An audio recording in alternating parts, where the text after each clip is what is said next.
Hello, chat. Good morning. Good afternoon. Good evening.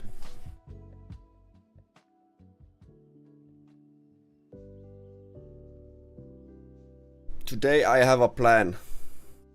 Right, just today, Path of Exile 2 did a live stream going through like a lot of new stuff. The third edict content reveal, right?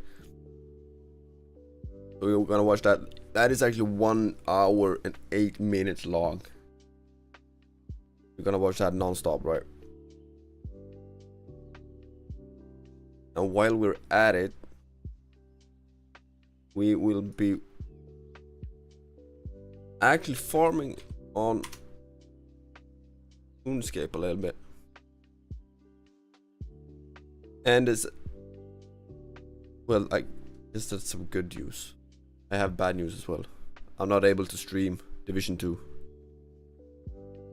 I tried it yesterday. I don't know if you saw, but I did a test stream. I tried to fix it, and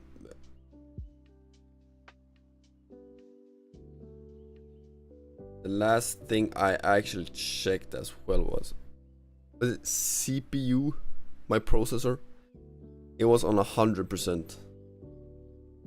It didn't matter what I did.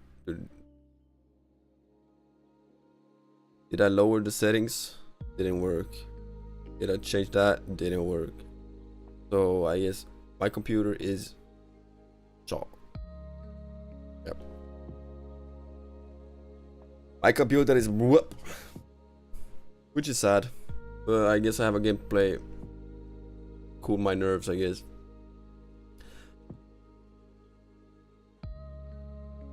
On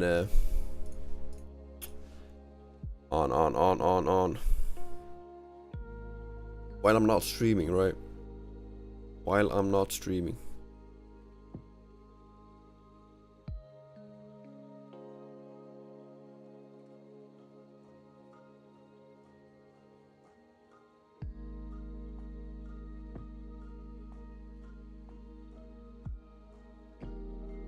So yeah, do we?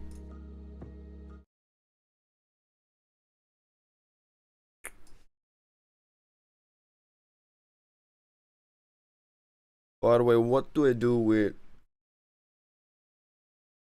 plenty of fixes feedback this week? Click here for news.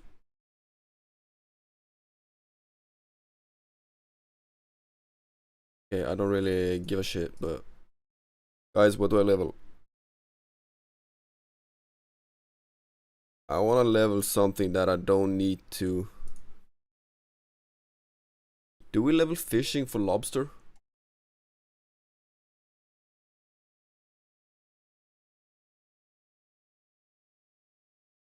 Probably not, right?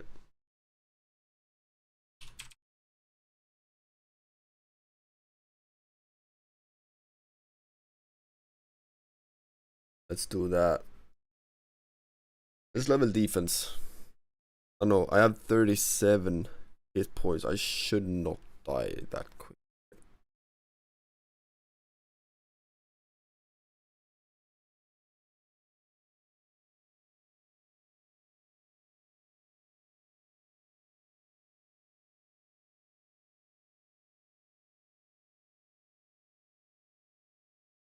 Pottery oven. Isn't a pottery oven the same as...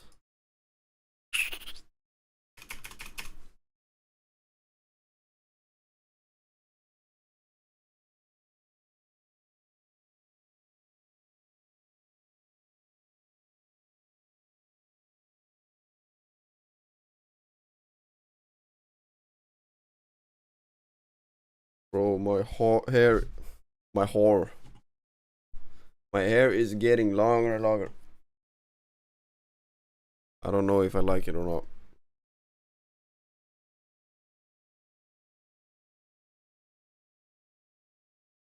That's it. Okay.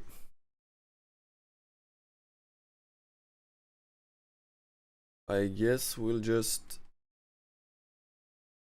start, right?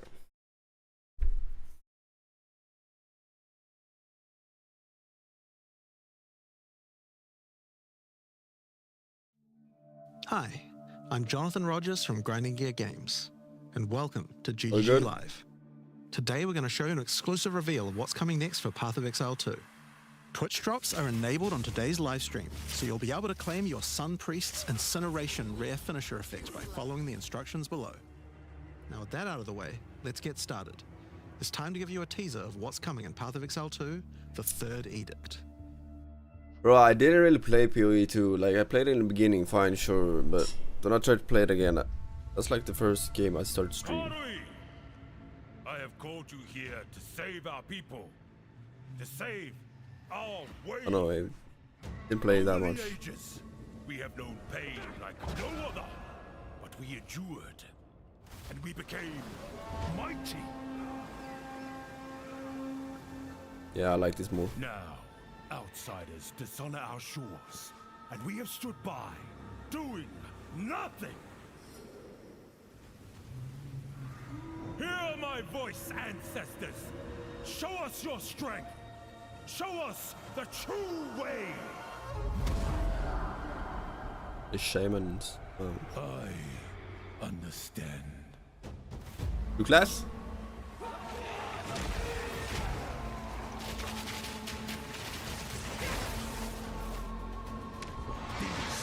Yo, what's up, Trev? How you doing today?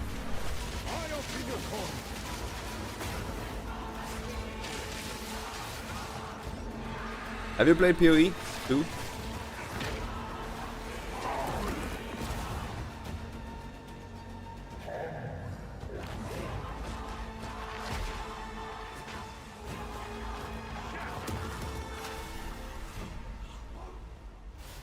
The true Lakura Makoi will.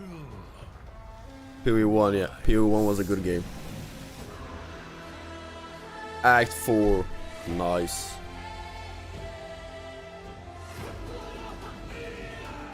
"35 new areas and 4 new bosses." When is this releasing?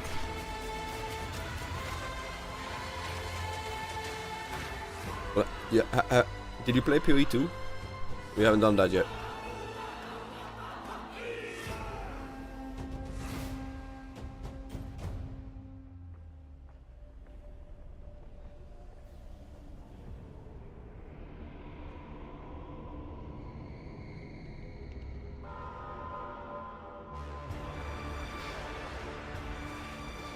Look at that. Look at that. Hype. Hype, hype, hype.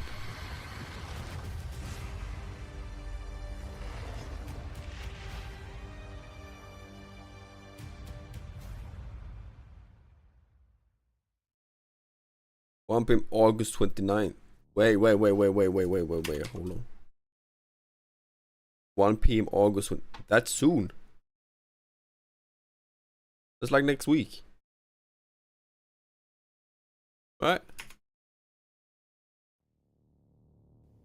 Now, as you can see, there's a lot going on, and we have a lot to reveal today. We'll start by going over Act 4, the next chapter in the Path of Exile 2 storyline. But that's not all. That's kind of There's also sick. 3 new interlude acts to get you to endgame, which means we're removing cruel difficulty too. After that, we'll be going through the massive changes to characters. I'm super excited to show you how I've overhauled the entire support gem system, added new skills, and yes, there are buffs. Next, we'll go over the Rise of the Abyssal, this season's exclusive league mechanic, and talk about the new rewards, crafting systems, areas, and bosses that it adds. After that, it's on to changes we're making to the endgame. Then it's time to talk about items, crafting, and oh yeah, trade. That's going to be a big one. We'll then go over our new supporter packs and finish up with a live Q&A session where Ziggy D will ask Path of Exile 2's game directors, myself and Mark, your questions from Twitch chat. And after that, at 4 p.m. Pacific, hatch notes. They're not quite I heard the complete, entire player but they base should one give you some nice details pissed to off chew on. about it. Yeah, I think We've it got was a because lot to cover today. the game First, didn't really another fulfill the. When the third edict launches on the 29th, we'll be having a free Wasn't weekend it that for in Path the of Exile beginning? 2. The first. That's right. Path of the Exile first 2 will be release free or for the first time without requiring an early access key. later on. The free weekend After will the end release, I on September think. the 1st, so you'll have plenty of time to give the game a try. But I actually think they fixed All it. right, let's get started with Act 4. It's all about listening to the The story player base, continues right? from the end of Act 3. And I think they're Doryani has agreed do to that. help you find an ancient weapon Can't that say can for be sure used though, against but- corruption, the instrument of the third edict. The weapon was broken in ages past, but he believes that the pieces may be found in the Karui archipelago, the home of the Karui tribes. You will need to journey to Kingsmarch, hire a ship, and set sail. When you open the map, you can choose to sail anywhere you like. Act 4 is completely non-linear, and you can visit the islands in any order you choose. Will you visit the pristine it's the beaches same of as the other Hildebrand act. Island? It was Act 2, I The think. Karui whisper of a curse that afflicts all who travel there. Perhaps it's related to the weapon you seek. Or maybe you will visit the volcanic shores of the Isle of Kin. The Kin have been more restless recently, mining for sulfite and driven by some dark force. Perhaps you will choose to consult with one of the local Karui tribes. Their ancient wisdom could hold clues to finding the third edict. No matter where you choose to go, you will fight dangerous beasts, find fabulous treasures, Bro, the skill tree is insane. and There's- battle incredible bosses. But, I mean, it doesn't really matter. As long as like the game tries to improve, like if you get feedback, you want to get improve upon it, right? There are 8 islands to discover, each teeming with its own flora and fauna. And I believe this is. Act 4 contains over 100 new monster types. Just look at this. 16 new areas, 12 new bosses, and plenty of other interesting encounters. Hey yo, There's a huge amount to show, but we're not going to spoil too much here. We want to give you a chance to discover Reveal. it all for yourself. What happens after Act 4? Well, until now you had to repeat the entire campaign again before you could face the endgame. But after adding Act 4, the game is far too long to make you do that. We needed something else to do in between the end of Act 4 and the endgame. So what else could we do? Add 3 new mini-acts, of course, and we're calling them the interludes. The interludes are a set of 3 temporary That- side stories that will be included in the game until Act 5 is released, that will take you to level 65 where the endgame can begin. The first interlude sends you on a journey back to Ogham. Renly has been leading the efforts to rebuild Ogham village after the defeat of Count Geonor. I remember There's a new danger afoot. the first game like I started The like nearby town play of like when I Holton is started surrounded by streaming. an impenetrable I think it was darkness. PoE Each 2. night their corrupted It was towers one will of them, emerge to at raid least. the local farmlands. That shit was You'll discover new hard. areas. I tried the new. I think it was during the new update. With a new class, the And new Huntress. bosses. Bro, I tried to kill a boss. I You'll couldn't. need to find your way through the darkness, It was hard as. uncover Yeah. the source of corruption, Soon you will serve our master. and defeat it. Yes, I shall dance with their corpse. And that's just the first interlude. The Interlude second 2. interlude will have you return to the Vasteri Desert, where Asala has been given a sacred duty. When the skies align, the gifting of water requires a chosen Sekima to meet with the Selkari, guardians of the sacred water, but they're nowhere to be found. You will need to track down the Selkari. Find those responsible for disrupting the It gifting. looks sick. Fight even more new bosses. Why didn't it feel like Discover this the when I secrets played of it? the ancient ritual. It looks more sick than it was Discover when new I played. locations. And ultimately help Asala carry out her sacred duty.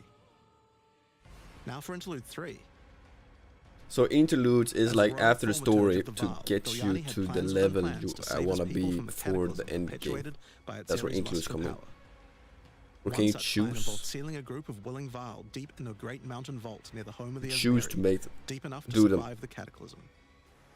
Even though thousands of years have passed, he believes that their descendants may still live and may be key to defeating the beast. The journey up the mountain will be dangerous. New foes stand in your way, For the story is a prelude. and the further up the mountain you venture, Pretty the much colder it will for become. every story. So there's multiple Explore caves of ice stories, I guess. and enter the vault itself. Who can say what you will find within? The interludes are 6 to 7 areas each and generally include 4 boss fights as well. There's a prelude, When you the put that together interlude. with Act 4, Isn't that adds up to prelude before a 35 new story, areas in the interlude campaign after a story? and 24 new bosses. It's worth making clear that the interludes are temporary. When Act 5 and 6 are Temporary. added, the interludes will be going away. These are side stories after all, but don't worry. Intermeans the in between, bosses so and they're areas in that make up the between being interlude are all part. part of the Okay. endgame. We're not just going to throw them away.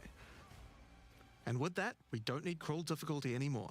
Makes a little We bit do more know sense. that Yeah. it was a pretty big chore to have to play through the campaign multiple times on each character, and this was a huge reason that the campaign could feel like a bit of a slog when playing through again. But we do also have another new feature to address that particular concern as well. So let's talk about sprinting. In 030, when you hold down the dodge roll button, your character will go into Boom! a sprint after they finish Look the at roll. that.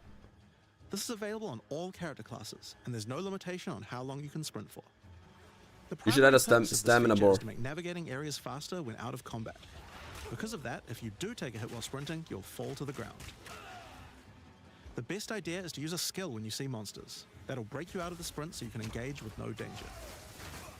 If you do need to run away from monsters, just hold spacebar. You won't be vulnerable during the roll, and you're faster. That's while kinda sprinting cool, than though. basically any monster in the Makes the game, allowing you to game retreat more from like combat. rapid, right? Sprint is a pretty significant change to PoE 2's gameplay. What I like most about it is that we can accelerate the pace of the game for those who want that, without having to compromise on PoE 2's more visceral combat systems. Okay, so that's the new extensions to the Basically campaign. like Diablo. But there's a whole giant lead to Yeah, go a through as little well. bit I'll hardcore. leave that to Mark to talk about later. And that's because what I want to talk about now is the new stuff for your characters. And probably one of the Well, I biggest new think systems here is with the support there's gems. a lot you Now, can support compare gems are one of the Diablo most and interesting elements to creating a build. Path of They Exile would 2. enable so many interesting mechanics and different ways. There's a to play. lot of things that PoE 2's are support gem different, system has just never been quite right. which makes them two One separate of the games. major issues is the limitation of only having one support gem of each type on your character. We didn't want builds to just become using the same 5 most powerful supports in every skill. The problem with this design, though, is that it's actually working against using multiple skills in your build.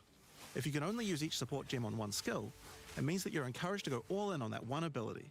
And we want to encourage you to combo your abilities, something needed to change. So with that in mind, we've removed the restriction of having one of each support gem per character. You can now use as many copies as you like. This should drastically increase the amount of possible builds and increase the amount of skill diversity. I'm doing D4. There are a lot of potential builds that suffered from the What's your previous opinion on restriction. D4 For right example, now? a poison build previously couldn't add poison to more than one skill. They couldn't use stacking poison on more than one Ever skill si- either. Ever since they This dropped like the severely new limited your ability to combo with anything outside of the specifically designed new poison class, the archetype. new But now area you can. for like Many 60 utility skills bucks. previously couldn't I scale thought, to nah, in-game fuck no. because the supports that would make them scale I'm not were more buying useful to that. use on other skills. You would never speed up killing Palm with martial tempo when you would much rather use it on your primary skill instead. There are more examples like this all over the place. In addition to that, though, we thought there wasn't enough feeling of progression in the supports as you went through the game. There were only 3 tiers of supports, and many of the most important ones were given out at Tier 1. Also, there were no strict upgrades, meaning that upgrading supports when you ran out of sockets required quite a lot of thinking. In order to solve these issues, we now also have multiple That's levels of many supports as you go through the game. For example, double barrel support gives you an extra bolt, but at the cost of 30% less reload speed. At Tier 2, the penalty gets lowered to 20%. But then at Tier 3, the support gem gets something new. It now reloads automatically when you heavy stun an enemy. That's good. In some cases, the highest tiers Tier might 1, work a Tier little 2, differently. Tier You'll 3. have to decide if you like the upgrade or That's not, dope. depending on your build. For example, rapid casting. The first couple of levels gives 15, then 20% increased cast speed. But then at Tier 3, it changes to a new approach. For each different spell you cast in the last 8 seconds, you get 10% increased cast speed, which could be a pretty big bonus if you use a lot of different spells. So that's pretty good for upgrades through the campaign, but we wanted to add a little more spice to the in-game. It's a lot of fun. It's hard to get the items needed for certain builds, though. I can imagine, yeah. You can think of these like unique. That's where the grind comes in. There are supports And huge that are only amount of available drops. at in-game. It's a They're game much more pass, so I'm powerful. just playing. Like Ratha's Assault. Is It's it? an upgraded version of Double Barrel that reloads your skill as you dodge roll. Like as the well as latest? increasing the number of bolts it can hold. But it does mean that it's the only way you can reload the skill now. So that's Unlike kind of regular neat. Supports, you can't I find know- these I for the didn't uncut think- support gem. We're able to be Just there. like unique items, many of these can be found from specific bosses. I mean, that's a... These type of games, that's been a huge... And there's a ton in the regular drop pool too. Or not a huge, but a hard thing for me. It's like Some of them are all the fairly rare. items, all the drops. Like too much Others fairly common. sometimes. So you don't need to Some of them figure are out and go built to through find all the items. It's like what you need and what you want. Others are just straight up power upgrades. All in all, And he takes there's a toll around on 40 my ranged head. supports being added throughout the end game. So there's a lot of power to find out there. Now, That's the the negative. new support gems are certainly going to Negative open and up a lot negative, of builds, right? but of course we have a huge range of improvements to individual character classes as well.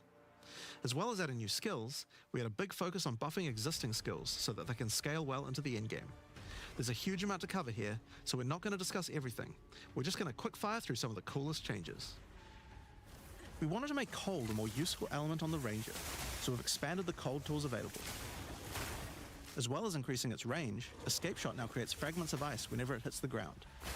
These fragments explode after a short time, making the skill better for killing groups of enemies. But not only that, we added an ice fragment support that creates more of them when killing frozen enemies. And a new buff skill called Ice-Tipped Arrows. That uses is all your true. arrows to create ice fragments. This already gives clear to rangers wanting to use ice. But to take further advantage of the ice Makes the fragments, category- Freezing Salvo has been upgraded to Wait, shoot can you say additional cold arrows towards every fragment, categorize? giving you a nuke-like The ability. categorization becomes a lot easier. But We've you don't also really modified have that Smite in to consume Diablo frozen though, from enemies, dealing where you a huge can. amount more Because damage, in PoE2, giving you a it's same nice in ice single Last target Epoch, option. right? And you something have you might notice about this is that the bonus is a lot higher against bosses. Item loot filter, This is actually a which change you'll see throughout is the very entire handy. game. But I Since it's a guess lot that harder to the freeze a drops boss, you should get in a bigger reward for it. Diablo is not as intense. Another thing Am I you'll wrong? see throughout I the don't know. game is making movement feel better. It was a while ago I played it, but Toxic growth is a skill that was pretty cool, but a bit a annoying lot. to use with the jump that it had. Now, Or toxic do growth you is a have that in range Diablo skill, now? so you can Have spam they it more added easily. it? I don't think so. And we've also I don't added a new think so. poison skill while we were at it, called Toxic Domain. It creates a small area around you that makes all your attacks create toxic growth pustules, but attached to monsters. Another skill that was annoying to use was Electrocuting Arrow. It's now just a regular arrow, making it easier to use. But it also means you can support it with projectile supports. And it now also has Area of Effect, making it a tool for more than just You only get the single drops for your own combat, class. and allowing it to scale into the endgame. We also added a new spirit reservation called Mirage Archer. This is a meta skill that allows you to create shadowy clones of yourself. I guess that's an Use a item skill filter of in your that choice. way. Think. Of course, one of the other big problems the Ranger had was survivability. Evasion was the weakest of the three defenses, and we wanted to change that. Currently, evasion doesn't evade all types of hits in the game, so you're still vulnerable to things like slams or unblockable attacks. To make evasion So characters I more tanky, tried we're adding a new mechanic called Deflect. Mercenary.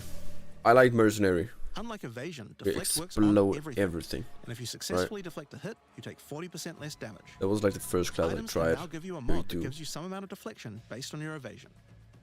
And then I did. There's a bunch of it available on the passive tree too. try. Deflection is rolled in addition to What's it evasion. called? So this is an upgrade Huntress. for regular hits too. I don't know if I like that one. I don't know. And unlike evasion, there's no maximum chance. You can reach Yo, what's 100% up, cat? deflect against all hits if you spec into it enough. How we doing?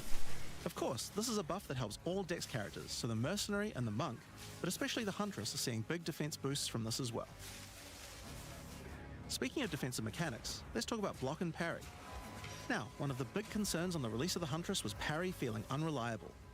One of the big reasons for this is there's a lot of hits that are not blockable, and thus not parryable either. So a huge balance change we're making is that now everything is blockable, except for specifically unblockable red flash skills that bosses use. This makes parry much more reliable. And not only that, but to make block and parry nicer to use, you now also move faster than before while using these abilities. This is a massive buff to passive block as well. So to counter that, we did have to lower the max passive block a bit, but overall you should feel much safer.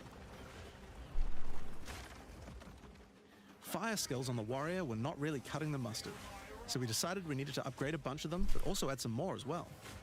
Let's start with a buff. Volcanic Fissure now branches into multiple fissures, giving it much more clearing potential. We've also added a new skill called Forge Hammer. This skill throws a molten hammer that does a slam at a distance. You can recall the hammer back by using the skill again if you like, but the cooler thing to do is to use a Warcry near it. Using a Warcry makes the hammer explode, making a bunch of volcanic fissures around. Volcanic fissures re-trigger when you slam them, so it's a great skill to make a flaming arena to fight a boss. Is it like lava? We also buffed Damage per Perfect second? Strike to have a much larger area of effect, If so, that would be and changed Molten Blast to not always force you to kind move of forward. sick. Trust me, it feels a lot better to use now. The skill Blast. now has massively boosted chance to ignite monsters as well. And you're going to want to ignite monsters due to a new glory skill called Ancestral Cry. Ancestral Cry charges up with glory by igniting monsters, invoking King Kaum's favor. After you do, use it to channel Kaum's ancestral power. Every attack will be ancestrally boosted with fire. Your very steps will explode, triggering volcanic fissures, and molten balls will erupt from your attacks. Warrior shield skills were another area we wanted to improve. Now that we've got sprint, we actually don't need to have a cooldown on shield charge anymore. It now also does more damage the further away you are when you use it. Shield wall got significantly upgraded AoE. Also, you can shield charge right through it to trigger all the walls. We also added a new shield Warcry. Fortifying Cry gives you a defensive buff, but it also builds up charge on your shield that empowers your other shield skills. And Magma Barrier now doesn't require timing in order to use. Just wait for your shield to charge up and block. Seismic Cry now stuns enemies that are primed for stun. And we changed the Sunder interaction with Armor Break. It now also gives a Sundered Armor debuff that makes enemies take 40% extra physical damage. Is it just me, or why does it feel like Warrior has a lot more Ancestral Warrior screen Totem's time undergone some pretty significant changes too. compared to the We other wanted the skill classes? to feel more like using an ultimate. That summoning an ancestor to fight for you was a big deal. So we've changed this totem to require 3 endurance charges to summon, and massively buffed its damage. It also now scales your weapon damage too. No, right now I'm training Since my there's no limit anymore, if you build around generating endurance charges, you can summon an entire forest of defensive. totems. In order to make that easier, we added some new sources of endurance charges. I think I'll Now train support to make these perfect like strike up to generate charges, 35 or something. Then and I'll support fish for the generating 4 endurance to charges from get heavy stuns as well. fish some lobster, and then I'll try to get the gear. Speaking of totems, we wanted to upgrade the The war gear. book. Among the other changes And we made I'll to go this for class, it. Answered Do or Call die. now gives an extra totem, and the spirits have just been generally think that buffed should be in a good many plan. ways. Use it with your limitless ancestral warrior forest to make an army of Karui that would make Tukohama proud. We've also merged the Great Wolf Howl and Warcaller's Bellow support, so that you can get all the benefits with 1 point. I would want a dagger trap, right? When I do the quest, right? And Encased in Jade Dagger no longer would be the removes best, Jade when getting I hit, assume. making it a much better defense. Next up, let's talk about accuracy. Accuracy was always intended to be something that warriors didn't need to care about very much so long as they're in close combat. But unfortunately, that's not currently the case. This was particularly annoying with skills like Bone Shatter, which you certainly don't want to mess with. So we significantly buffed your chance to hit at close ranges when you don't have much accuracy. Warriors shouldn't require any accuracy investment in order to hit with close range attacks now. We also wanted to improve armor. But Now, one isn't of the that major for level weaknesses of 70, armor 80? is How the am, inability how to am I defend able against to elemental damage. get my hands To on one? mitigate this, we're adding a lot more of the stat that allows your armor to defend against elemental damage. It's now available on items and in a lot more places on the passive tree. A lot more. One of the most important improvements we've made in 030 is to declunk the action and flow of shooting crossbows. You can now reload crossbows without any movement penalty. It's a mercenary. But not only that, all skills that can be used while moving now slow you for a shorter amount of time. This change benefits everyone, not just crossbow skills. Because I actually don't even Both of think these I'm changes able put to get my together, hands on the one. run and gun I don't playstyle buy feels it, much right? better. And how much will that cost? It's hard to explain how important 500K. this change is for the feel of the class. The Mercenary is also Oh, a good chance to talk a about lot, how we're right. rebalancing to make comboing skills much better. Take Shock, for example. It buffs damage and lasts 4 seconds right now, but that isn't really giving you enough time to take advantage of it. If you're going to add a lightning skill into a build that otherwise wouldn't use one, we need to make mechanics like this much better. So we've increased shock duration on monsters to last 8 seconds. And Is that skills good? like Plasma 8 seconds? Blast, which are intended to be good at shocking enemies, now increase the damage bonus by a lot more. Holy. You'll find changes like this all around the game. Chill now lasts 8 seconds, giving you more of a reason to weave in cold damage. Freezing skills are better at freezing. Burning skills need to cause burns that last longer.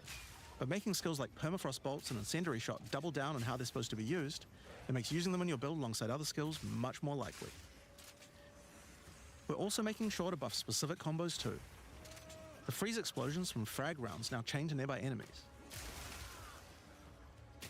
And using high velocity rounds with armor break will now fragment the opponent's armor. This causes monsters to take a portion of high velocity rounds damage with every subsequent Rune hit, sword. even tiny pellets. So let's say if I'm not That able means to following with a shotgun blast is get way my more hands on a rune sword, right? Now there's a lot more buffs to crossbow skills, but for now I'm just going to talk about the new one we added, the Mortar Cannon. This one lets you socket any grenade skill, and using it will summon a cannon which sword loads would and be then better. fires the grenade you choose.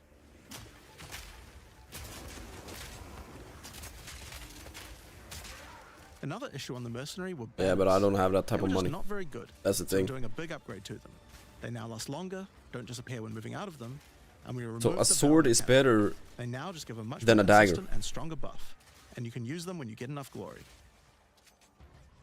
On Witch, one of the main focuses was making various minion types more useful to Witch. use together. I have not played Melee Witch. minions in particular were just not that great compared to ranged ones. As a starting point, we just straight up removed the requirement for minions to have accuracy. No, why? Attack minions now always hit, which makes them way better.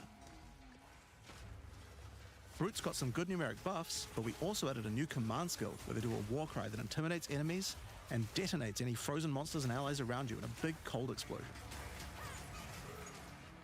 We've also That's changed good, the no? Frost Mage's command skill to an ability that adds ice armor to your other minions, adding a layer of defense. And it makes them deal cold damage back to the attacker as well.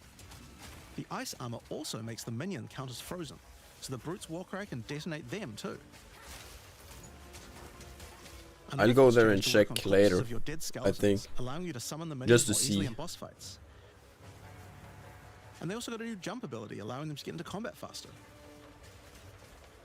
Champions Raze's Guild. Victor was also feeling What's pretty this? weak for the spirit Lightning cost Wraith, they had. die for it. What? To be honest, we were a little afraid of these when we first balanced them. We've both decreased the spirit cost for a large range of monsters, and we've significantly increased Spectre damage too. They should feel a lot more impactful. There's also a lot of new spellcaster weapons with newer cult skills, but I'll just talk about one of them that I thought was particularly cool. The Reaping Staff is actually a wicked scythe that gives you a new ability called Reap. When an enemy is low in life, you can dash forward and rake enemies with the scythe to cut Oh, them I instead thought of it was healing a you. staff. What? It can also inflict critical weakness on enemies too. Now, Didn't he there's a lot say of balance staff? changes in the Witch's Ascendancy classes, He but I'll didn't just say it talk was a about two spell. of them for now.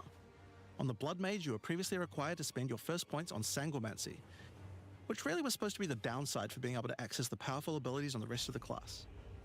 In order to make picking the Blood Mage a better early option, we've made Sangomancy free, unlocking the power of the rest of the class immediately. Should be. On the Infernalist, the Demon form wasn't something people were really using because you lost your weapon stats while transformed. Well, you no longer do, so it's a much better option now. On the Monk, the wind skills needed a big upgrade for sure. Staggering Palm can now stack up its duration if you use the skill multiple times in a row. I mean, then it goes So you can back keep the to, effect to of the all your problem skills I throwing had up wind yesterday much more easily. with the money making. Wind Blast had the purpose of It building up should to be dazing an enemy, doable, I but guess. dazing just wasn't worth all that effort. Now it just dazes on hit, meaning a single I wind hope blast at will make least. all your I skills hope. stun enemies more easily. Following up with Vaulting Impact on a dazed That a enemy new boss? previously did a bunch of stun. Now it allows you to break your enemy's stance. Cool. When their stance is broken, following up with a fast attack will do way more damage. A cool build that certain people always enjoyed in PoE 1 was hand-to-hand combat, but until now we just didn't have a real way to make it viable. Hand to hand? Well, that changes now. Hand to hand monk. As a true martial artist, now has the ability to learn the hollow palm technique, a keystone that lets you use all quarterstaff skills while unarmed. All quarterstaff attacks now have a special unarmed version, and you get further bonuses to all your attacks from stacking energy shield and evasion on your character.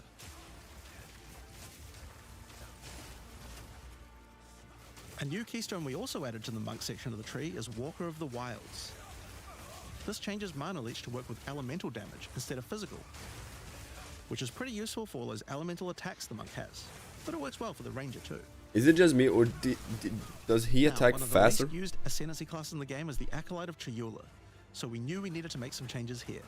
One of the key things we had to do was make the chaos damage that the Acolyte can do much more useful.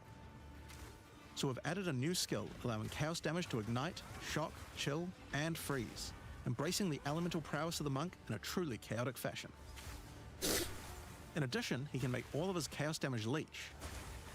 And we've buffed Into the Breach and Embrace the Darkness by moving the effects of the 4-point nodes into the base skills. You have no spirit, base maximum darkness 100, damage takes percent of the darkness before taking full life and energy darkness lasts for 5 which seconds. leaves void illusions behind you as you dodge roll. If they're killed, they do massive explosions of darkness, dealing damage to everything in sight. Now let's talk about sorceress skills. One of the things we wanted to improve on the Sorc is the ability to use multiple elements together more effectively. Not gonna lie.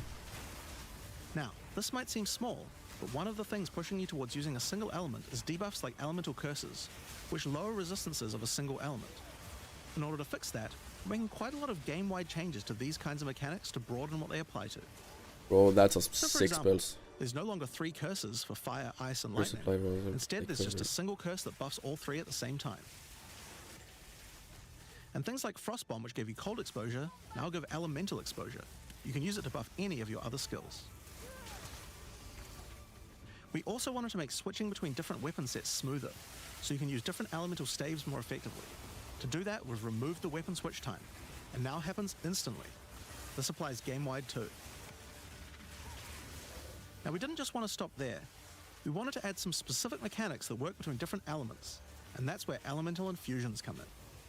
Certain skills can now drop elemental infusions. For example, when a frostbomb explodes, it leaves behind a cold infusion on the ground. After picking it up, you can spend it on one of any number of different skills to transform how they work. Spark will create a nova of cold-infused projectiles. When you say rune drops, Ice it's Nova not will rune chill or there on the ground. rune essence, right? It's rune And weapons. we also added a new low-level skill that fires ice No. shards. Use it with cold infusion though, and the ice shards will explode. Orb of Storms now generates lightning infusions when you cast enough spells near it. I mean, isn't the drop rate, if And it's that's all spells, rune by the way, weapons, not just lightning. they drop. Isn't the drop Once you rate have one, you very could low? cast a lightning flame Rune wall, armor which weapons adds that both you fire could and fire lightning with damage to all the spells. projectiles that pass through it. Or power up Ember Fusillade with lightning, which will generate arcs to nearby enemies as each fireball hits. Is it free to play area? Or maybe go lightning on lightning with arc. This skill is now a projectile, and by infusing too it, you bad. go full Palpatine. No, because then I can farm for the weapon as well, Get fire right? infusions by blowing up monsters with living bomb. Then use them with Comet to summon a giant fire meteor from the sky. Or use it with Firestorm, which transforms it from a small area into a much bigger one. Firestorm is unique in that it can be infused by multiple different elements at the same time. Add an ice infusion to rain down ice at the same time as the fire. You can mage them And from add a lightning safe to spot add too. deadly I have strikes no from the clue. heavens into the mix. Ah, yeah. Or use it with all 3 to generate a storm that is truly apocalyptic. Cold Snap has been simply turned into That would probably be Snap. best. Previously, you could use it to shatter ice, but now Or it works to ranged, detonate all of the right. different elemental ailments and makes them leave behind infusions. I don't get it with mage here, And right? just like how you could previously use it on Frostbolt, Do you they? can now also use it on Orb of Storms and Solar Orb to detonate those as well, which means you can create many infusions at once. We also have a Spirit Reservation skill and a support gem to help generate them too. If you use one element like fire, you can boost On the with passive tree, we've added quite a few new keystones to the buff Sorceress section. the Here are a couple element. of examples. The Right. Black Flame Covenant keystone converts your fire spells to chaos and causes your ignites to deal chaos damage. That's sick. Your fire spells and ignites will also turn purple. That's sick. Look at The ritual that. cadence keystone causes your invocation skills to trigger more times. It makes them trigger periodically over a longer duration instead of one. What's Great for those invocation? auto-bomber builds. Now, in addition to skill changes, we've added a lot more options for the passive tree for each class. Bro, Overall, mage there are looks more like a than glass 100 cannon notables all the on way. tree, usually around 20 per class, along with smaller clusters as A well. little weak to Check out the old version. And here's the new version. 45 It's a range. lot more dense, and there's more interesting nodes than before.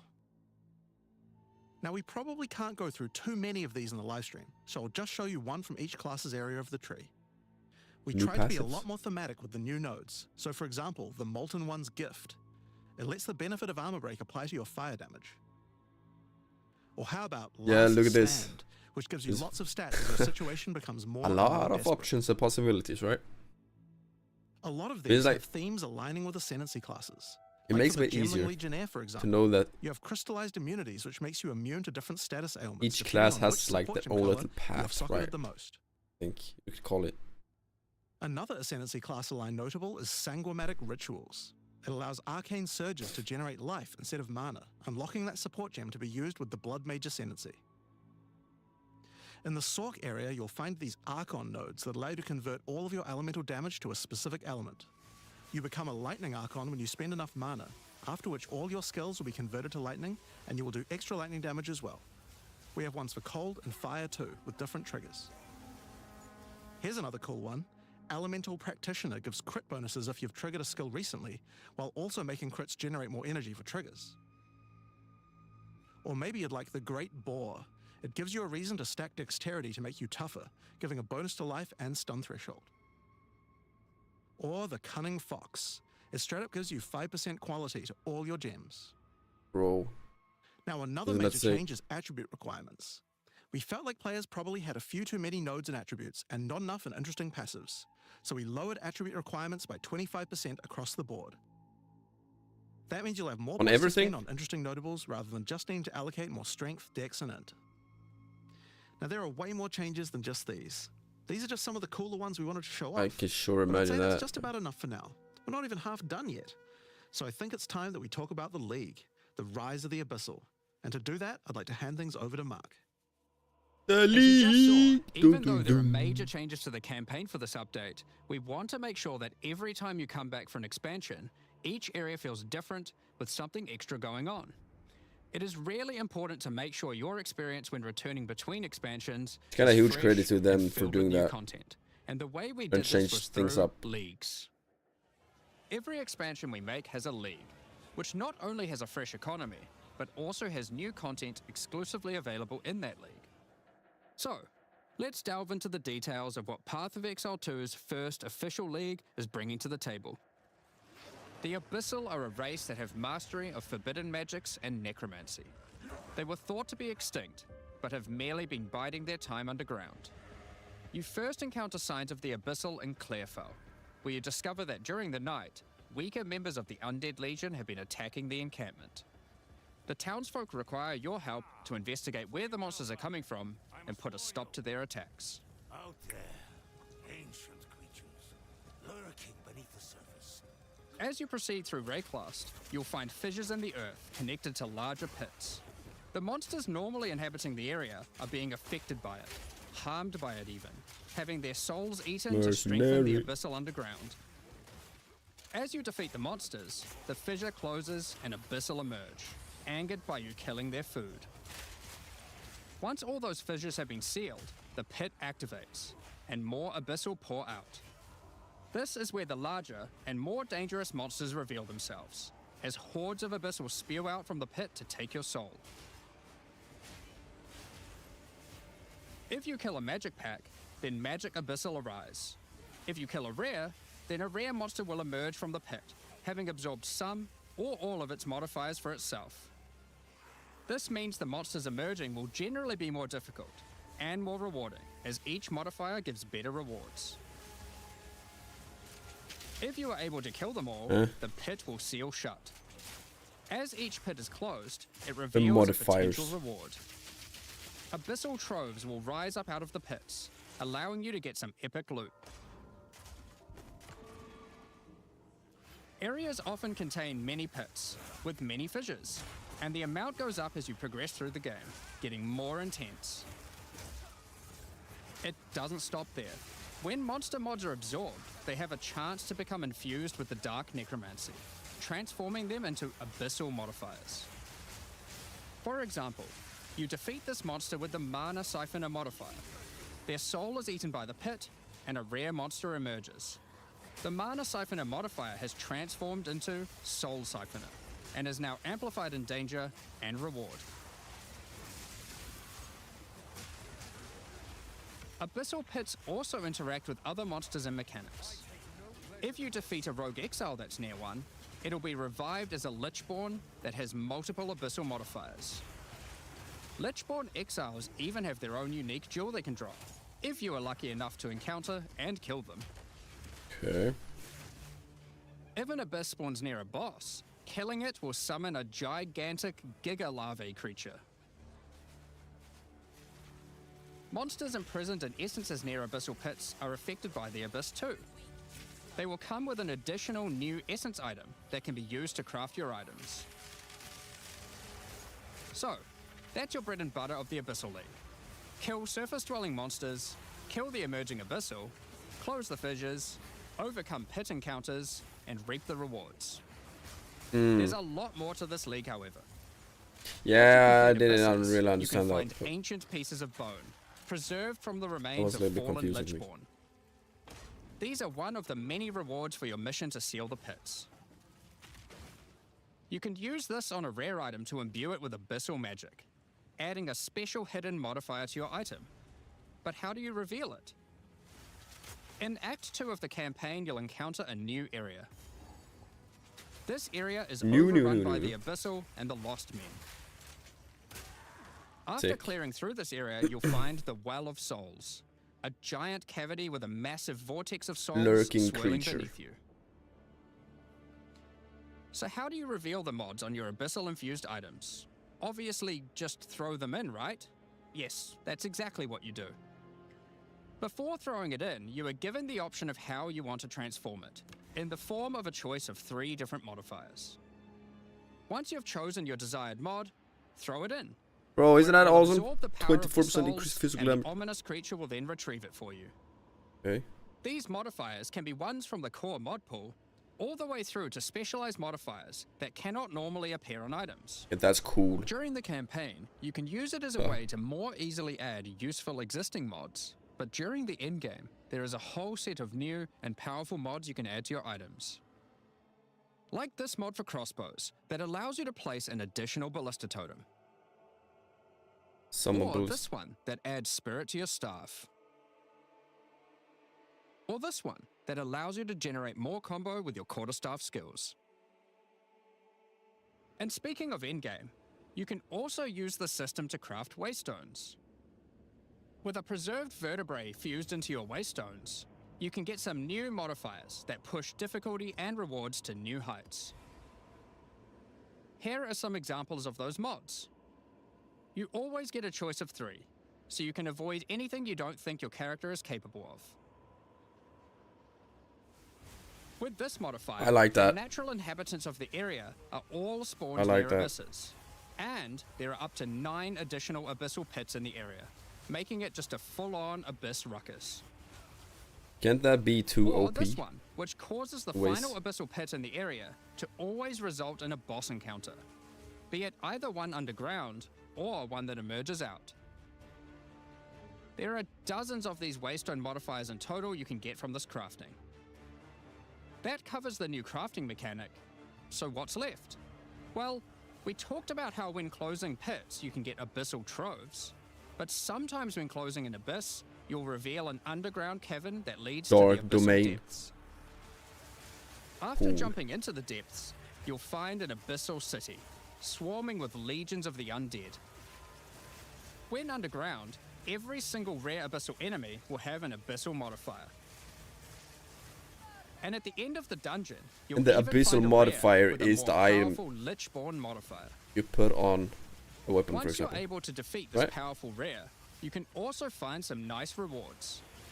Aside from the entire area being valuable due to the abyssal modifiers on the monsters, it has its own specific drops too. One example is a set of lineage supports that can rarely be found in these depths, like Kurgel's Leash.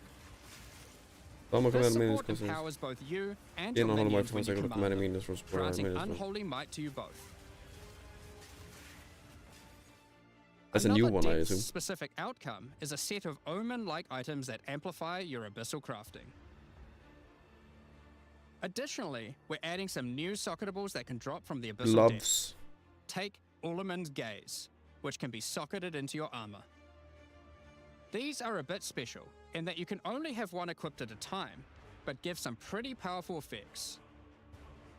Think of them as almost a unique socketable for your equipment.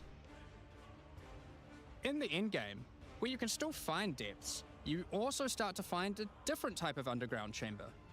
In these areas, you'll find an ancient spire, a device being used by commanders of the abyssal factions to plunge Rayclast into a lightless void. Your goal is simple: kill this commander and destroy the spire. There are 4 bosses in the Abyss League, and there are some pretty cool uniques available from them. An example is this belt, Darkness Enthroned. It has 2 sockets, but hold on, socketables don't work on belts. Well, this belt has a special mod that allows it to count as a different slot for the purpose of socketable. 87% increased effect of socket. This one, for example, counts as a helmet. I kind of want one that counts as a body armor. I wonder how rare that one is. You can also find this unique jewel, Undying Hate. This jewel transforms part of your passive skill tree into an abyssal version, and has multiple depths. The deeper it goes, the more of your passive tree is affected, allowing you to fulfill your fantasy of becoming part Abyssal Lich. Now, the last thing that Abyssal commanders can drop is a Finger of the Lich. But what use do you have with a random undead finger? Well, the next time you return to the Well of Souls, with the Fingers of the Demon, your character will almost feel compelled. To do what, though, you might ask? To jump in. The items you threw in came back more powerful, right? So, what's the worst that could happen? Well, you will just have to find that one out for yourself. Along with the introduction of Act 4 and the interlude, we will be adding 25 new in-game maps. Sick. These maps will contain all the new monsters and bosses we're adding, improving variety and giving you opportunities to experience the new boss fights many times. Let's take a look at some examples. Rock Pools is a map where you explore a shallow rocky coastline, surrounded by coral and filled with sirens. At the end is a giant Goblin King boss, ready to eat sulfite and squish you like a bug.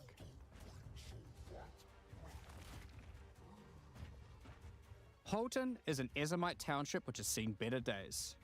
Explore and clear the township to find a gothic, Reaper-like boss, with the ability to manipulate storms and fry you with both lightning and wither you with chaos.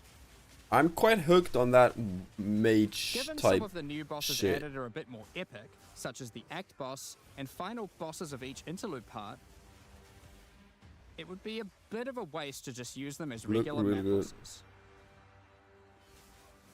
Instead, we'll be adding some new mechanics to the Atlas that use them. These start appearing pretty fast into the endgame and will help bridge the gap until you do your pinnacle bosses. In the desert biome, you can encounter a wild sandstorm. 3 maps around the sandstorm contain a device you must activate. Upon doing this, the sandstorm's magic is disrupted, revealing the map inside and allowing you to access it and find the cause. This presents itself in the form of a boss, similar to the existing Citadel bosses.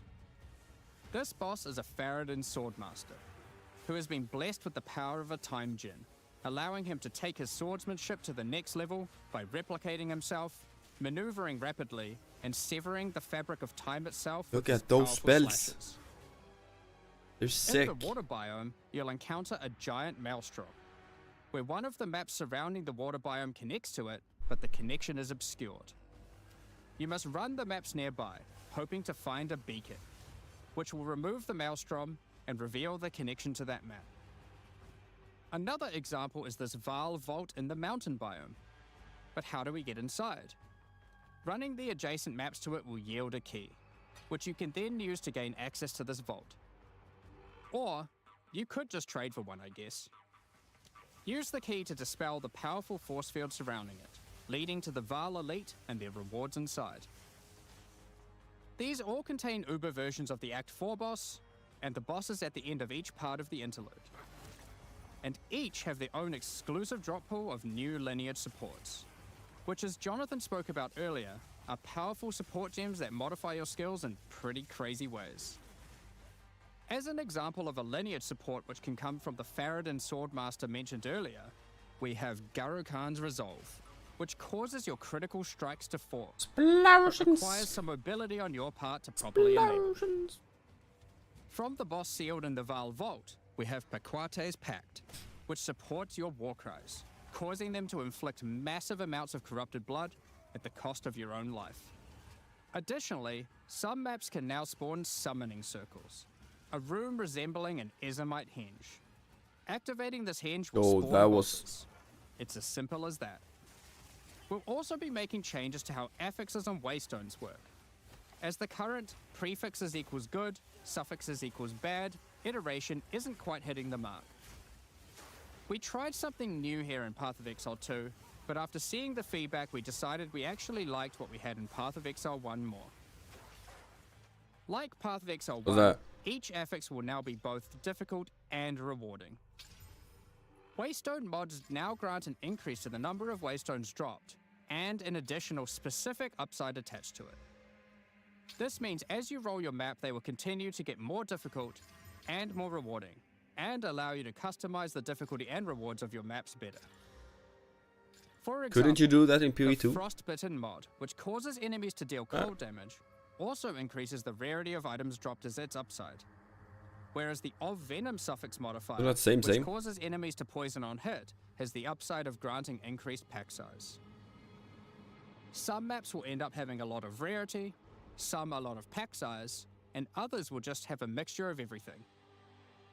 Due to now having more modifiers granting difficulty, we will of course be reducing the difficulty per modifier to account for this. So, that's your Atlas, maps, and waystones, but what about Breach, Ritual, Pinnacle content, and others of the sort? We're making some changes around this too. The first change is that you'll now be able to invest 2 points into your specific League Atlas trees before having to run the Pinnacle content. There will be a specific objective for each type of content which grants you those points. For example, in the case of Delirium, it's simple. You just need to find and kill one of the bosses in a map, Omniophobia or Kosis. The rest of the points for each content come from the Pinnacle content, but we're making some changes to accessibility here too. Currently, access to most Pinnacle content requires the same key at the easiest and most difficult version of the content. This creates a negative field. How to defeat that which dwells within you? Right-click either press stack. You're often better off just selling it to someone who can run it at maximum difficulty. To address this, each content will now equal drop to like a which will not form rift. into singular items. Instead of using the singular combined item in the realm gate, you can now just bring your splinters. Upon inserting the splinters into the realm gate, an interface will appear, allowing you to pick your difficulty, and you'll notice each difficulty has a different entry cost. 100. This means if you want to run easier difficulties, it costs less, which also allows you to run this content much sooner into the endgame. Because these encounters now just require splinters, their corresponding Atlas tree no longer affects the difficulty of them, and has been changed to purely affect the content and maps on the Atlas. The Arbiter of Ash works a bit differently. Instead of requiring splinters, he still needs crisis fragments. We now have only 2 difficulties of the Arbiter. The first, requiring the existing fragments obtained from citadels. The second, Uber Arbiter, requires calamity fragments. These come from citadel bosses also, but only once you've allocated the maximum number of points in this is the end game type stuff, right? Ensuring those citadels are at their highest difficulty level. High level shit. Since we're talking about Pinnacle content, we also felt that the leveling curve in the late game was a bit too steep. We've smoothed this out a bit so that it's easier to get to the mid-90s. We've also Mid-90s, added yeah. some new in-game unique items. Let's take a look at a couple. Thunderfist is a pair of gloves that grants Crackling Palm, a skill which empowers your unarmed attacks, granting the ability to call down the storms themselves on enemies you hit. Put simply, Sick. literally every monster you hit with your unarmed skills will be struck by powerful lightning. Pair this with the aforementioned Hollow Palm technique to embrace your true unarmed prowess in combat. Another unique we're adding is Henekura's Sight. Does elemental This amulet to be stuff? granted the It should power be, of the right? Mother of Should work. Death herself. Like those gloves, This for is example. reflected by granting you a Lightning. skill And if you have a called water spell, Foresight. lightning and While water. you have Foresight, your dodge roll Right? no longer avoids hits. But instead, being hit while dodge rolling restores you to full life and makes you unable to die for a brief period of time. You'll notice when this does occur, a copy of your character appears and takes the full damage. This is you seeing that future, as if you hadn't been wearing the amulet. Ultimately, your in-game experience should be more streamlined. With new content to find, you'll be able to invest in your Atlas trees sooner, engage with pinnacle content faster, have less FOMO running said pinnacle content, reach higher levels easier, and do all of that while finding many new chase endgame items. It would make a lot of sense here. Talking about finding If items they is have it, one I thing, don't know. but what about crafting Or if that's them? the case. We've taken a step back and looked at some of our crafting systems to make some notable improvements. Let's start I would with assume they essences, do. which suffered from an issue where the regular essences Sometimes were it's not good to effectively assume. useless and didn't give players the tools or excitement that a crafting system should provide. To alleviate these concerns, essences are being changed in a few ways. Firstly, they're being changed to function like regals and add specific modifiers with specific values, meaning you know exactly what you're going to get. We found that players were often bottlenecked by regal orbs when crafting in the campaign, so this helps to fill that gap, allowing you to better upgrade your items. Boom. For example, this Lesser Essence of Flames, which will be able to add a flat amount of fire damage to your magic martial weapons. Secondly, we're adding many more tiers. That Lesser Essence of Flames, for example, has a regular variant and a greater variant too, adding even more fire damage with each upgrade. The intention of this is so that when you find one early on, you don't worry about holding on to it till later to use on a higher level item. You should feel free to use them as they come to get powerful upgrades during the campaign. Lastly, our highest tier of essences, now called Perfect Essences, will function like a Chaos Orb instead of a Regal. So it will replace one of the modifiers on your rare items with the specified mod, such as this Perfect Essence of Flames. You'll notice this one doesn't just add flat fire damage like the ones before it. The Perfect Essences often give something a bit different, with some opportunities to be pretty damn powerful. There are many different essences, each with many tiers, covering many of the more core modifiers you'd want on items early on, through to chase specialized ones for in-game. Speaking of in-game, we really wanted to expand our crafting options for late in-game crafting projects. You might have noticed that at in-game, you get way too many transmutes. Wouldn't it be nice if some of those didn't drop, but instead you got something a little more powerful? At higher levels, you can now find Greater Orb of Transmutation and Perfect Orb of Transmutation. These can be used on normal items to upgrade them to magic, ensuring that the modifier generated is of a minimum level. This is similar to how you find higher tier items on the ground, but for crafting.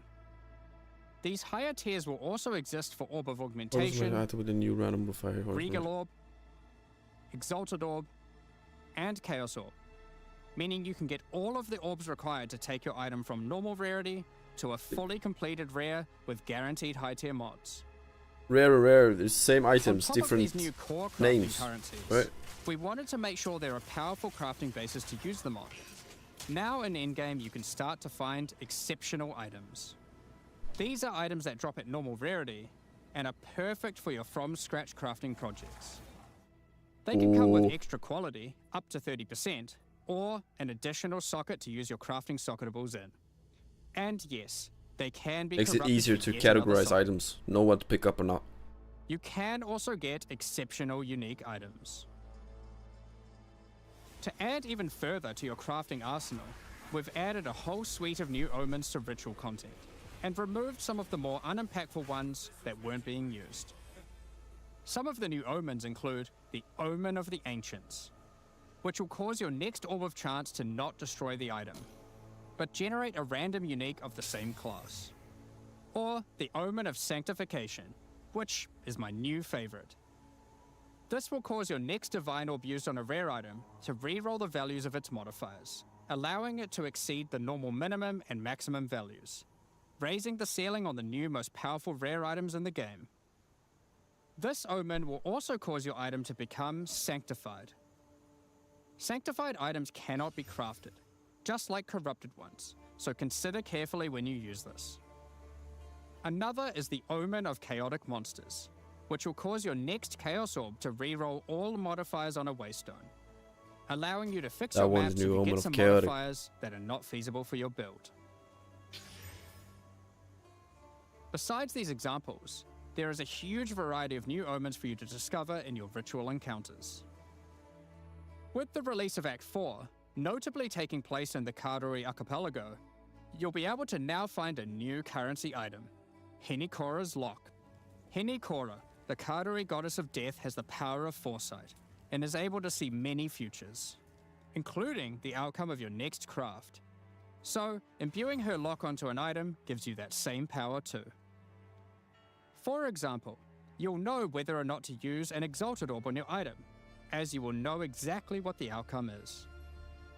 So, with all these new crafting improvements, it's safe to say you're going to be making some epic items, and not necessarily just ones for yourself. So given that, it's time to talk about a massive one. Trade. It's finally here. The moment we've all been waiting for. Fully asynchronous trade. Meaning Over the years, what? the way players trade with each other in Path of Exile 1 has morphed from using the forums, I've never done this. through to I've never the traded. in-game chat, all the way through to using the website.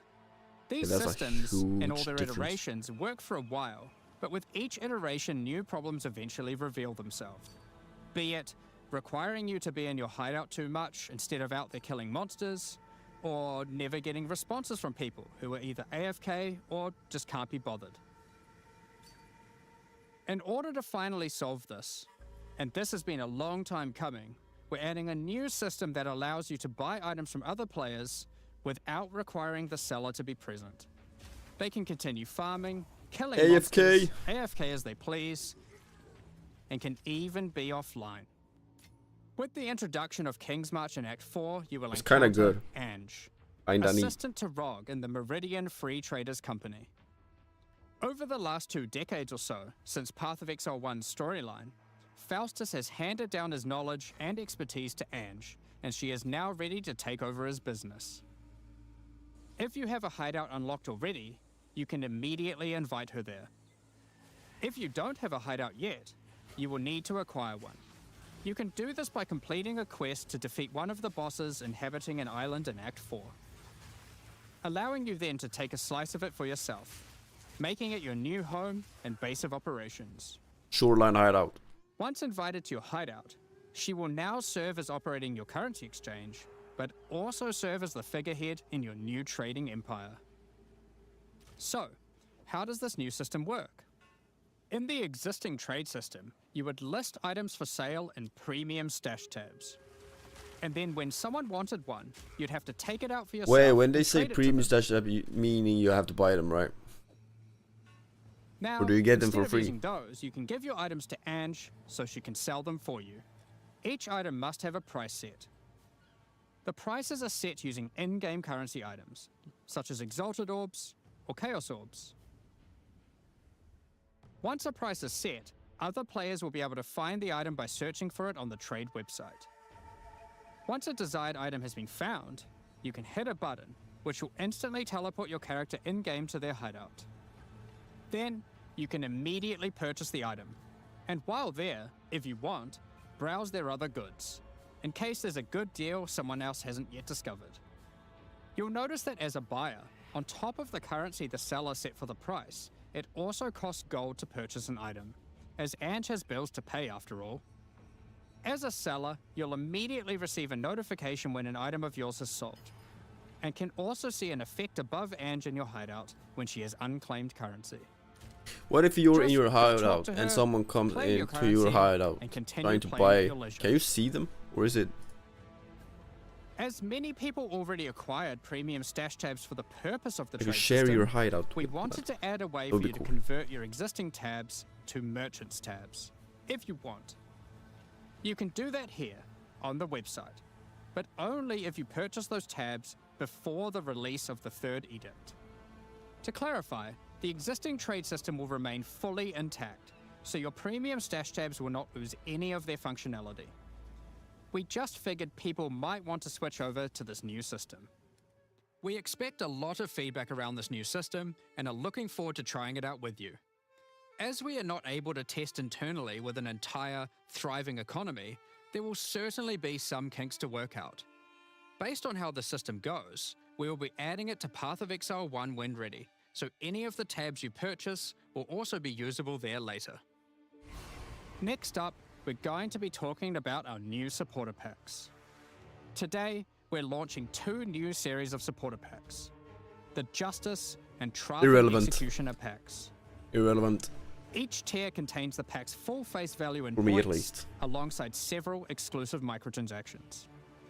As always, the microtransactions in these packs are purely cosmetic and do not affect your character's power or progression. Look kinda in good any though. way. Let's see. The Justice series of supporter packs contains 6 Look at that exclusive griffin. microtransactions. Claim glory after defeating griffin and an enemies, owl. or Owl. inspire your allies Owl. by Owl. calling down the Banner of Justice portal. The Sphinx Mystic hideout decoration will identify items for you, displaying them as it does so. This ancient creature has been presented with many items over the eons, so has some strong expressions to make on the quality of your wares. Become a true warrior, worthy of delivering the justice of the eternal gods, with the Apostle of Justice armor set. This armor set also comes with a matching back attachment containing a set of scales to measure your worth. With the Apostle of Justice finisher effect equipped, Cool. the Goddess of Justice herself will appear to decide on a verdict for slain unique enemies. Witness as she decides the fate of your slain foes. Will they ascend to be amongst the gods or be banished to the underworld? The Griffin fledgling pet will be a courageous companion There it as is. you journey throughout Griffin. Breaklast.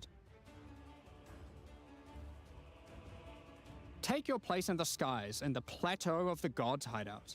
3. This hideout comes with many different sections for setting up your home or base of operations.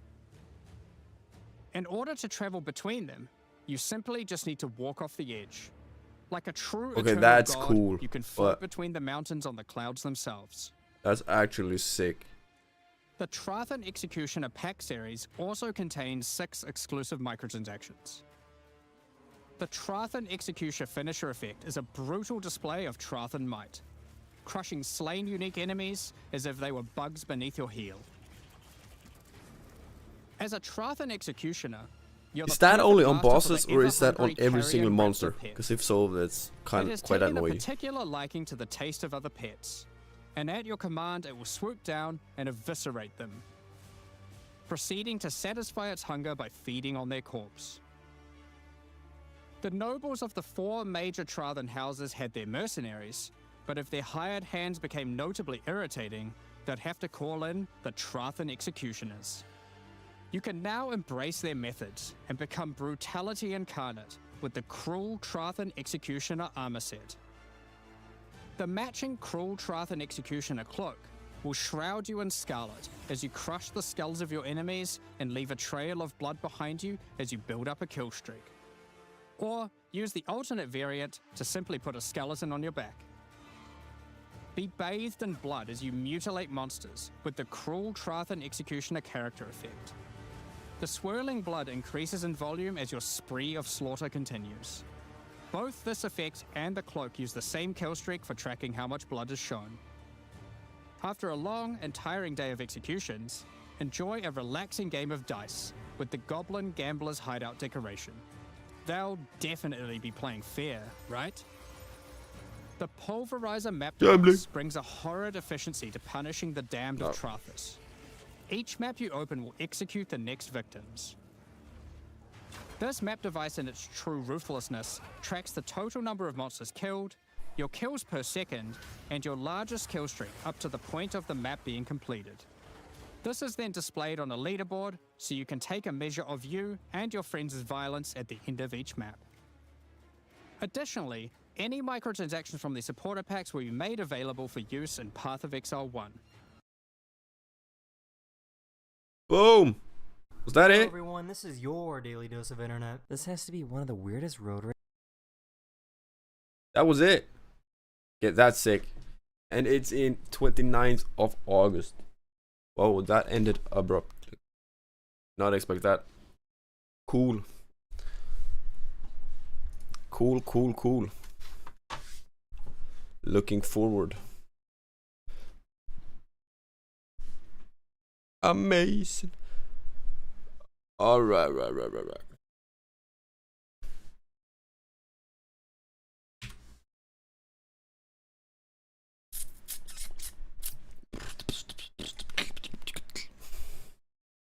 Now let me see, try what you linked earlier. I didn't wanna ogres. Level 82. 4. Can I save spot the ogres? Law rune, iron, runes ammunition. They drop seeds, they drop diamonds, they drop rune helm, rune axe. Don't drop what I want though.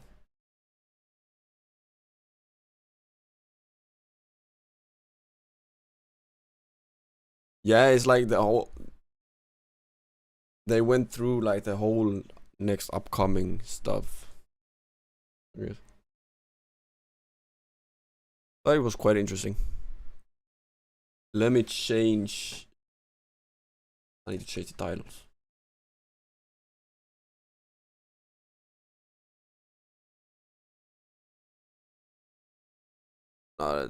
Old Gold Road Escape.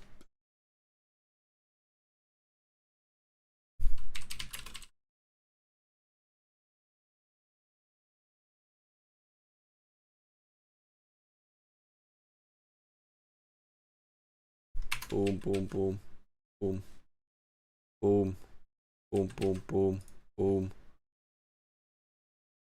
boom, boom, boom, boom, boom.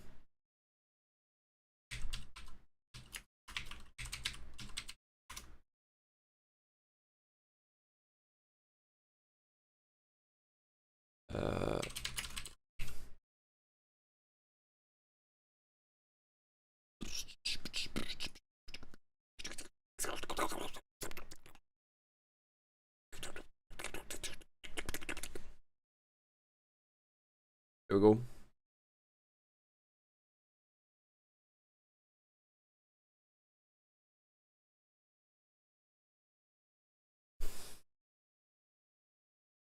There is a save where you want high stats to go there. If there's a save spot, I mean,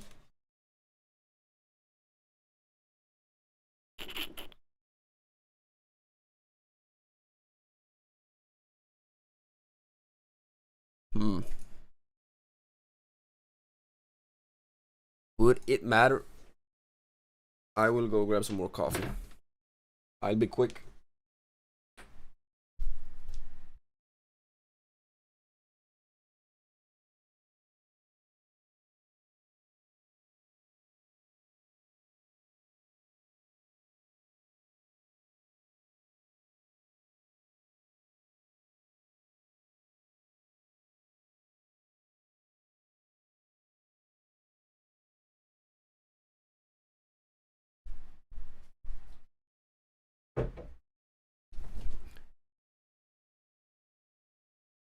I mean, it wouldn't hurt to try it out, right? But then the thing, what are was like the best op.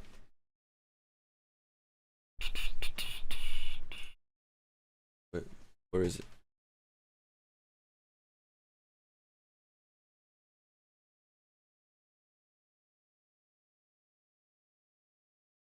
In the Corsair Cove dungeon, very good for Iron Man to obtain rune battle axe and rune full as well as law nature rune.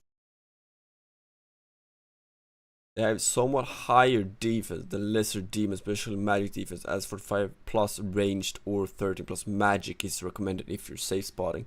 They can be used as an effective alternative to ogres for a slayer task, as the course covers. But what are they weak against?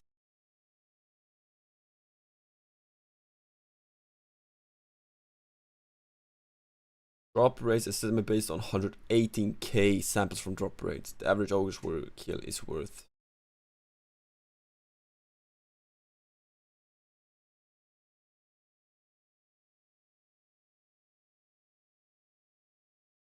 I don't know how much that is, but that's probably a lot.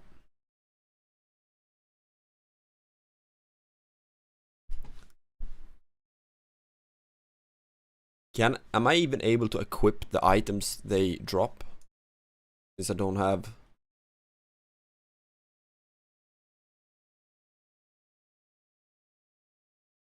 Magic defense 14, magic defense, melee defense. They have less melee defense. Wouldn't I? Well, I can't melee, right? I will be one shot. Rune is level 40. Bro, go questing. I can't go quest. Easy enough to get. Yeah, but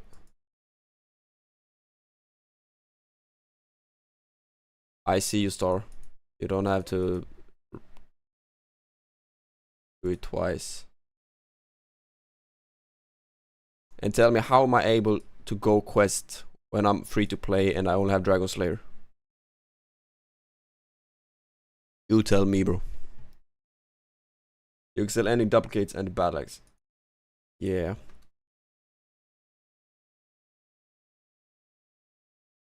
But it's like adamant is 30, rune 40. 40 in attack.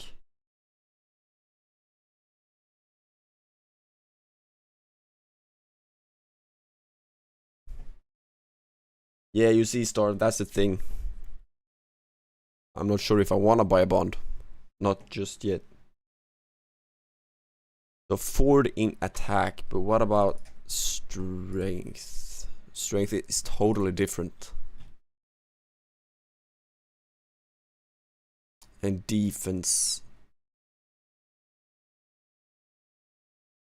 I need 40 in defense as well.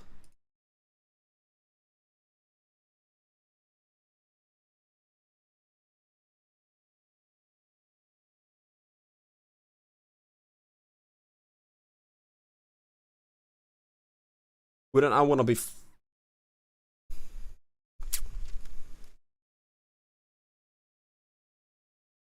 don't I want to be 40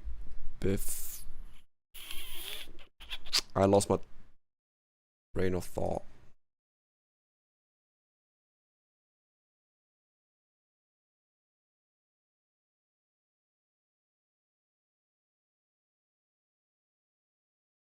If you become member, you can then really play.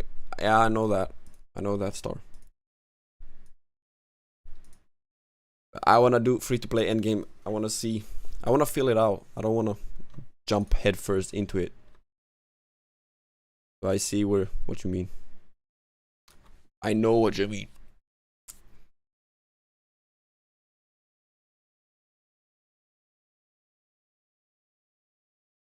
We'll see after. We'll see after Dragonslayer what I do.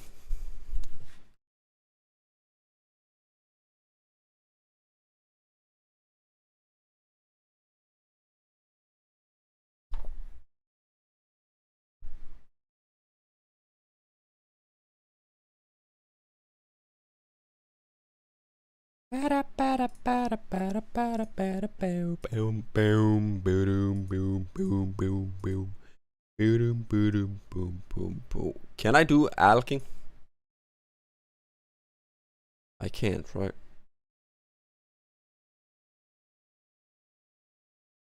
Low level alk converts items into gold. So that's how alking works.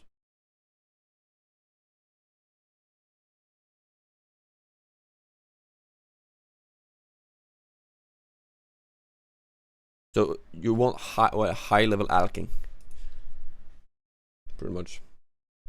Well, to make money out of it, but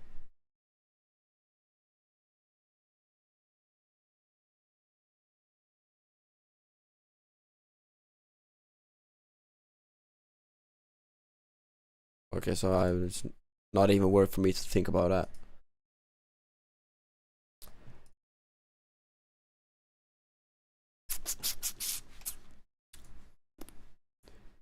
20% weakness element is the stat assigned to monster that makes them weaker element as well from standard spellbook elements, but it includes rag, bolt, blast, wave, surge, but it does not include spells.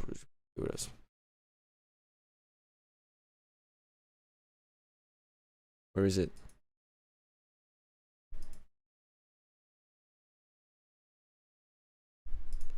Oops. High alk is Iron Man's best friend. Yeah, late game. But what if I wasn't Iron Man? Like, what would be the best way to farm the money farm, if not high alk? Grand exchange. Okay.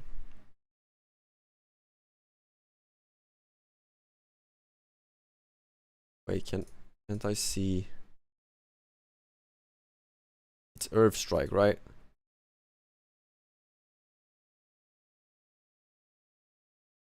Bro, can I just blow? I can just do. Can I do ogres with ranged? Or the range recommended? Ah.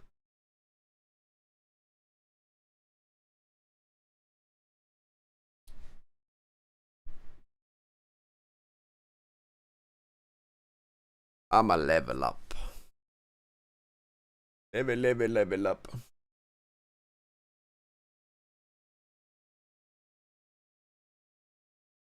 Locations.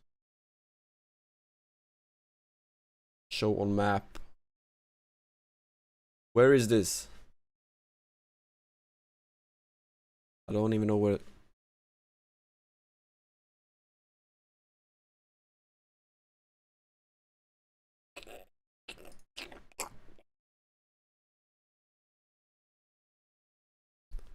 That is eastern side.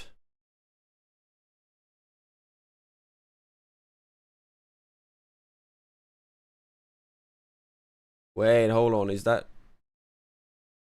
I know where that is.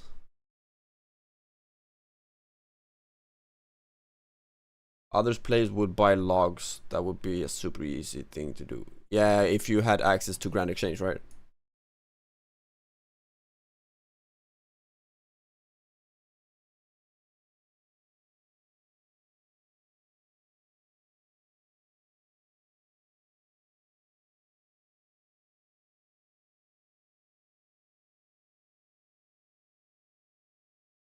Willow logs are 44 GP each, so you can only chop 1k of those and get 44k.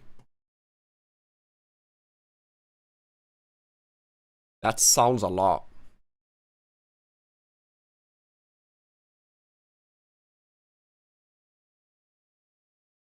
And a huge amount of time. 1k logs. It's like, wait, 4 times 1, 2, 3, 4, 5, 6, 7. 7 times 4. What's that? Something. You gotta fill a lot of bags. It's good for starting out to get rune. Yeah. But the thing is, do I need runes? Wait. I wouldn't necessarily need a rune. Right? I could like probably go and do this quest right now. Right? Dragonslayer 1. What?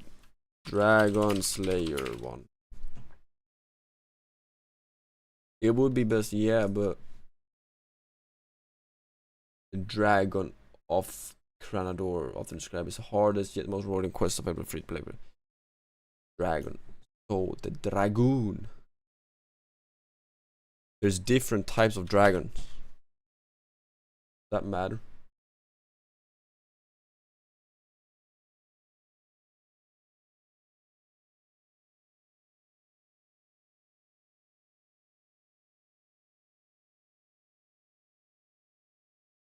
There's a lot of freaking dragons.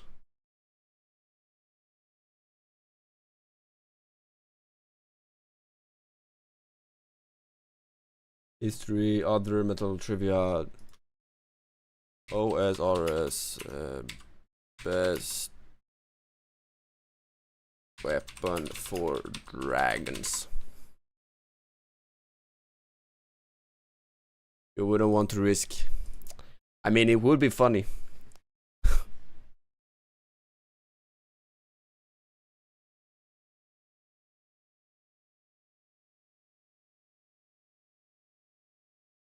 The best dragon weapon in old school RuneScape, it depends on the situation. For general melee combat, the dragon scimitar is a popular choice. That's not what I... That's... Yep.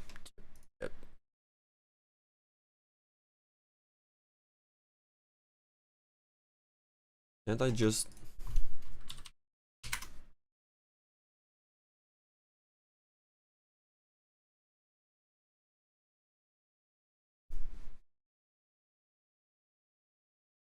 Can't I see what they...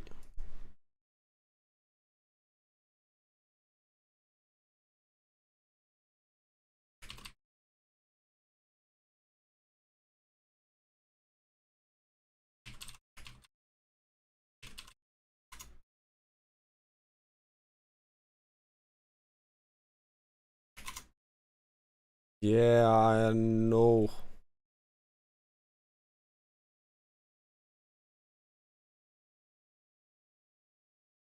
Is it a race?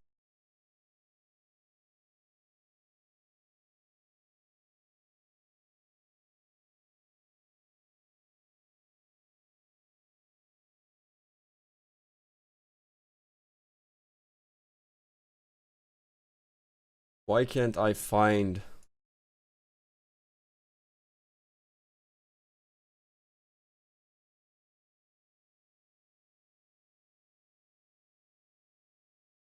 stab weapons? So all... Is all dragons like that? Or is it just... It's all dragons that are weak to stab, right?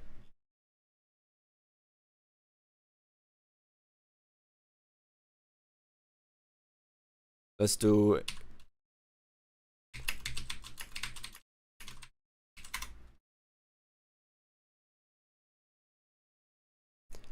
So...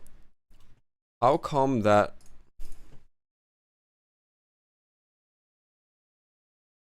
The rune scimitar is generally considered the best stab weapon when taking into account both attack speed and damage output?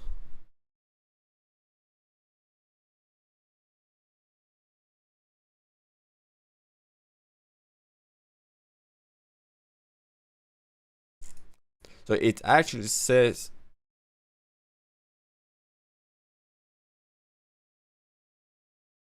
While not exclusive stab weapon, it offers a good balance of attack speed and damage, making it the most versatile option for FT melee combat, including stab attacks.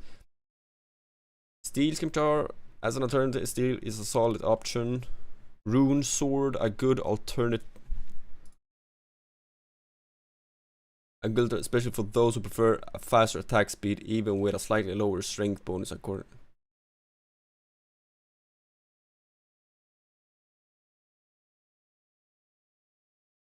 Okay, where can I also have elemental weakness to water? Yeah, but that's not like yeah. I mean, that would be if like you train and safe spotting, right? You wanna use.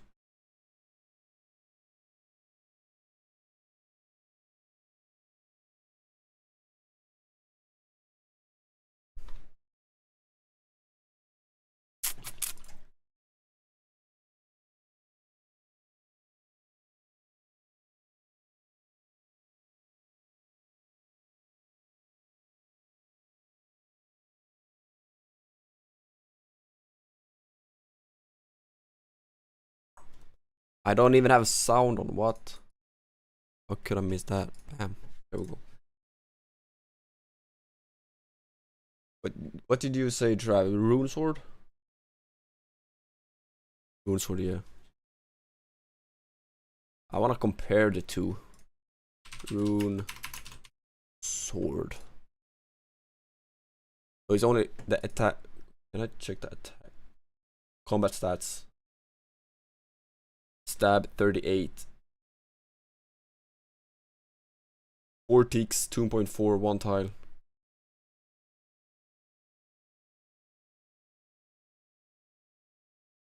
Duplicate. Rune. Scimitar.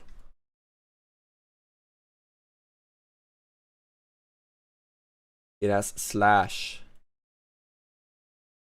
It has 7. Bro, how? And it's as fast. Tag bonus. Even. How can they say that Rune Scimitar is better because it has more slash, but the attack speed is the same apparently, and sword has 38 stab. Like the stats speak louder than what's written. I mean, what?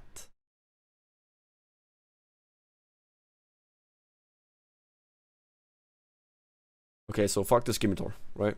Rune sword. I assume.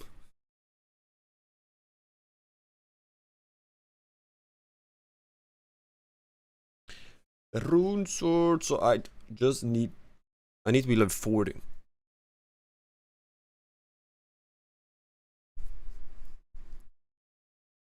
For the attack, right?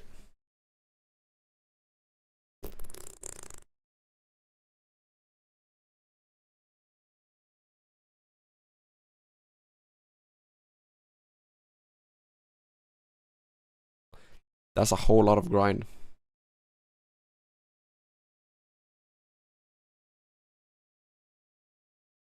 Wait, couldn't I do...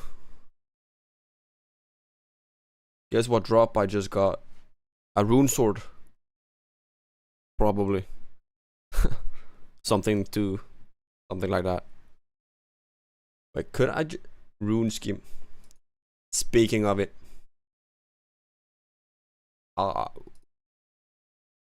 Couldn't I just go for adamant? Adamant. How did you get that, by the way? From where?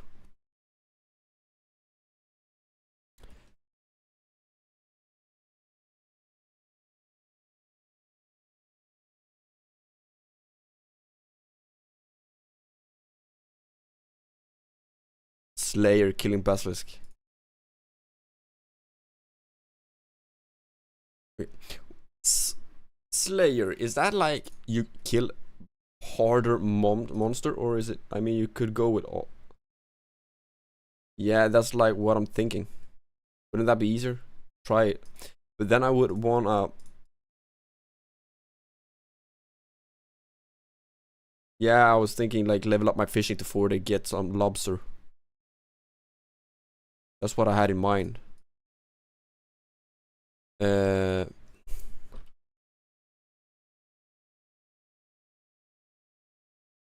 But wouldn't I want my smithing? I would wanna craft it myself. But I wonder if you could be able to get a time strength potion. I don't have herb lore, so I don't think so. Right.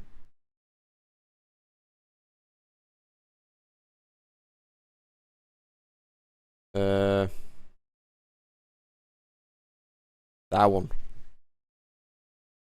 Bronze, iron, steel.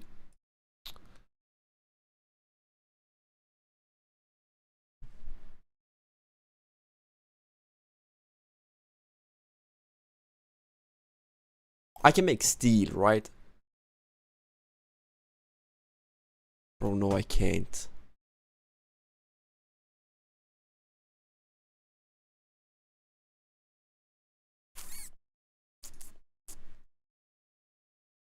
Well, it seems like the only option for me to like farm some money and buy. Am I 35? I am 35.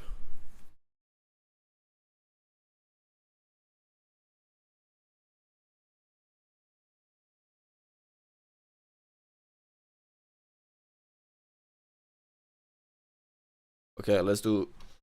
Let's see. Let's do something else.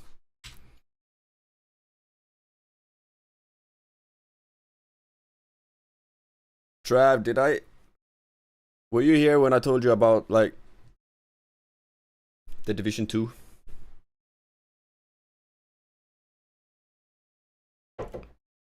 I will not be able to stream it, which sucks.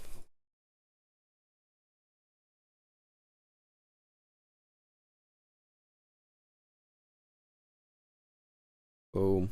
Sell. That's not a helm I want, right?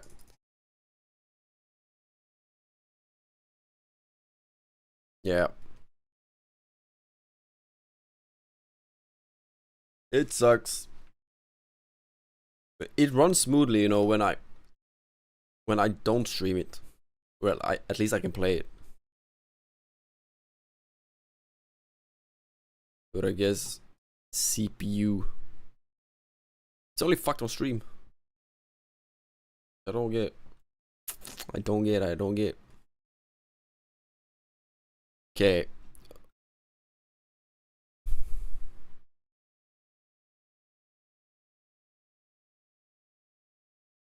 I got 6K. What can I do? What can I sell? What can I do? What can I?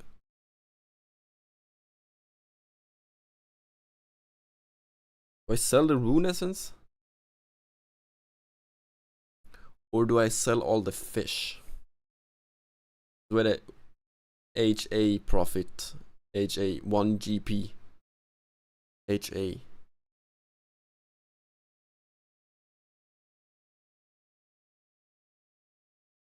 Oops.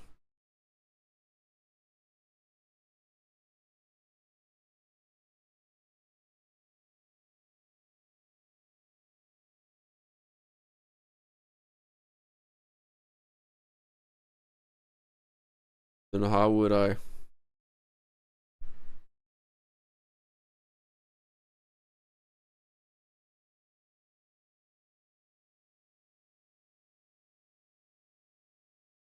Let's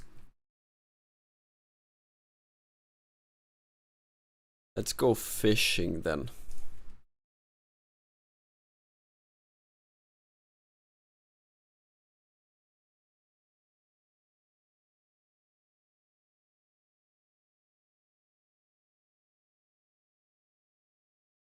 There's no way in hell I would be able to.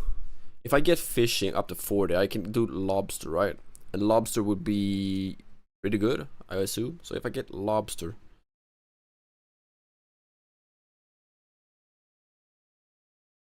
At least if I get lobster, I can take everything else from there, right? I think. That should.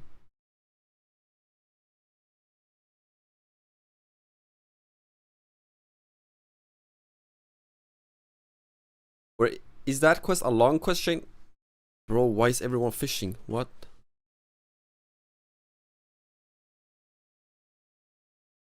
If it's a long question, I could be I could. Bro.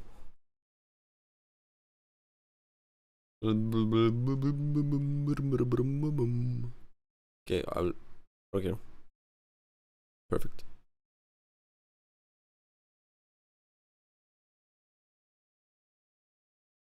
Hit me with your best shot. Doo-doo.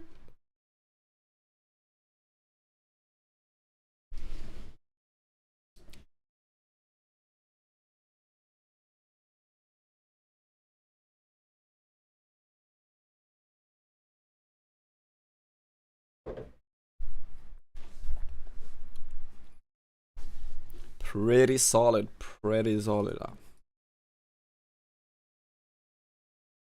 Yeah, because I do wanna.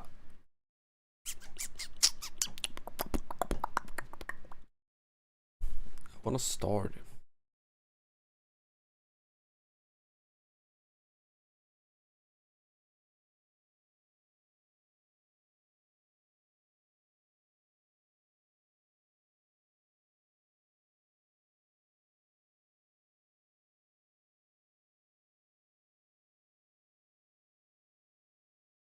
Diaries.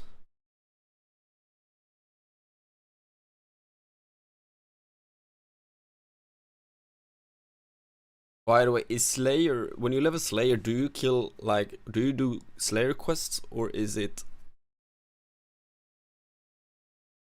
you kill like harder mobs, like bosses? How does that work? Wait, increasingly dangerous. I was right, yeah. Falling ass, crable. Okay, you talked about Basilisk. Is it Basilisk Knight? Level 60. Both bosses are only high level. Okay. Hydros. That's sick.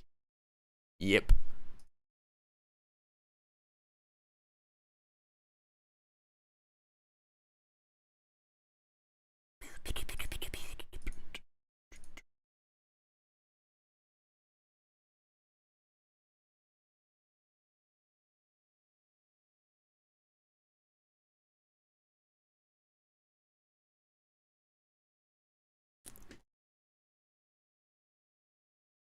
But wouldn't this take years? Get up to 40? Well, let's say I'm stuck between some thoughts. Like, let's say I become a member, right? How the hell would I know what to do next?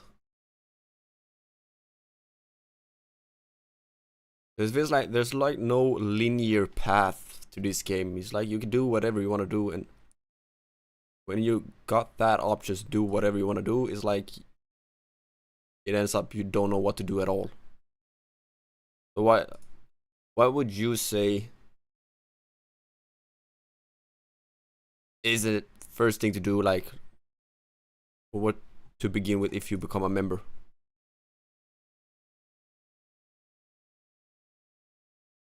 Because who was it?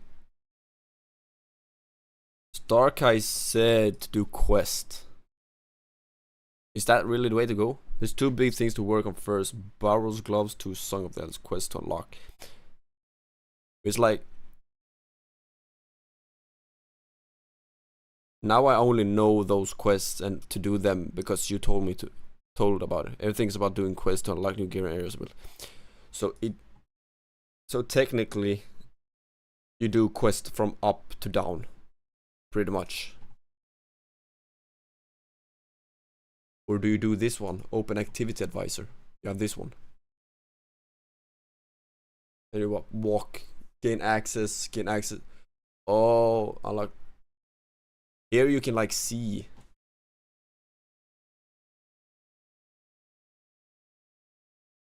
So this is like Activity Advisor. It's like a guide, pretty much. I assume.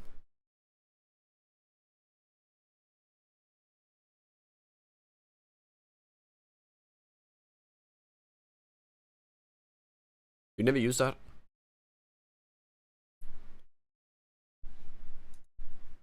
I mean, I thought it was. I clearly here you can see like gain access to more blah blah, gain access to kingdom, unlock the herblore, which you want, right?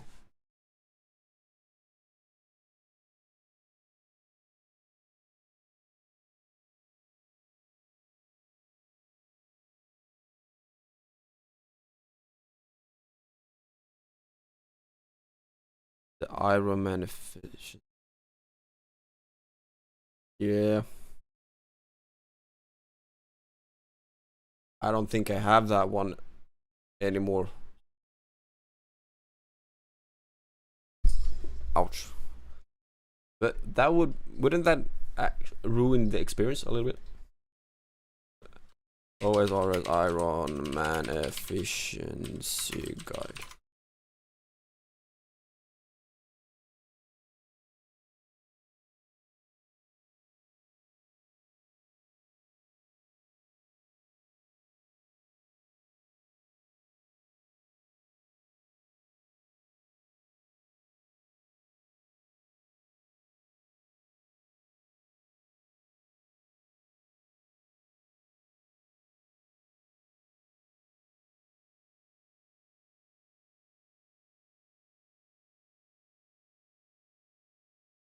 Is it like, can I show it? I can't. Why is that one so?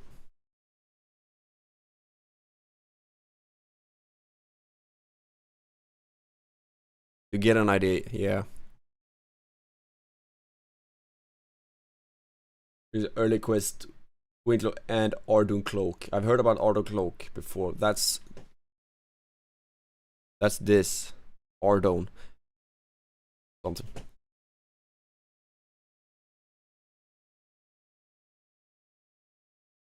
Thieving, I know. Yeah. Goals after barrels of gloves. Why do you want barrels of gloves, by the way? What's so special about it? What's so special about barrels gloves?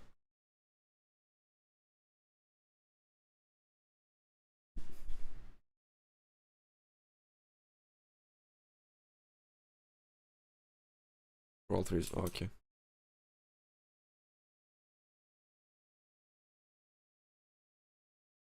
Attack bonus 12, 12, 12, 6, 12.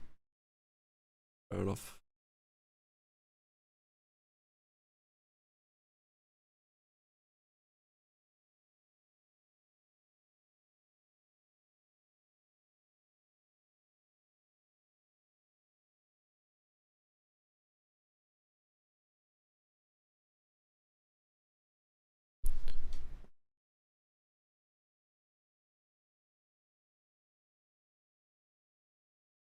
All the little attack bonuses real.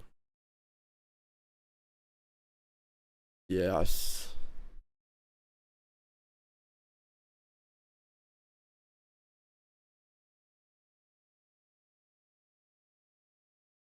I know it all matters.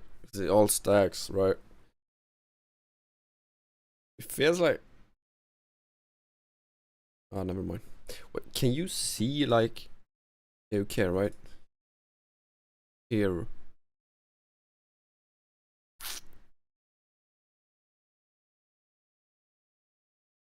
.4 second. Is that's the fastest, right?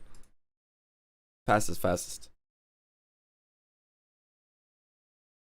As you can attack.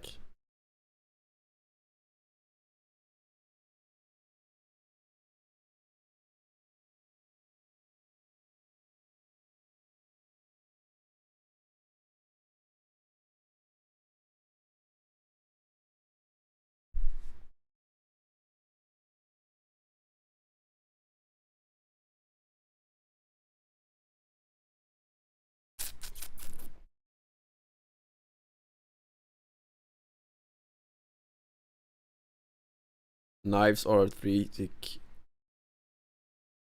Yeah, because 1 tick is 0.6, right? Yeah, it is. If I do the math. 1.8. But are knives even good? They're like throwing knives, right?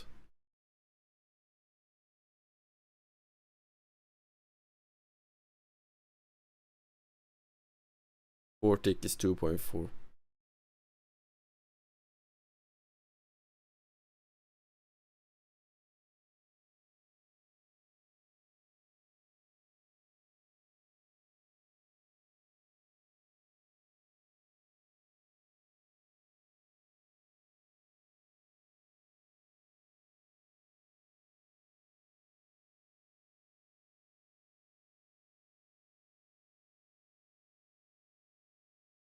One dragon knife is like 20k.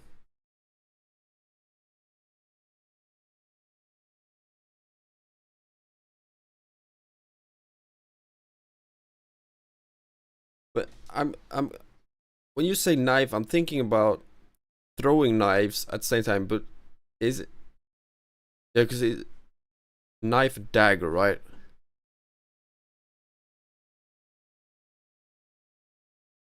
Knives you throw. It's like, yeah, throw. Oh, yeah. Okay.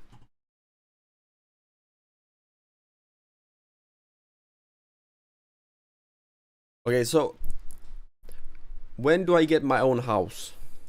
How does that work? How do I unlock housing?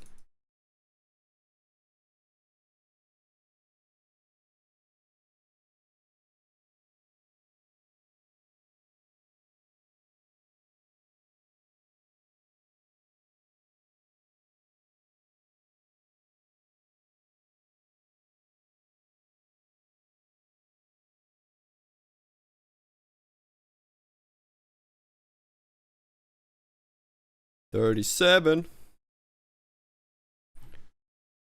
I think you just need to talk to the house agent and get the port. Where? So I'm able to do that now. Where is that?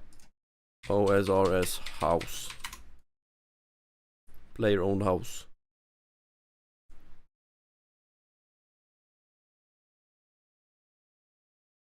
Members, of course.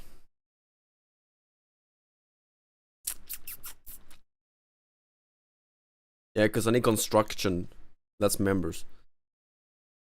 A player owned house of the short as PO is a construction skill. It can be bought from an estate agent for 1k or received for free upon completion of the mini quest Daddy's Home.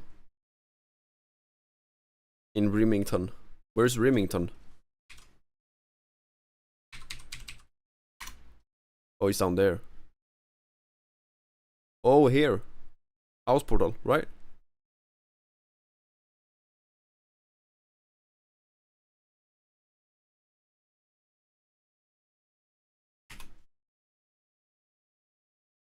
So technically,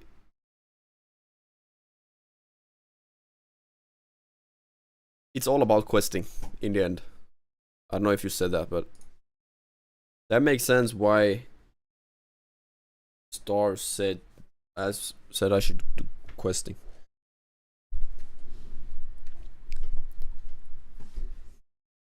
Questing.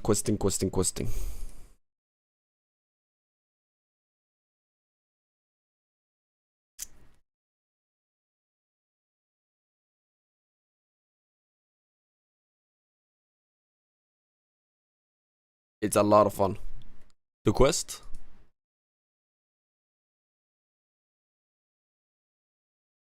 I mean, it's definitely more fun than to farm.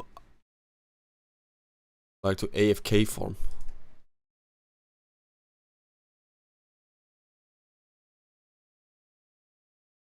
Took me about a year. Yeah. But that's a good thing about RuneScape as well, right? You can like do stuff, have your account, and then you can like quit for a year, and then you can come back and you have like all the progress, everything. It's like you can come and go as you want, right? The only thing that's like in between is like the bonds, right? To become a member. But that's not a problem. Wait. Do you know how it is if, let's say you have the amount of gold, right? For a bond. Let's say you have like 50 mil on your account. You have a bond for a month. You stop play. You come back 5 months. Can you like... No. Yeah, you can't buy a bond. Never mind. I got the answer. Because you can go log into the game and you can buy and use a bond, right? For the... As a non-member. That makes sense.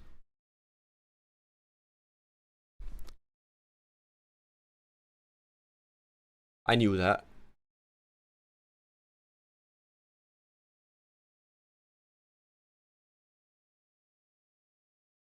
Other players can give them to... Yeah, that I do know. If I'm an Iron Man, yeah.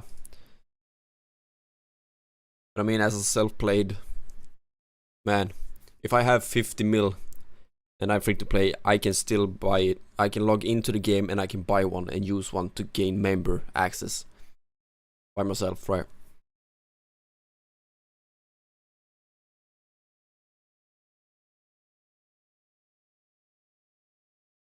Can you?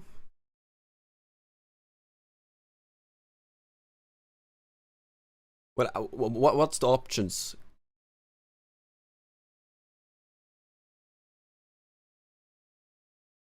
Are they only available on the Grand Exchange? I think I heard that's the one thing an Ironman can use GE for is to forget him.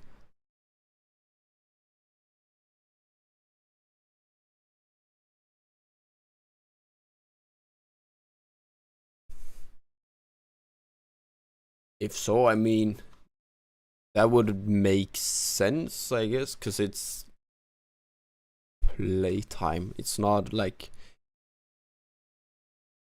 OSRS can player can Iron Man use GE4 bonds. Iron Man are able to buy bonds from the Grand Exchange, which allows them from buying or selling any other item via a unique interface. But if an Iron Man is able to buy it, are they able to sell it?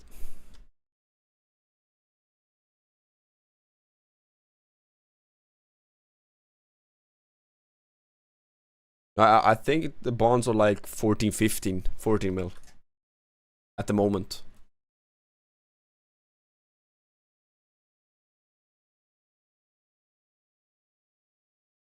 Can Iron Man use GE for bonds? Can Iron Man sell bonds on GE? I want to know that.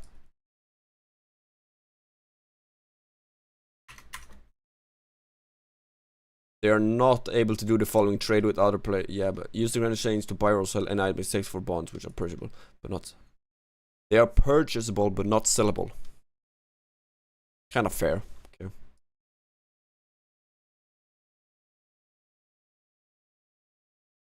Okay.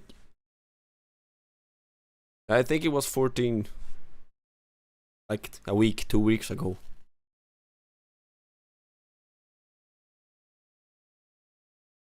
Something around that. Doesn't matter. Still a huge amount of money.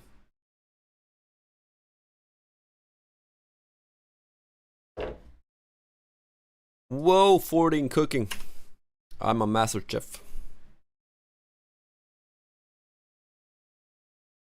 They don't want you to get any GP from other players. As an Iron Man, no. Which makes sense. Well, that's the whole point of it, right? To not.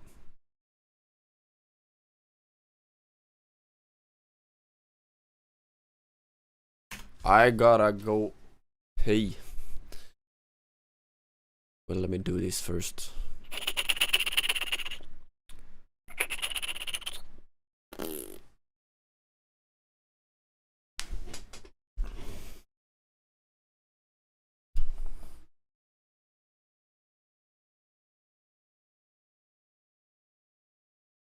Drop, drop, drop, drop. Boom. I'll be quick.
Mm-mm-mm.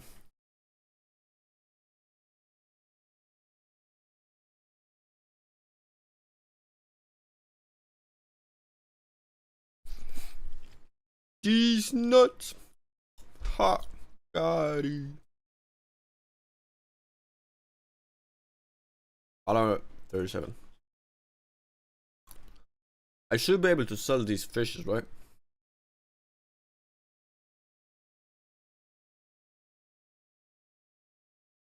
I want to try something, right?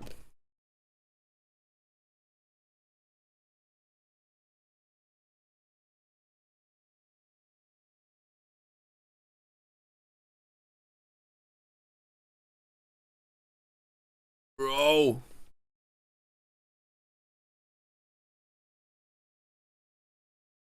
I can't do that. That's quite hard. Wait.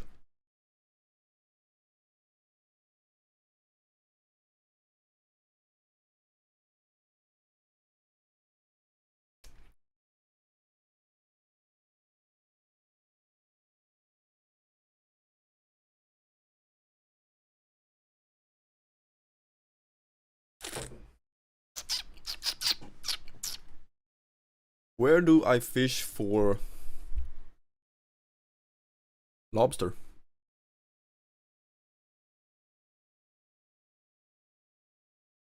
Who's this? Are you for real? Why, bro?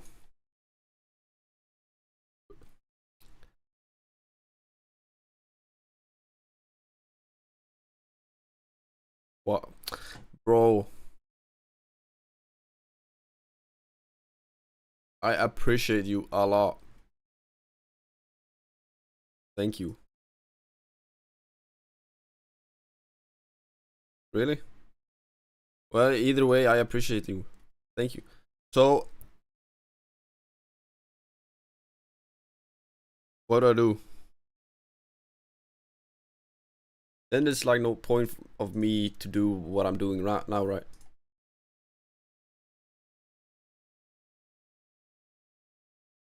It's that one, right? Redeem. That one.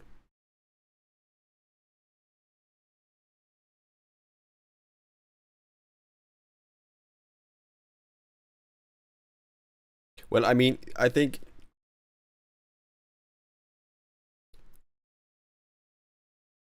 if I do the Dragonslayer quest first and then I redeem it.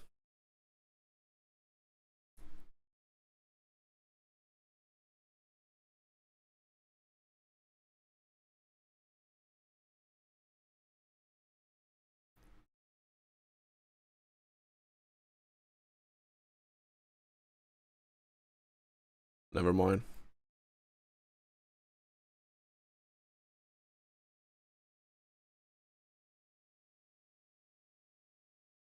Please log out before I attempt to log in.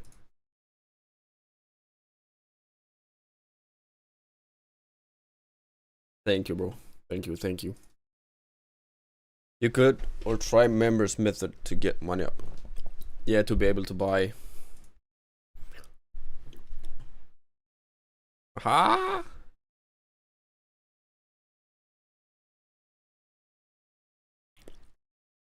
Okay, I want to get the runes for them, right? But then I don't need.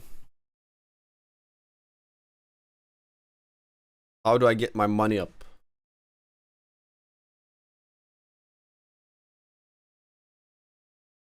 How do. There we go. Popular pages.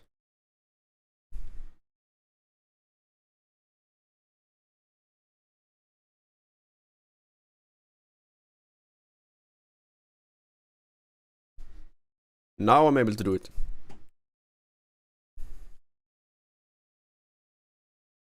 Fletching bows from logs.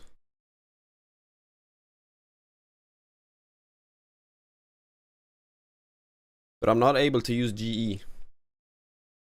That's the thing. That's what. I have to sell it on something.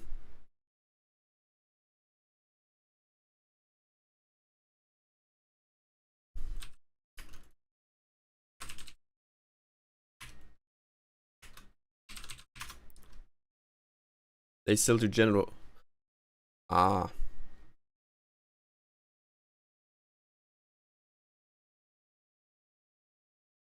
What is this?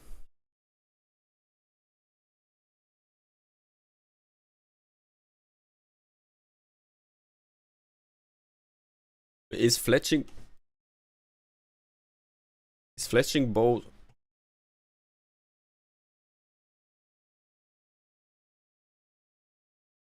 Do I have to log out?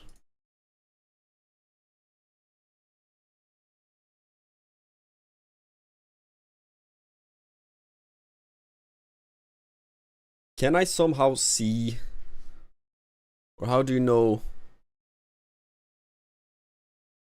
Because then I get my fletching up. Sure, bro.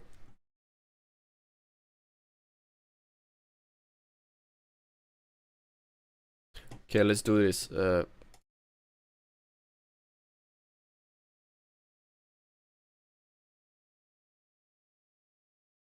Bam.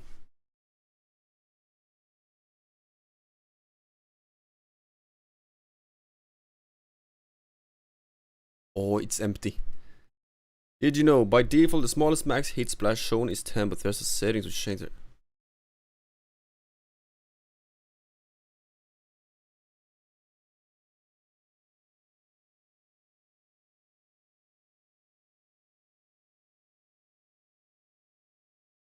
OSR is early money making guide. Iron Man. Here's something.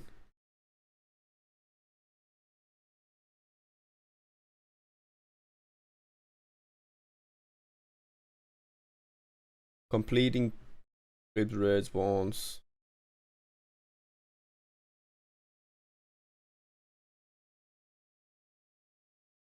There's quests that gives me after completion, get a cat, purchase a kid and grow and sell the civilization. There's high alch.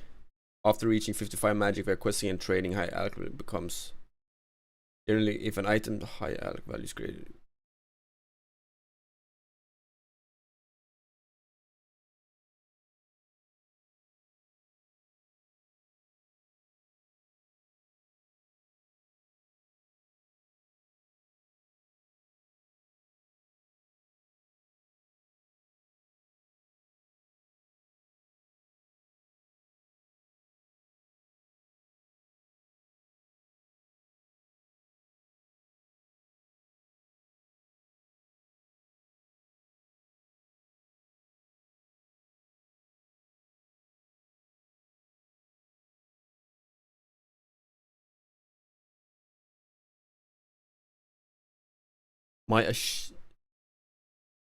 The waterfall quest is usually done first. Gives a ton of combat XP. Do I gain any money? Do I want to do that? Before I do anything, I want to do Dragonslayer. Do I actually want, or do I make it hard for myself?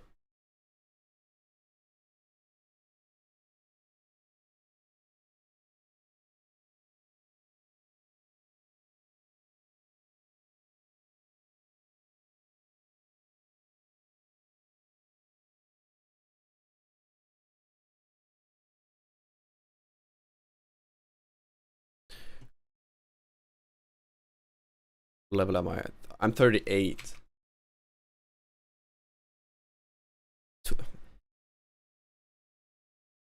Who knows? Yeah. PKers.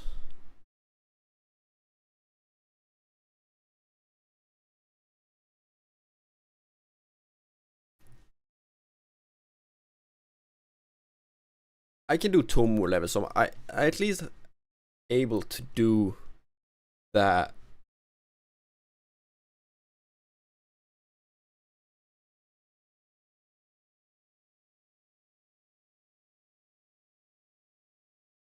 Where do I buy? You said here, right? That's Dragon's looking range farm. No, where do I buy rune? There, right? Sword shop, rune sword. Yeah, for 20k.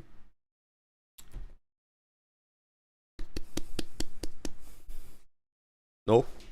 Champions Guild. Here. Okay. So what's if I just do one quest?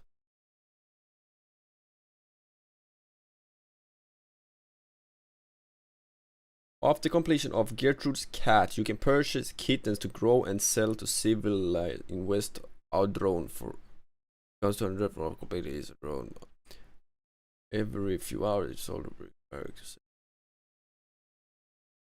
Can I see the rewards of the quest?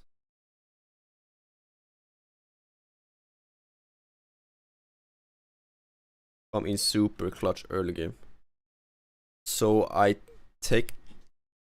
Then I do want to do that quest, right? Gertrude's Cat. Can I search? A B C D E F G H I J K L M N O P T Q R S W A B C. There it is.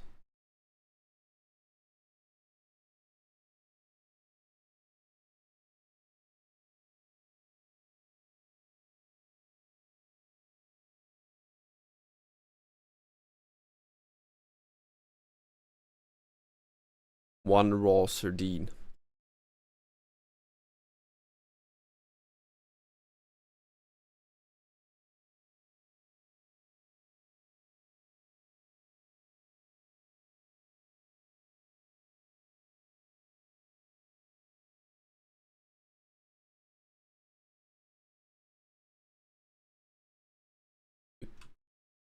Do you mean that I can?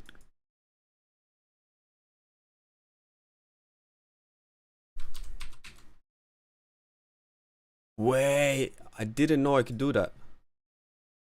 Okay, wait, too much. How to go back? Useful assistance. Okay, I mean, okay, yeah.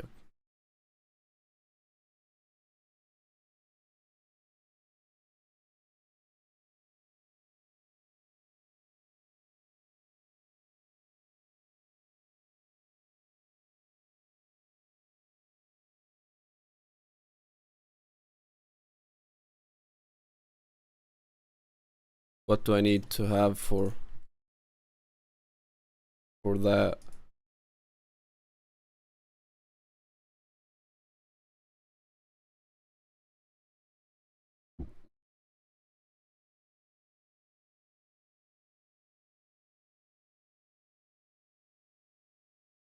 What does my mage need to be? Does that even matter? I mean,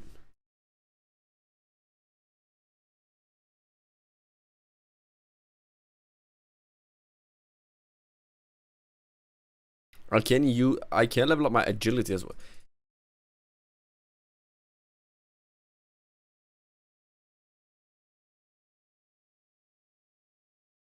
There's our mage level for one for air.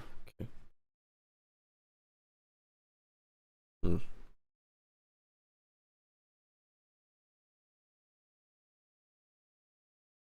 Or I just send it. I just send it.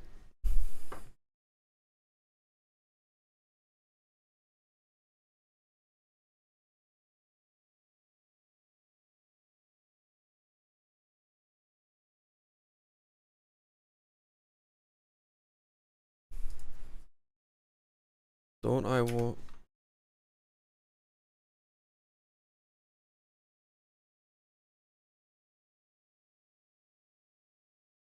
Do I need to unlock the herblore? Why would I want to unlock it? Don't I already have it?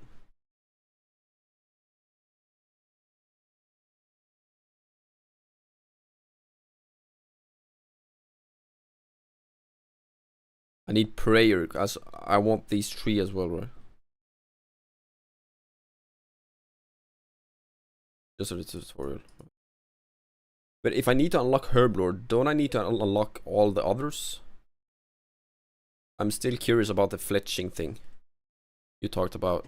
That apparently could make some money through that, right? Yes, very much. Nope.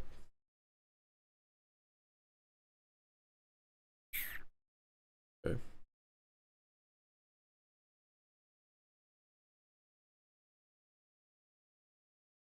It might be Herblord that needs to be unlocked. Only?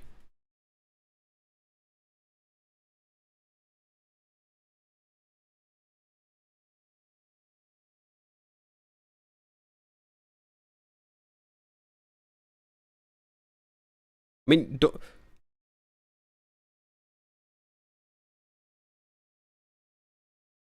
what about those clues? Don't you get anything from clues? Something if I do Slayer must drop lots of goodies to sell. Can I even do Slayer? Crawling hands 5k, bugs 7. Yeah, I can. Probably. It depends on what level. Yeah. I can try it, yeah. But what about those scrolls? Clues. What if I do clues? Oh.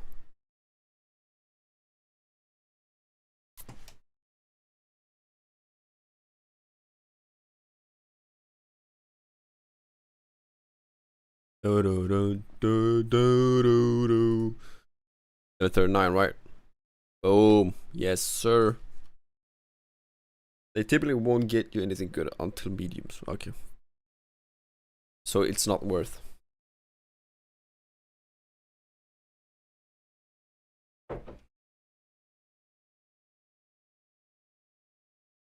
Clues make you have all sorts of items and go all of.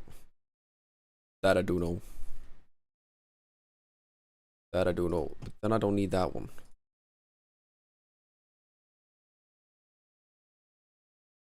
Yeah, to be able to like transport in between everywhere, right? But wait. Shit, now look, now it feels like there's a lot of shit to do. Like what? What do I even start? Like one step at a time. One step at a time.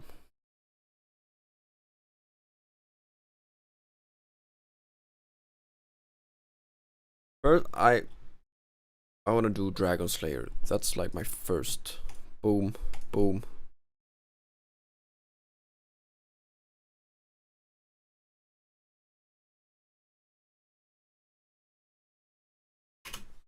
What's it?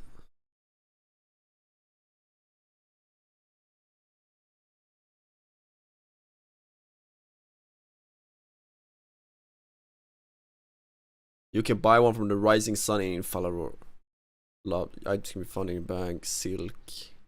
Either 33 magic for telegrab and a ranged magic weapon, or either 33 magic for telegrab and a ranged mage weapon. Why would I want that? Isn't that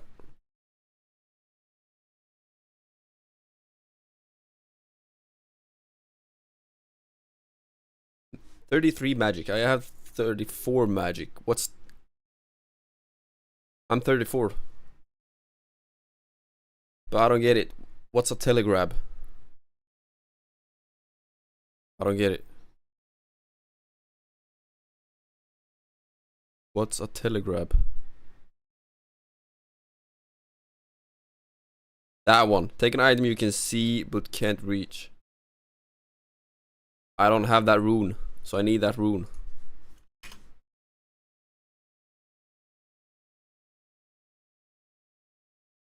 That's a problem. And I can't buy it anywhere, right?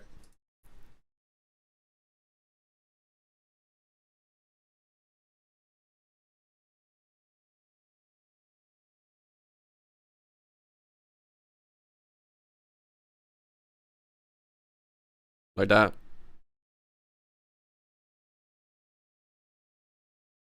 Those ogres? Yep, I do.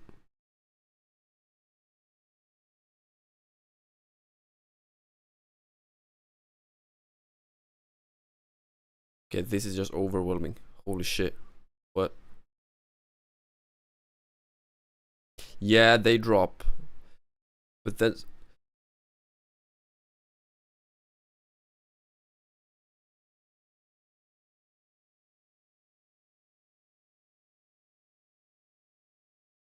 Where's the link you sent? Where's the link? There's the link.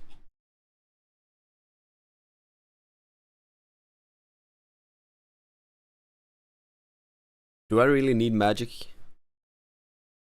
I'm gonna do range. I could do range, right?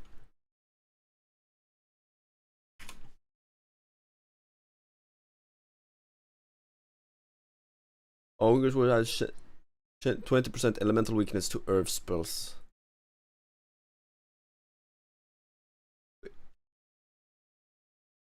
If I'm gonna do earth spells, then I will lose money.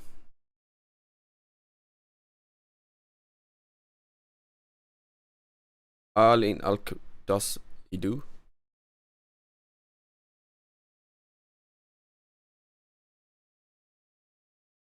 Because I only need one, right?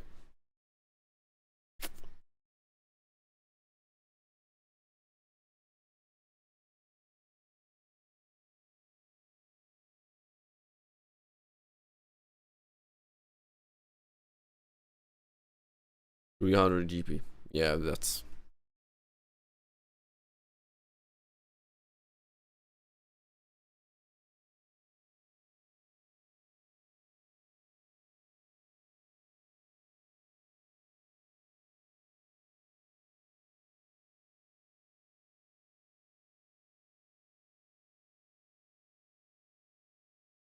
Three planks, 90 steel nails,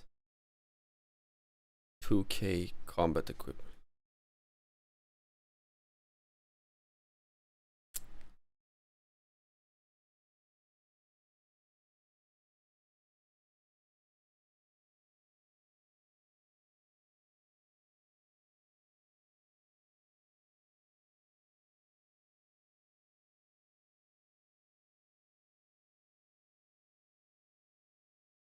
Proud of some. Then I won't sell them. Because that's what I'm getting now, right? Yeah.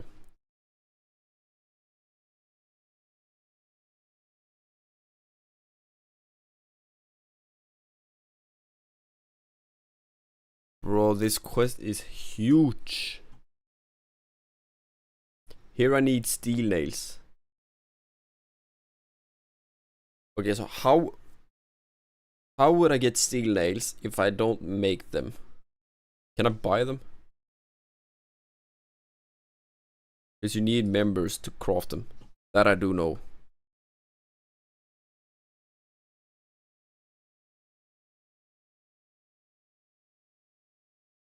$34.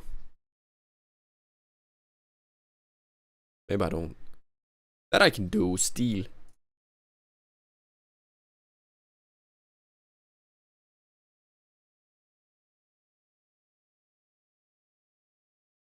How do I get steel? Coal, iron. I need to mine coal.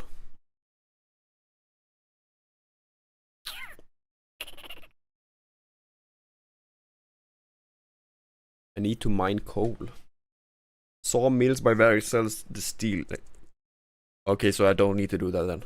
Sawmills. Then I can do that.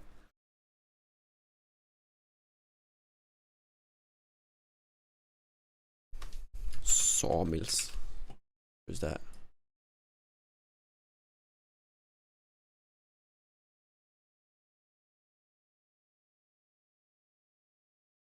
Where's the sawmill?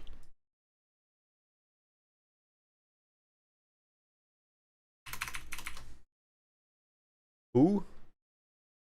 Sawmills by Varrock.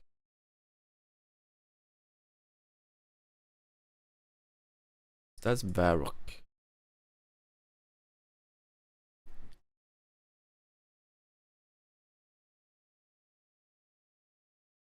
Right up before the Wildy.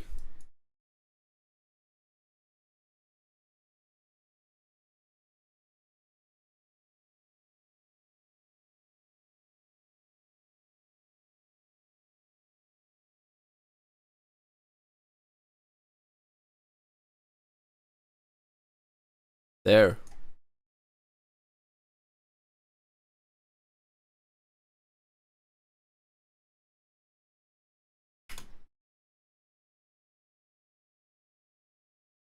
Okay.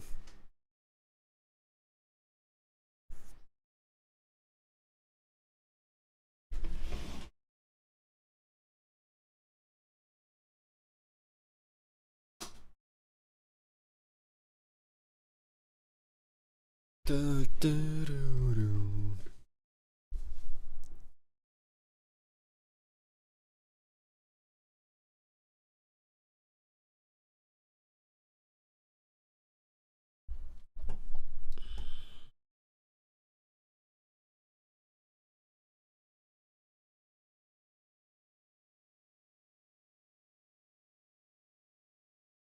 But to do this quest, right? It's should be enough to get one, right? Doesn't say anything else. There I lose 2k as well.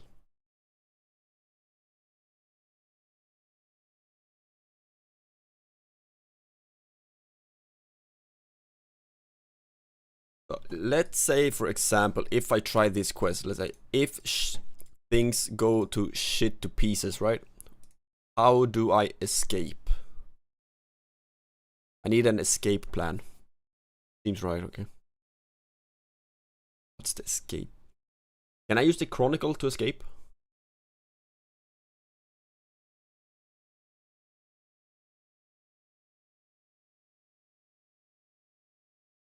Teleports to port, Siren, return, drain the village area. Teleports Edvid for getting into. And how are they? Enemies to be zombie rats. Elvorg. There's a demon level 2 says.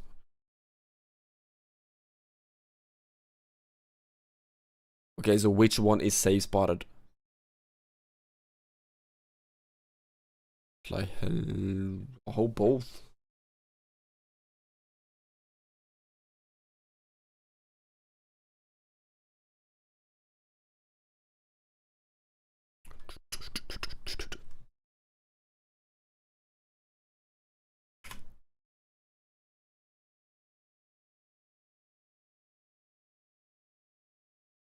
Shouldn't need.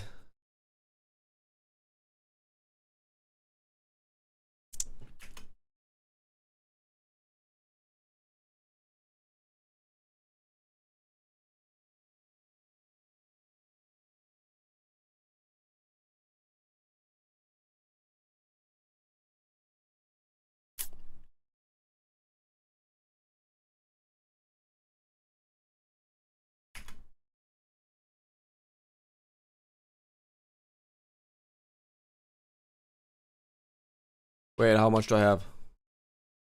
Can't see. Damn it. Damn it.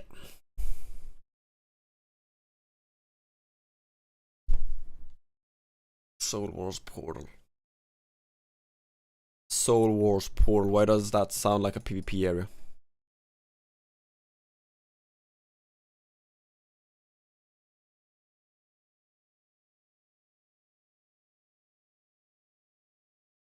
Because it is. Spot on. Right on.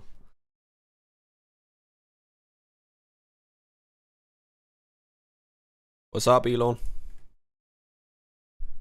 Welcome. How you doing?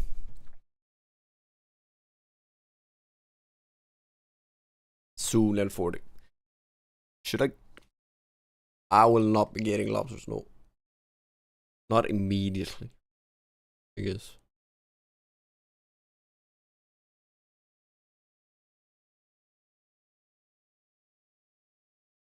Fishing level 40, be able to do lobsters.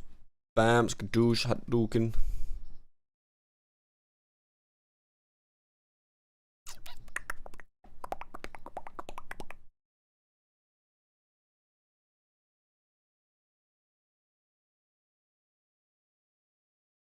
Good shit.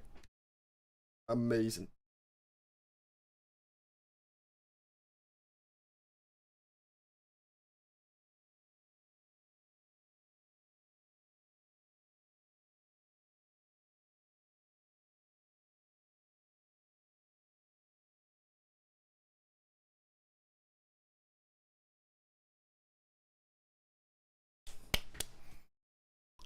Perfection.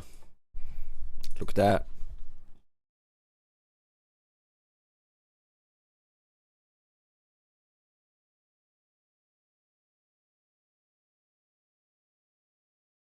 Swordfish level 50.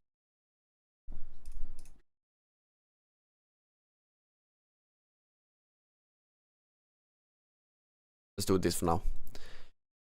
Let's do this for now. Talk to the guild master in Champions Guild south of Varrock.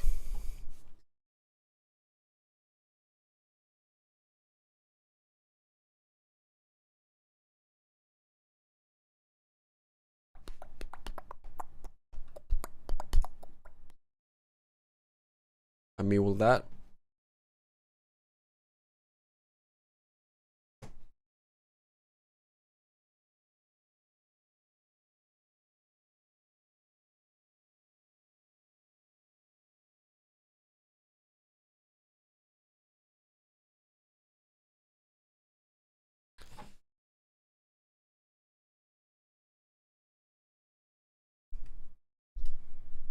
Amazing.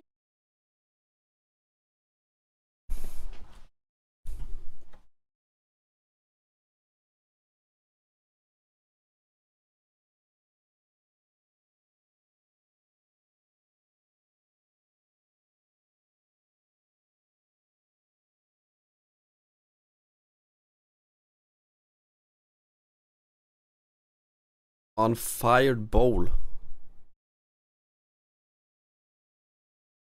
I don't have that one. Okay, lobster pot.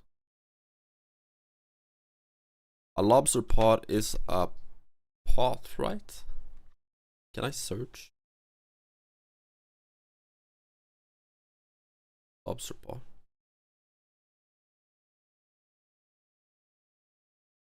Silk.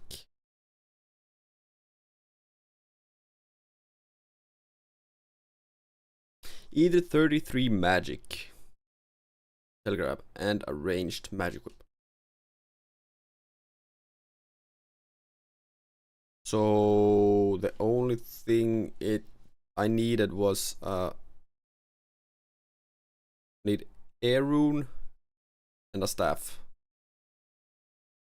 And 3 planks plus combat equipment. I do have combat equipment. No, I do not have combat equipment. Yeah, I'm gonna get.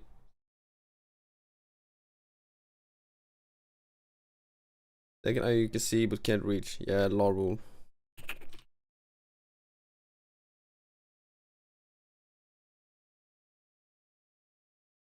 Don't I want?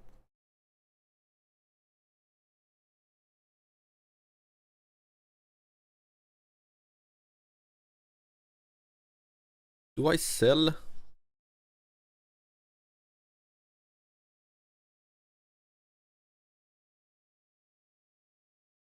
Bam bam bam bam bam bam bam bam bam.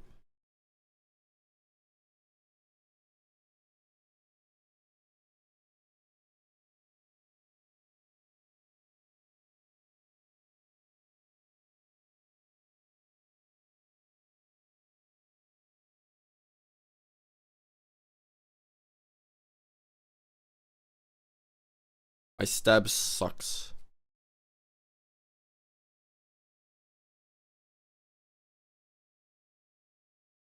Okay.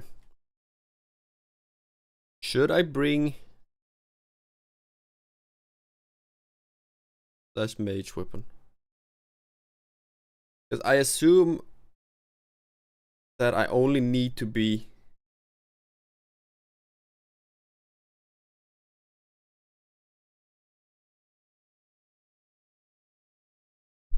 yeah, that's attack bonus range. Only, yeah. That's defense bonus, that's only stab.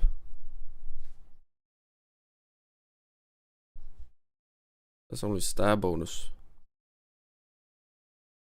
That's worse. Okay, wait. One step at a time. Let's go. Can I? How do I?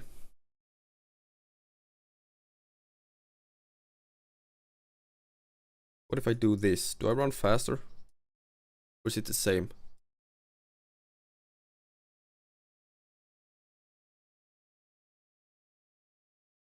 Because I still have them in my inventory, right? Does that matter?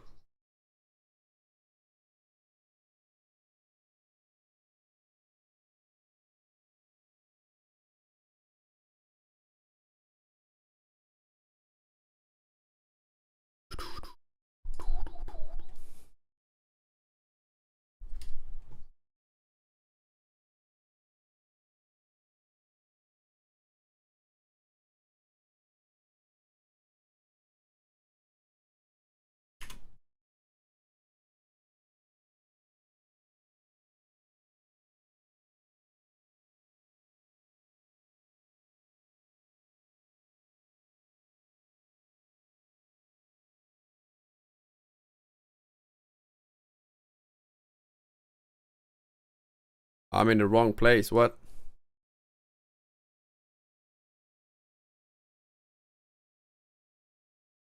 There's thread. Logs, logs, logs.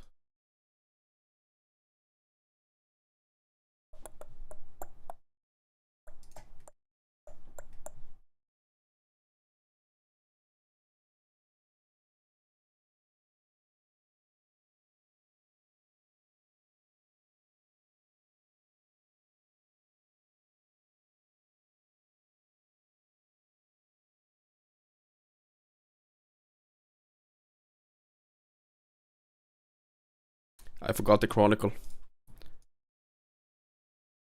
Boom!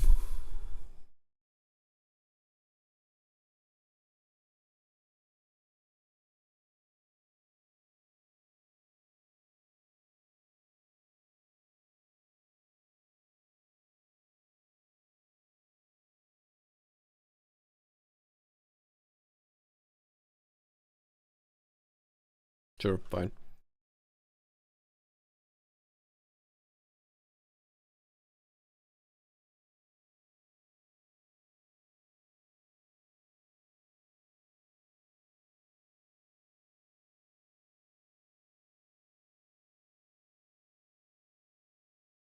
Yeah, but where is...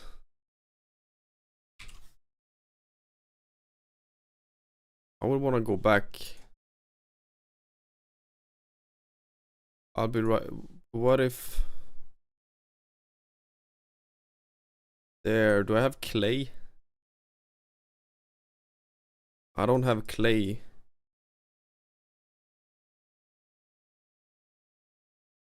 There's coal. Okay, I can go there to gain clay, right? Sure. Isn't that far?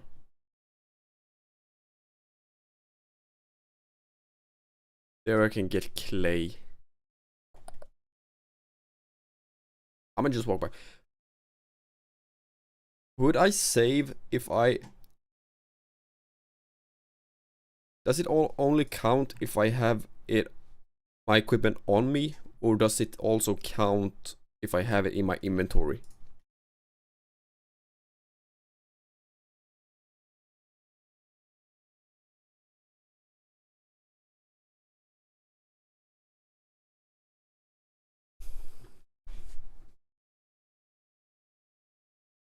Toward what? Towards the run.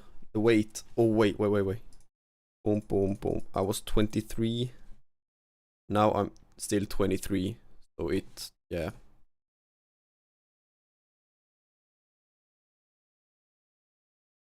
Doesn't matter.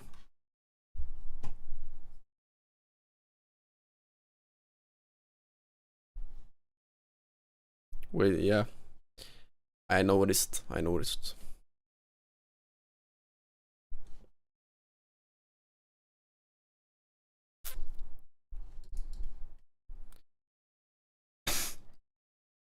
Which makes me wonder if I should probably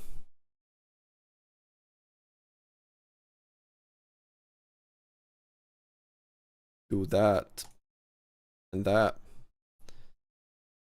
and then do that, and bro, where's my pickaxe? Oh,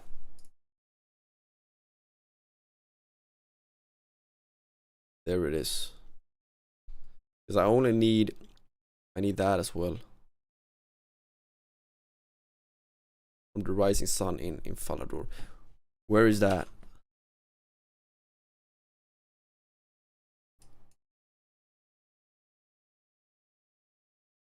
Here. So I'll do.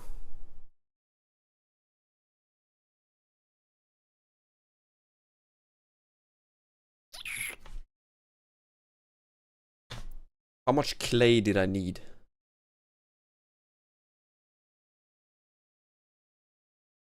Need crafting. Where's the crafting? That one. This.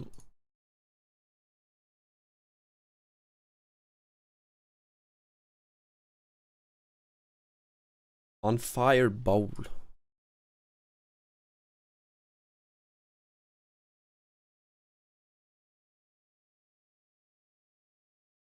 Ah.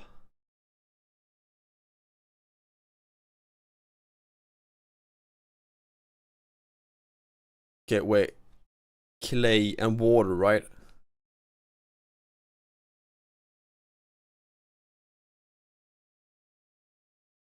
Clay and water comes soft clay, and then I can.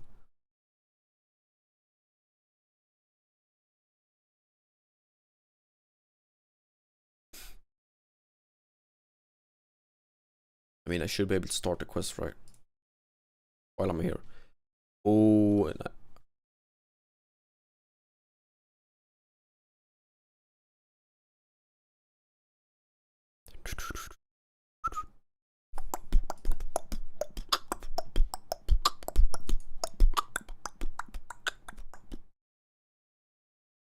the ability to equip a green D-hide body room, rune playboard, dragon playboard, wait, so if I do this quest, I gain access to do things as well. Right?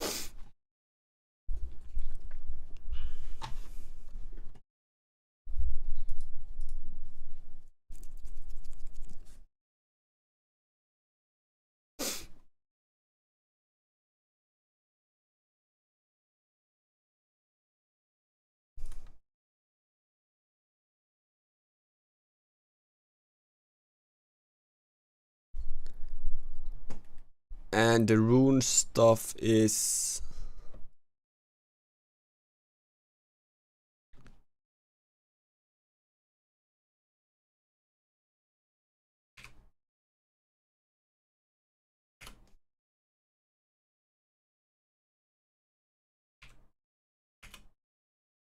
Okay, where? Cooking range.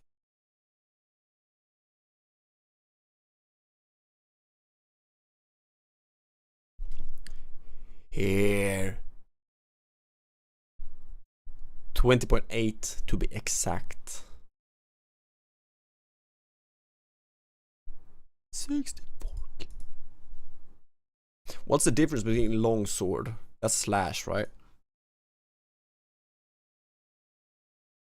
20.8k.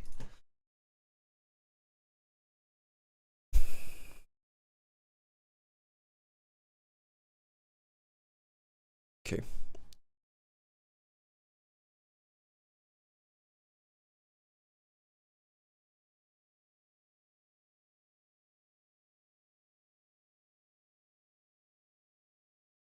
Let's fill it with clay.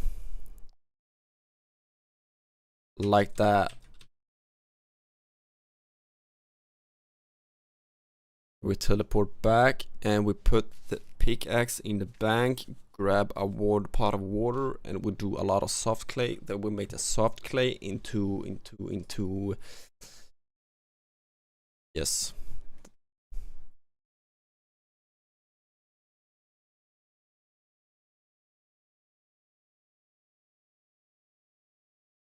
I have a bowl. But it's not a bowl. All right. Boom. Bucket.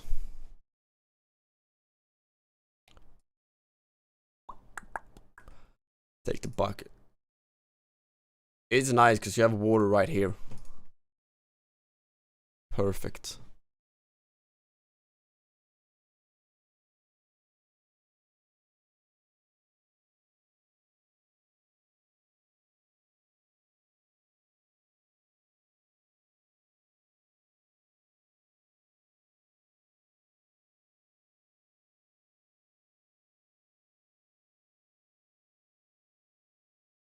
Bro, this takes time. Holy.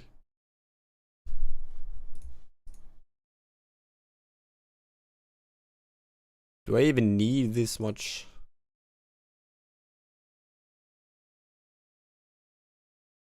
It's good to have, right? I don't see.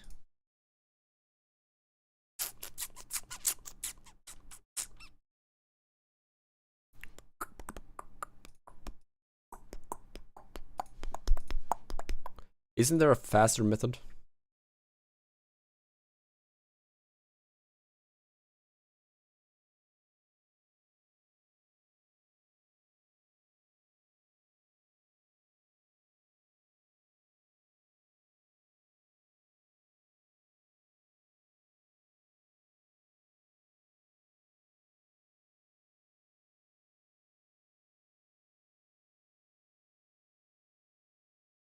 And where do I use clay?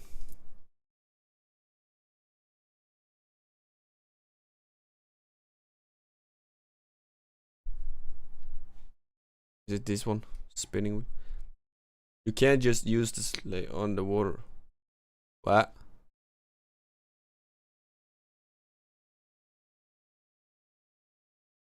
What do you mean?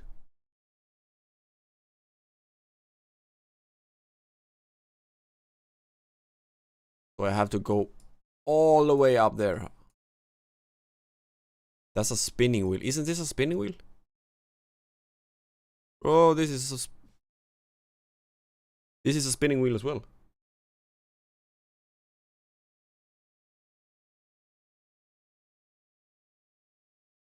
At a potter's wheel.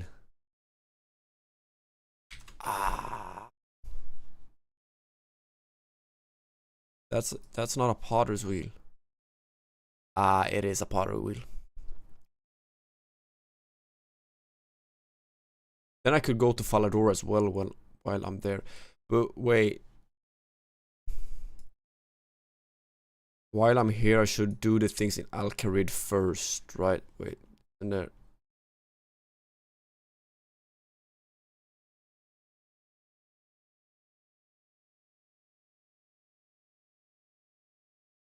Yeah, there's nothing nearby. Where's the closest? The closest is up there. Okay. Planks. You can buy one from Infinite. Okay, so that's north. How do I get planks? OSRS planks.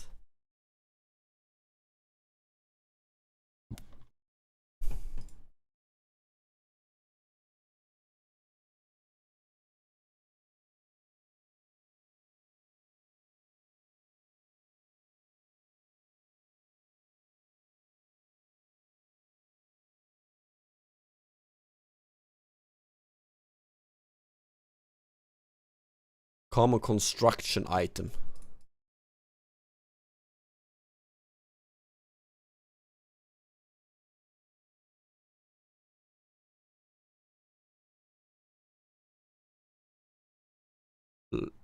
Taking logs to a sawmill.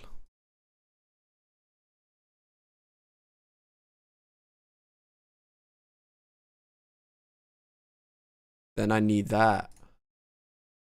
Doesn't matter which logs. Then I need my axe, right?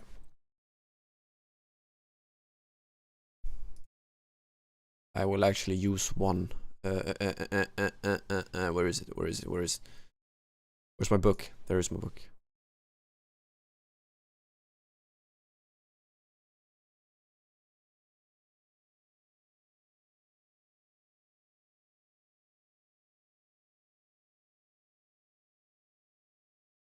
I don't need that just yet.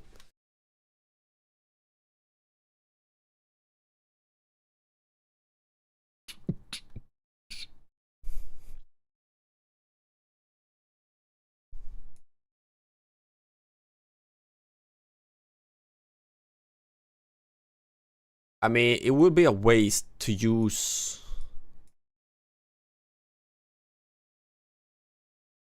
Maybe not. See if I. Okay.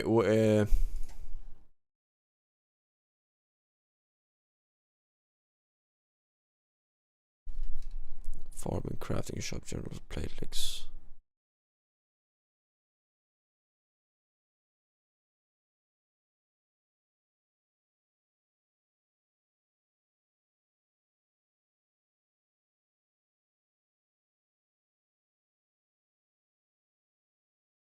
Who in Al-Kari did you say, Trav?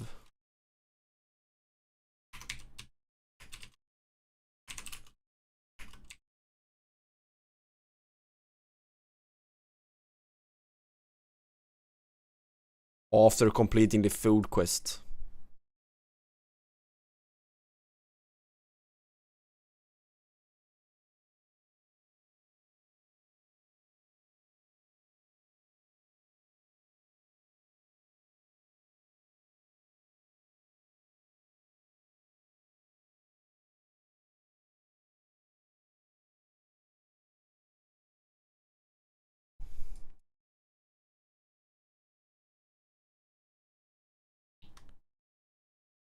Yeah, but there's a quest to it, right?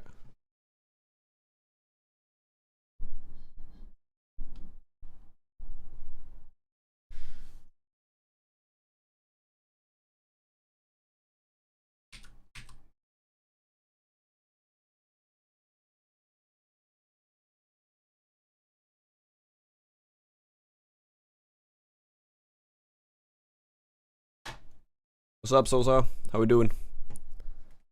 Here he is. Great. Oh, I can't buy shit.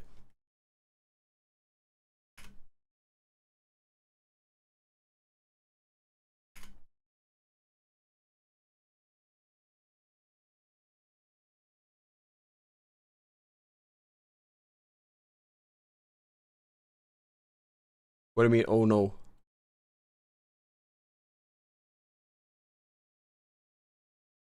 What do you mean, oh no? That's not a good sign. You don't meet all the requirements. So, okay. That sucks. 30 thieving. Okay. So then the only option is to either get 30 thieving or we do kill ogres. Right?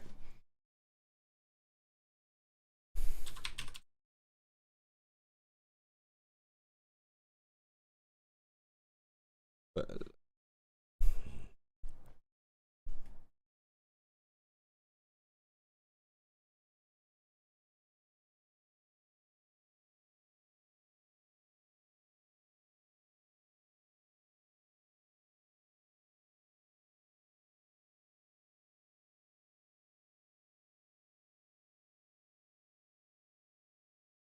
got clay. Wait, while I'm here, I might be able to just... Because that's the only sawmill, right? Saw...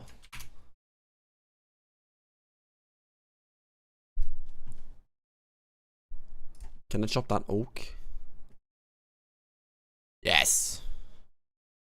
Then I do logs. I'm gonna run up there, make the planks. What's that?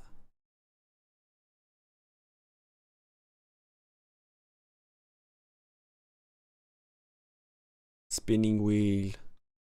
Windmill. I want a sawmill.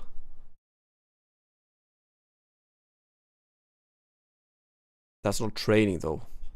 Is it shop? Is a sawmill a shop?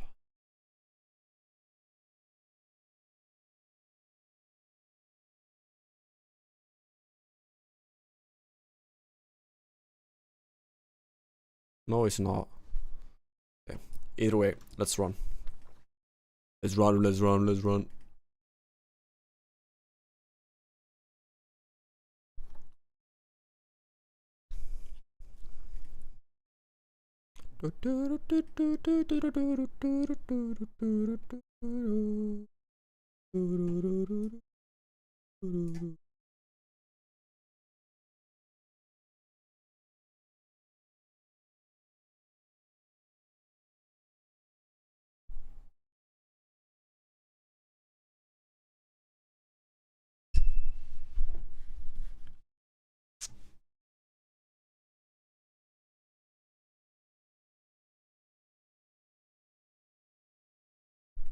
And I guess I just talk to him and I don't trade him. But what?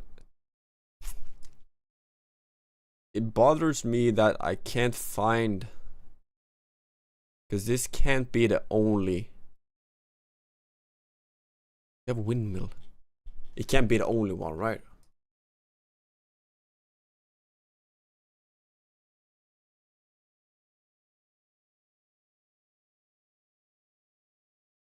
Buy plank.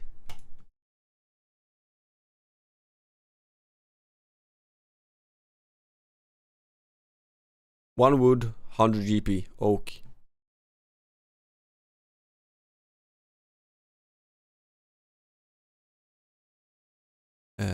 Excuse me? Oak. Can I do that?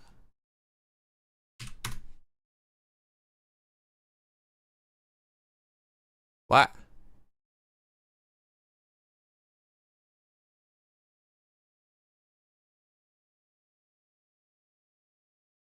That I can do. That's not planks.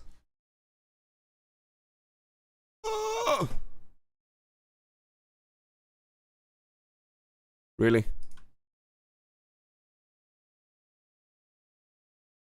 There's other something. That's good to know. So I need normal logs. Or that sucks. What? 3. I just wasted.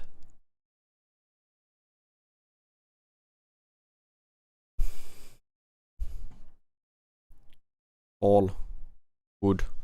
There we go. How much does the mine bomb cost? Bro, that's gonna be expensive.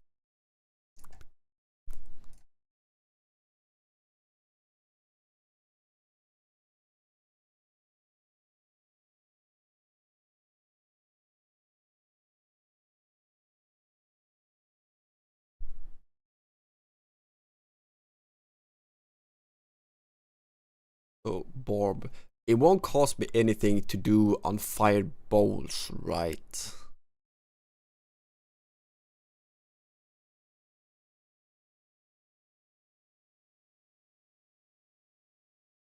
I should take my range to the ogres. My range weapon. Just so I can get a rune. That should work, right? I don't need... It doesn't really matter if I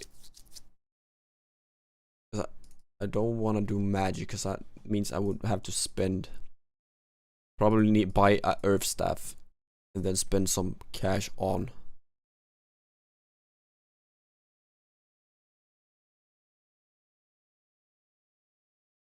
runes as well.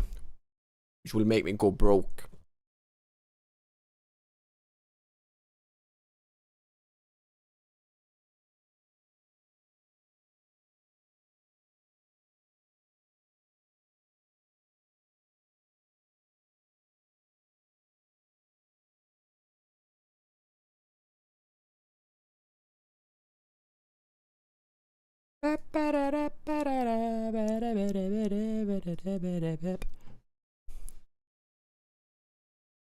How do they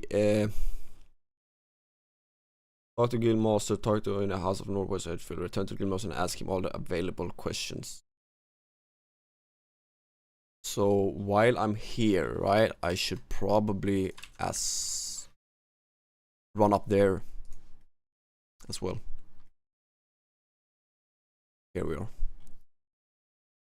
Normally would get from Mage Arena, but that's in the winter. What from?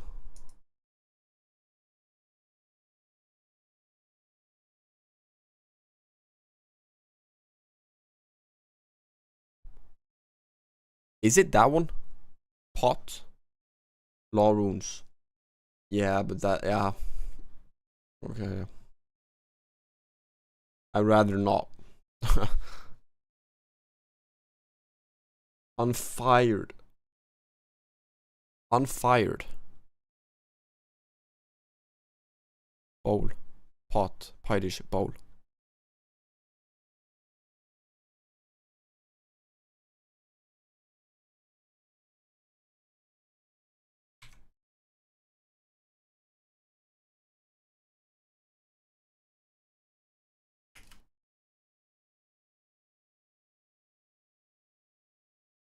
How do I get a bowl?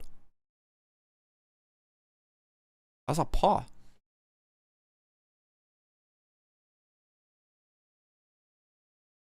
Fiery, barbarian, anvil.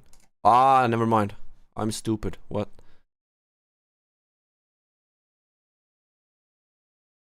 I might as well use all, right? Use up, level up a little bit. And then I can use plant pot, level 19. What about that?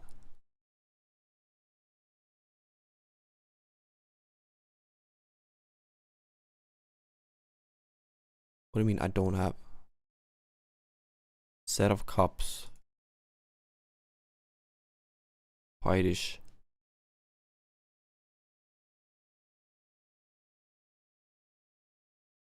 Use on wheel. Yeah, this one, yeah. I did not see it. But here you have like all sort. You have an anvil, oven. Wouldn't I want to use oven? Wait. I'm fine. For XP.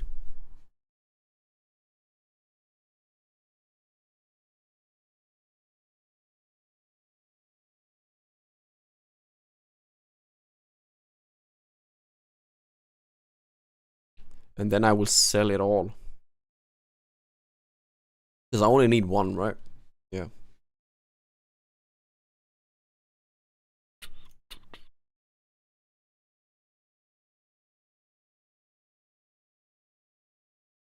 They don't sell for enough. But these pie dishes, on fire, the cups I probably don't need, right? But pie dishes I could do. Or is it even worth it? Pie?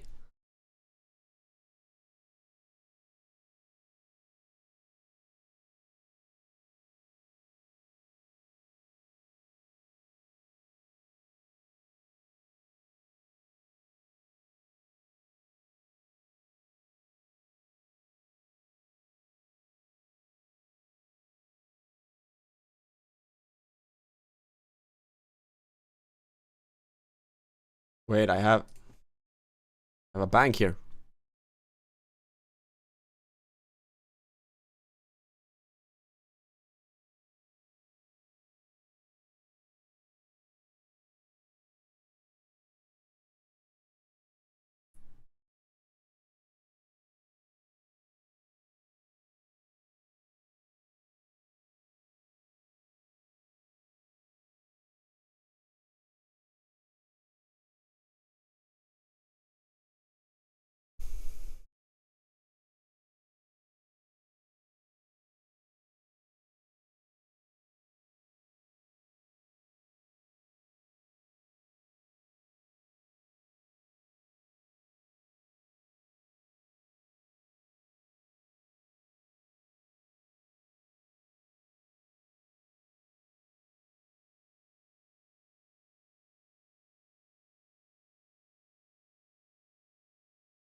By the way, don't I have...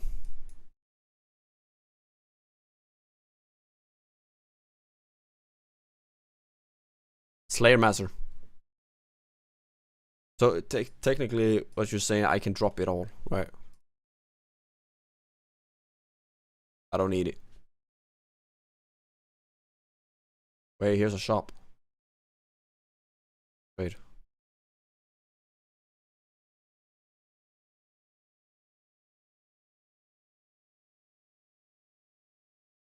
It sold for 0.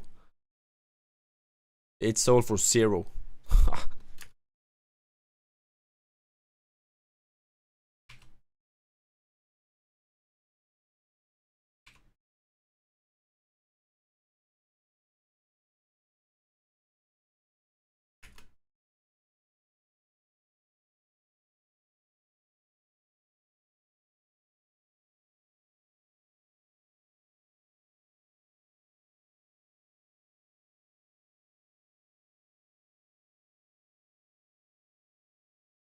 Wait, he can sell me anything? Okay. Okay.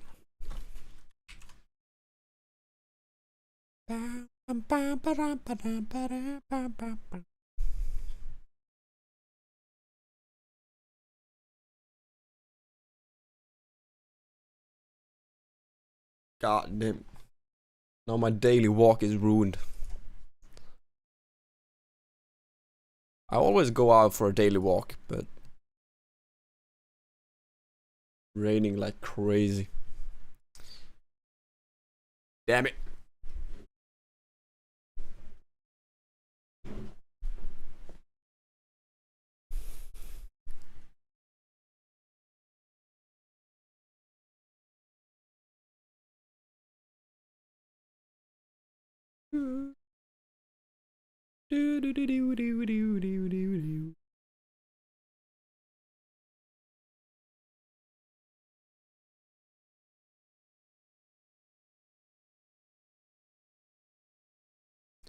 Okay, where the inn?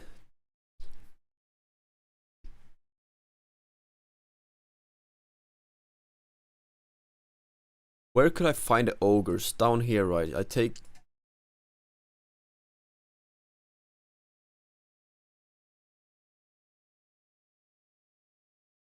Where is it?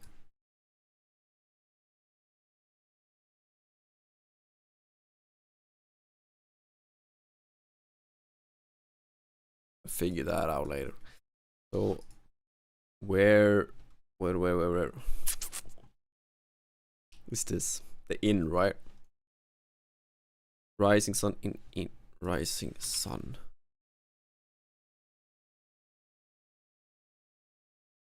Is it that one?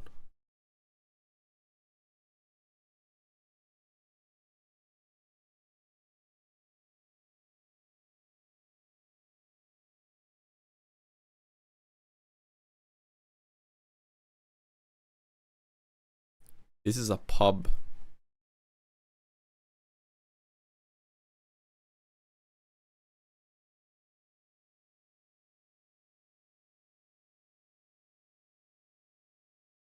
This is not the inn, right?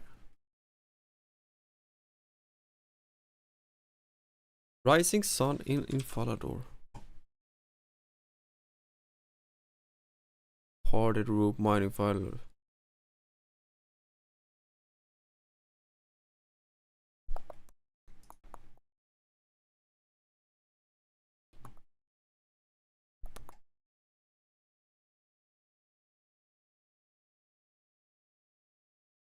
Bro, this is not an inn.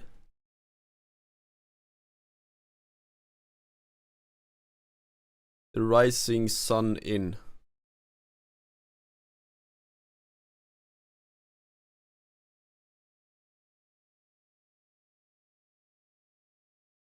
The Rising Sun.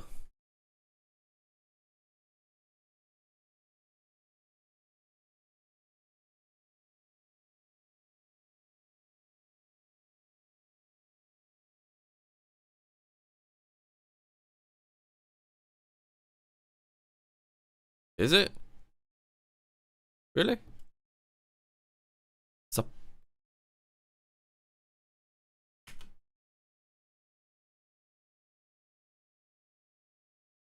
Ah, here we go. The mind bomb. So I were right. Now I only need. Okay. Holy shit.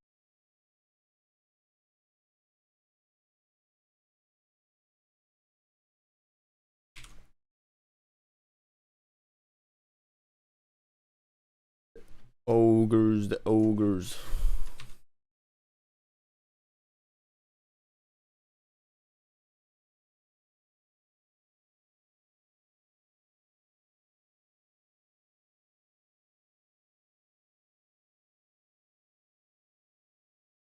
Here.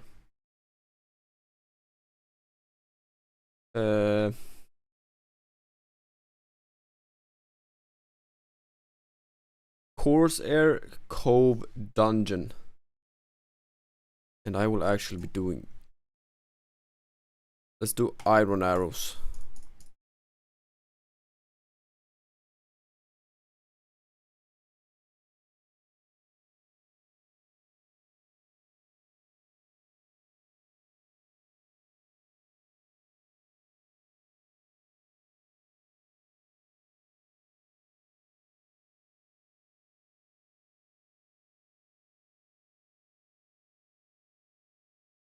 Chaos Druids.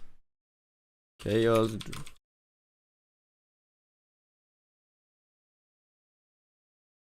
got 0 defense. Yeah, now when I'm a member, yeah. That's true.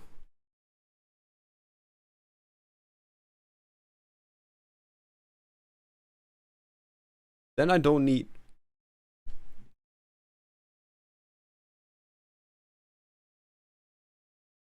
Hold on, wait a second.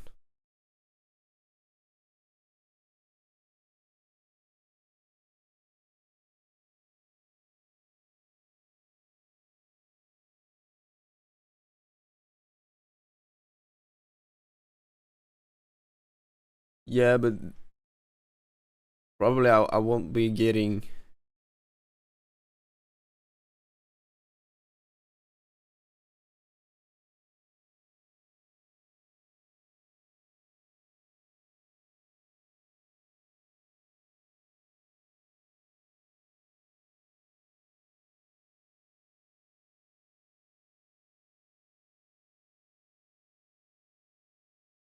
Where is it?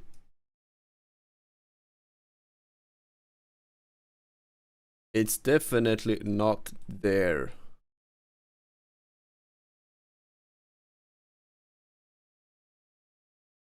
Definitely not there. That's in the wilderness. No, thank you.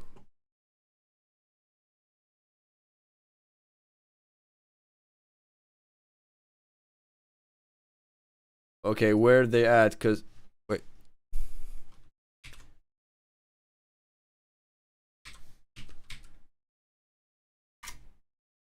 Here.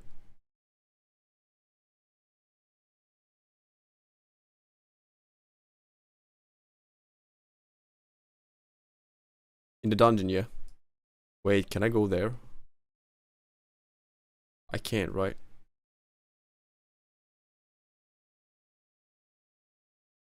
Nope.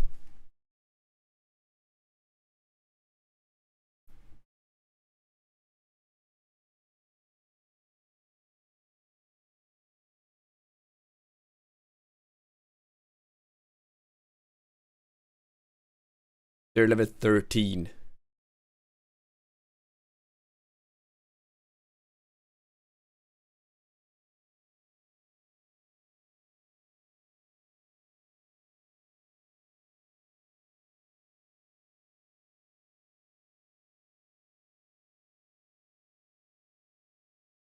My agility level is 1, I think. But I do these for the sake of the law runes. They drop runes as well, herbs. Okay, I'ma loot it all. Here's the dragons. I've seen some. There's a safe spot around somewhere, I think. Chaos Roots.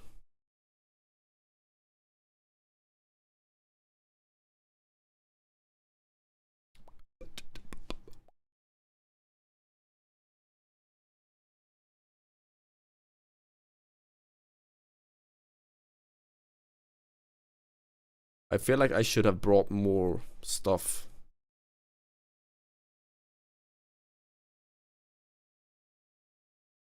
Was that? Is that a boss? No, it's not. Chaos Roots.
Attack boost.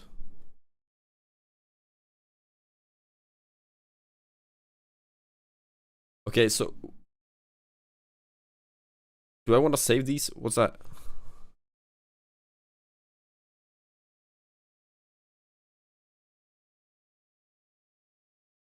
Is a corner that has not been cleaned yet. Required a herbal level of 54. Cleaning agreement corner yields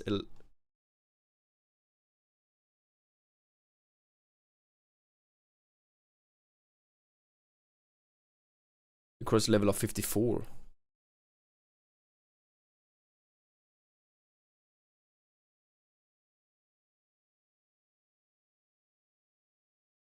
That requires a level of 44.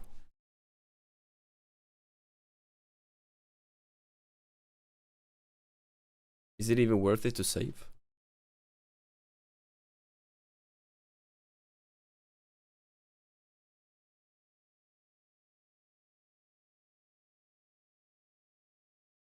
Okay. Then I'll do that.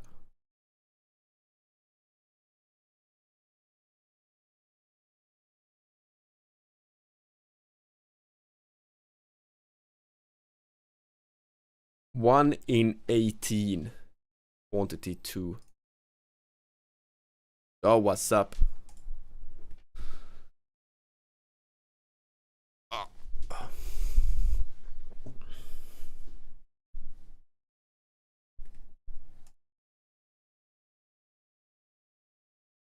There's another one.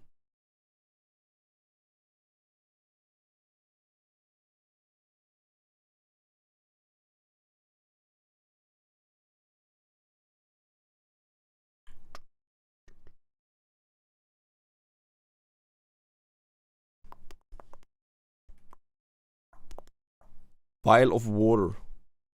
What's that?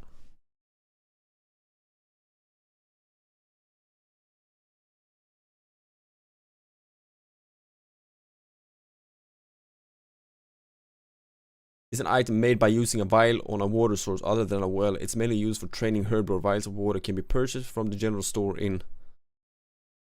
It can also be purchased. Yeah, but what do I use it for?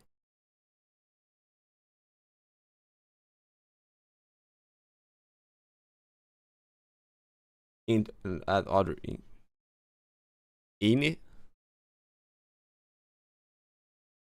It's just water, pretty much. But don't I wanna? Oh, okay. But don't I like wanna? If that's the case, save. Use that. No, I can't. Can I drink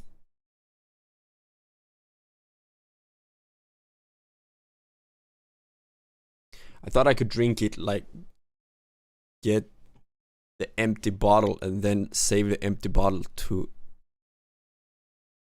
save. But to make potions, you always need a vial of water.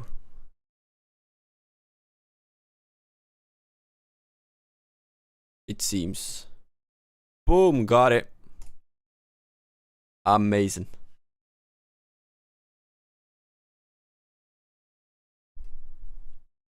Exactly. Alright.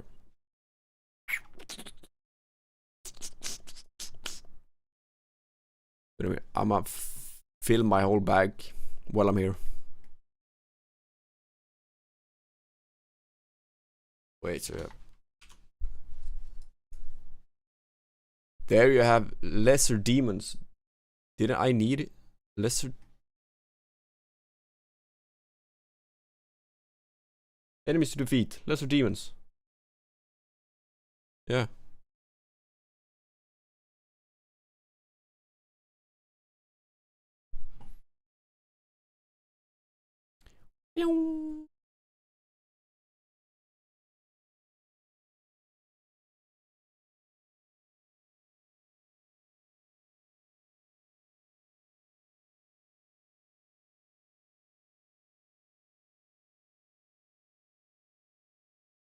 There we go. Coins, don't really need that.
It would be easier to...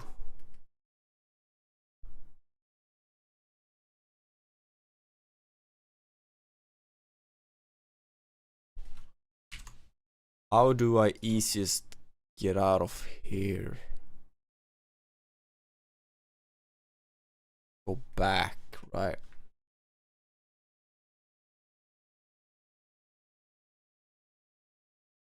I can use that 2 times. That should be enough, right?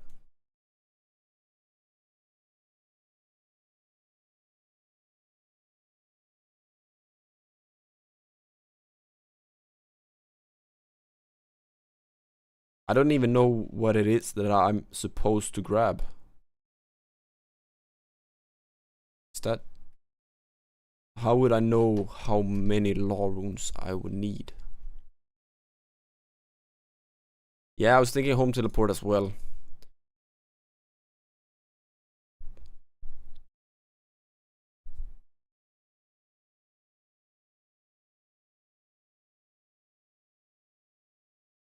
This is recommended. Like, how recommended necessarily mean that I don't actually need them.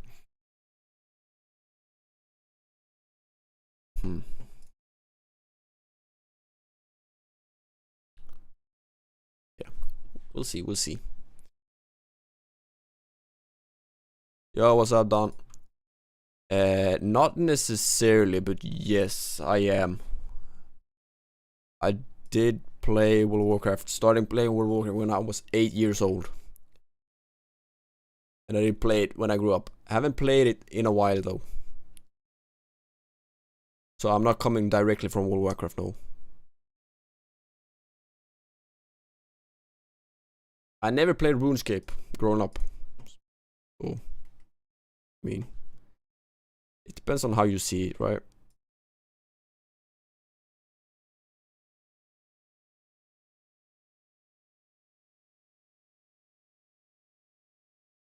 Why is that a bad thing? Mithril bolts, I want that, right?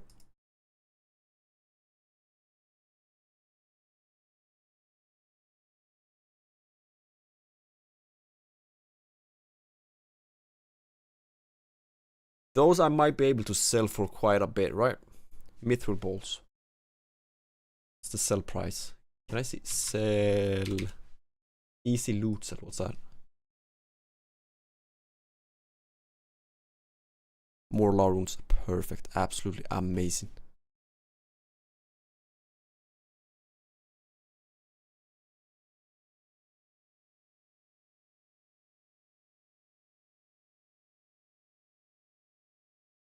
Those are good.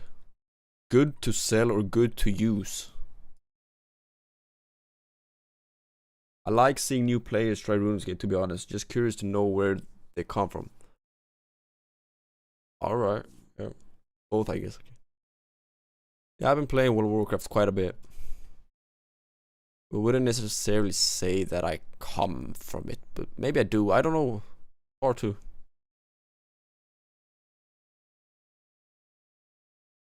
And yeah, I've told myself, like, or asked myself, how come I never played this when I grew up?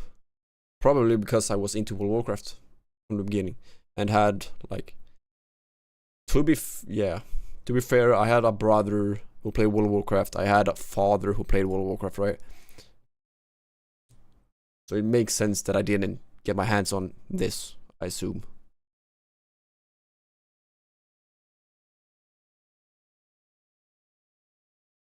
But Don, I guess you are a full-time OSRS player, right?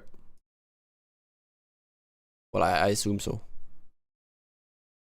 I should start dropping the fish. Yeah, I'll do that.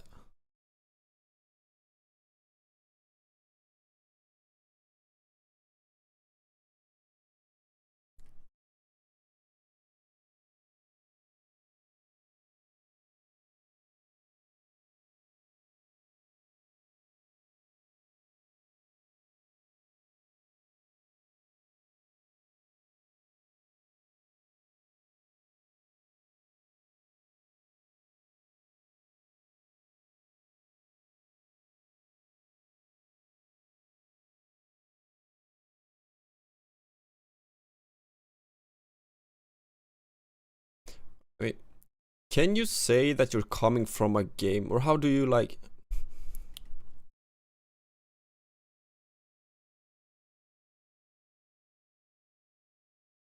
Is there like a time frame, like on off play for 10 years, always new content being released? What brings me back? Fair enough.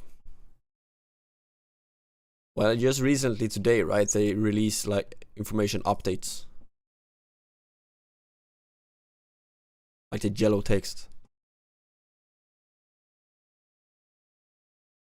It's interesting to see like people are playing it for like you for 10 years. We have Trav, how many years? 21 years? I don't know. It's like people will bring back many OG players back to try. I haven't had new skilling forever. Who knows? Maybe. It will definitely unlock like a whole new world to the game, I think.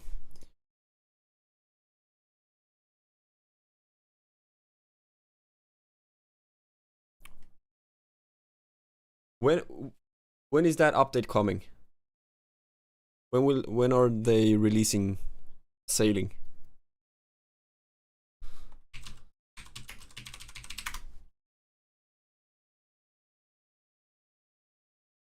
Even more runes, perfect, absolutely.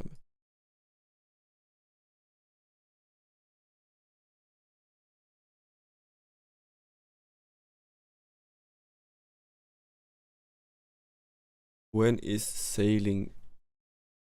Do they even know that?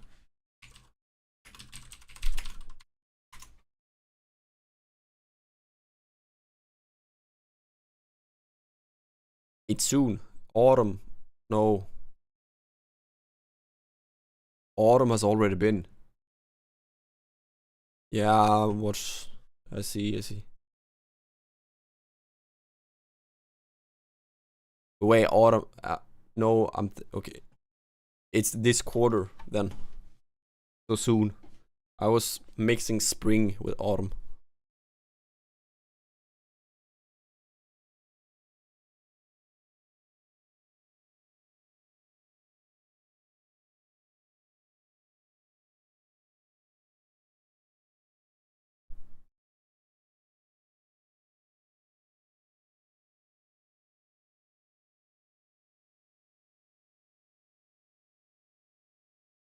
It's nice because I'm leveling.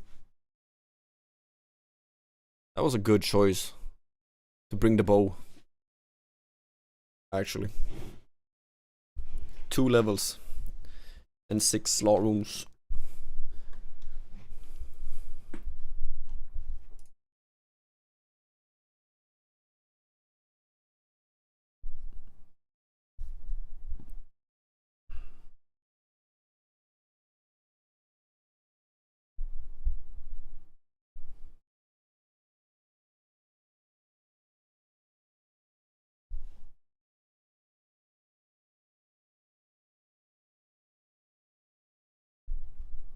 I recommend training Slayer early as well with combat.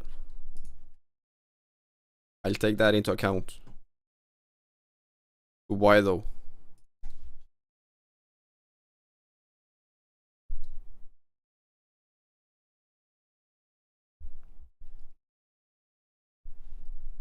How would that benefit me?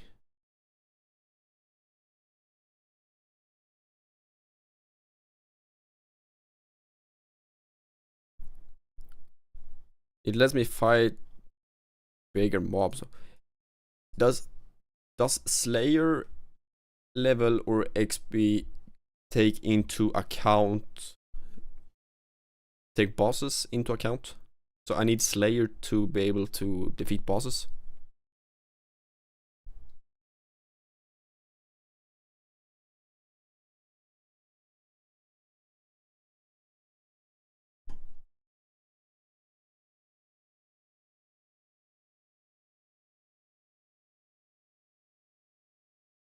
He uses combat, yeah, I know.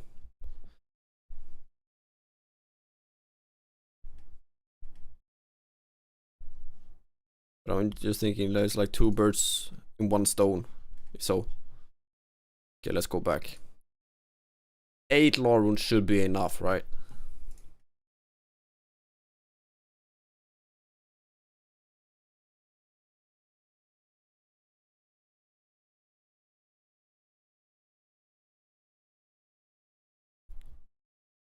What's that?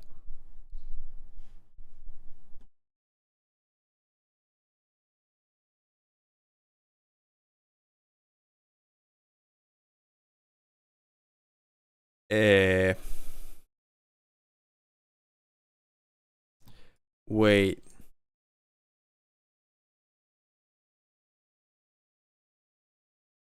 Could I walk?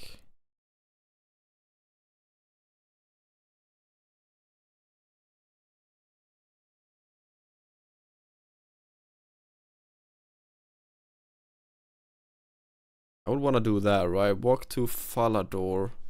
But what's the next part?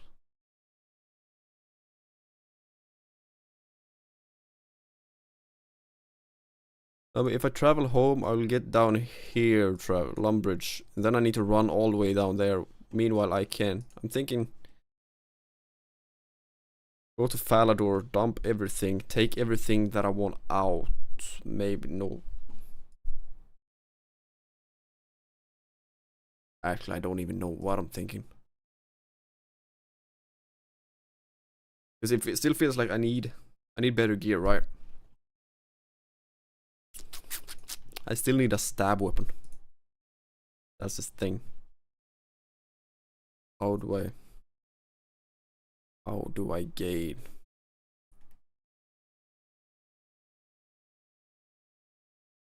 Can't I see? Return and ask him all the available questions. Boom, boom, boom, boom, boom, boom, boom, boom, boom, boom, boom, boom, boom, boom, boom. Holy shit, that's a lot of.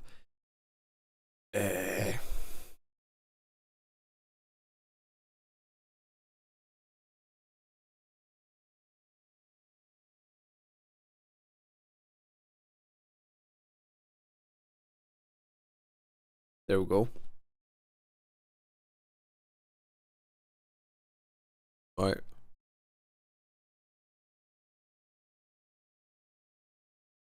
Yeah, the game actually, when there's a lot of to do like it is now, it's like very easily becomes overwhelming. It's like, where do you even start? Right? Why was I going there? That makes no sense. What? Turn to the guildmaster. He's there. Why did he tell me to go? Bro. Do I even wanna...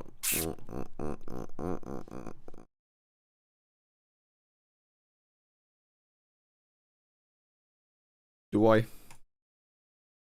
Do it. I did it. Did it.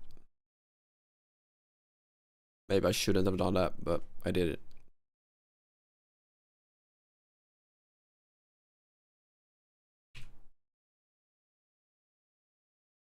The Dragon of Crandor.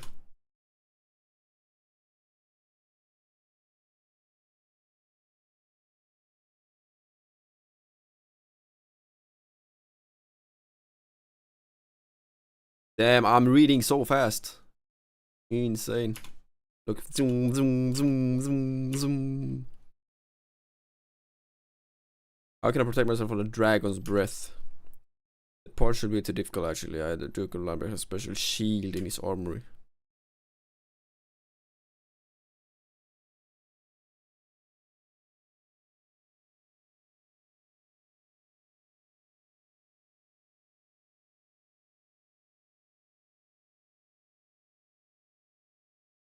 On Ice Mountain.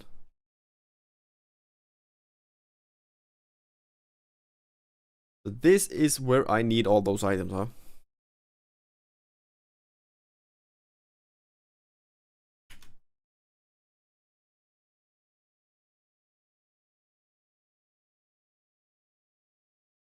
Okay.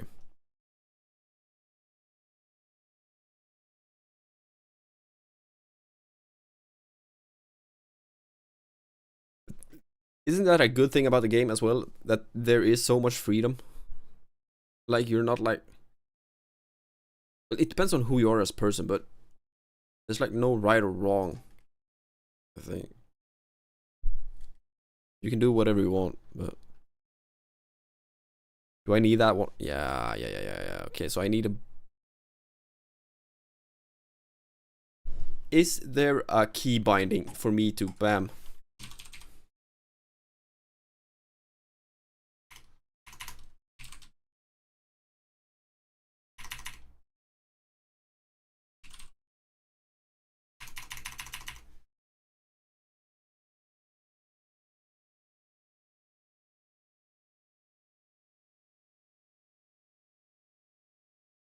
Your book has 3 charges left. Okay. It's all the way there.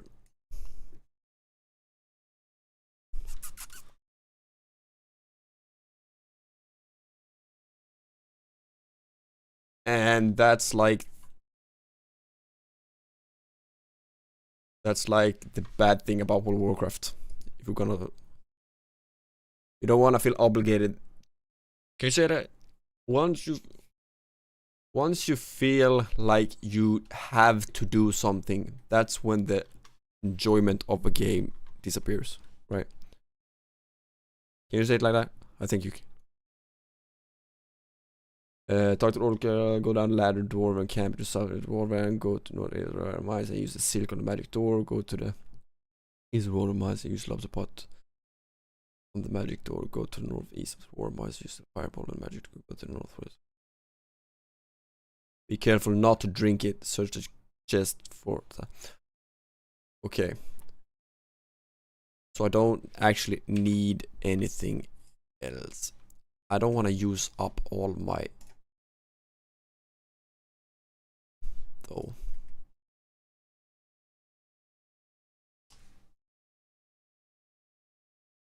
Dun, dun, dun, dun, dun, dun, dun, dun, boom, boom, boom, boom, boom.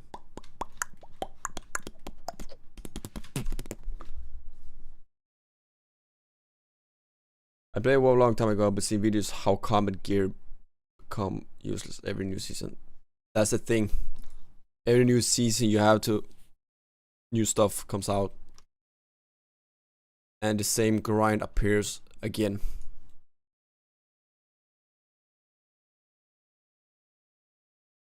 Yeah, so how do I get up there?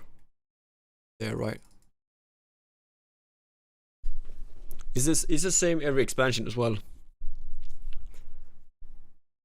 And it's kind of cool to see that the next expansion, Midnight, they add some new stuff to it. But new stuff.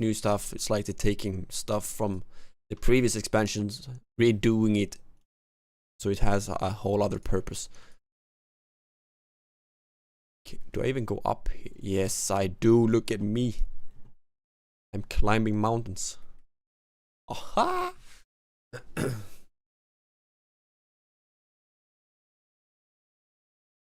Everybody.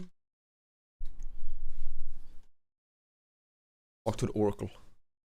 See, they're bringing WoW on console now, like I see those. That I have no clue about. And if they do, I have no idea what I think about that.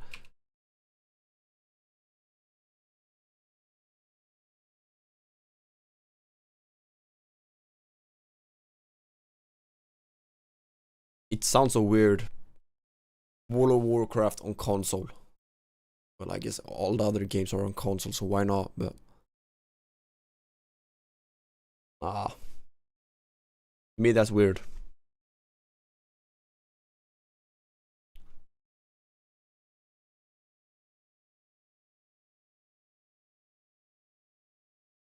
World of Warcraft on console. Yeah.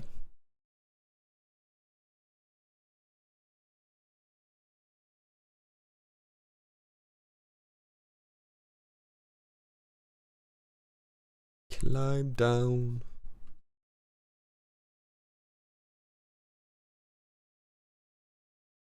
Where that? That's the door, huh? I remember I was here and I checked out the door because I wanted to loot things inside here. And I didn't understand shit, but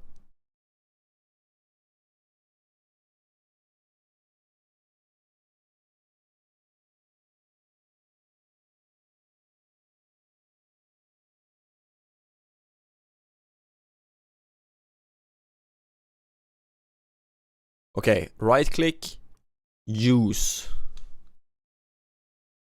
Yes. Haha. Thank you so much, Don. Thanks for stopping by. Have a great day at work. I hope I see you around. This man is the lair of the beast that destroyed my home. Search. Boom. Go to Port Sarim jail. You can either pay for or kill him with ranged magic and telegraph it with level 33. Okay. So that's... But wait, isn't Port Sarim, isn't that it? That's with Draenor, right? Draenor village. Oh.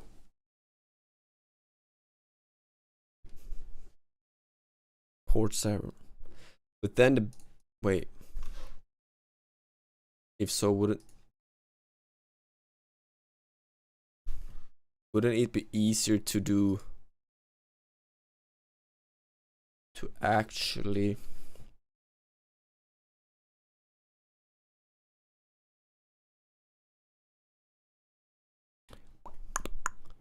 do this, right?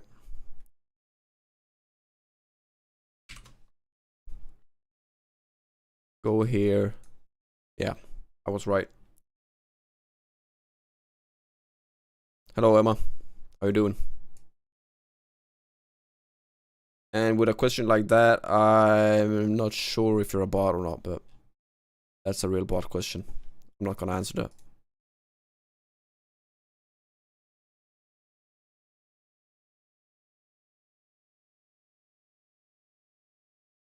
I don't want to be rude, but yeah.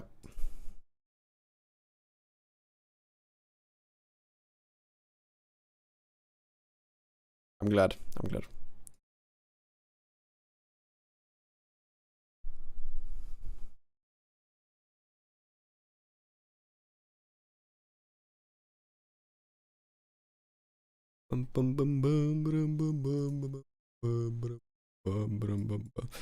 So the prison quest help her locate the map. I've been streaming for a while. A month, 2, 3, I don't know. Couple of months. Do I need key? Go to program, yeah, you can either blah blah blah blah map kill with. So we want to do bam bam bam bam bam bam bam, right? Bam bam bam bam bam bam bam bam bam bam bam. Where is it? Bam bam bam bam bam. And then I want. Do I need a staff for it?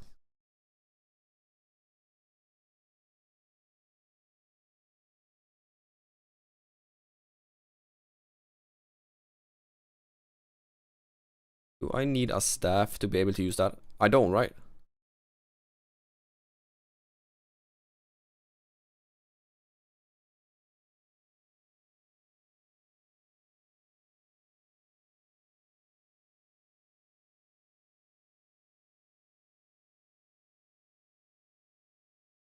I appreciate that, Emma.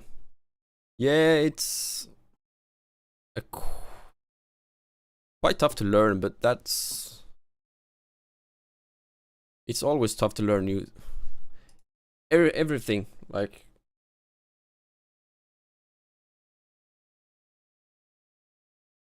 Everything's new to you, you gotta learn it, and it always comes with challenges. Some challenges more fun than others.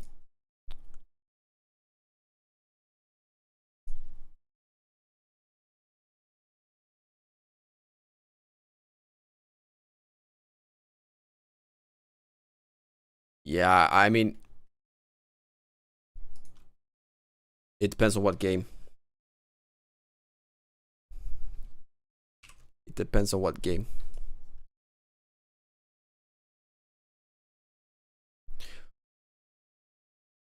OSRS is not a heavy game, right? Doesn't require you much CPU, I guess, compared to Division 2. Yeah.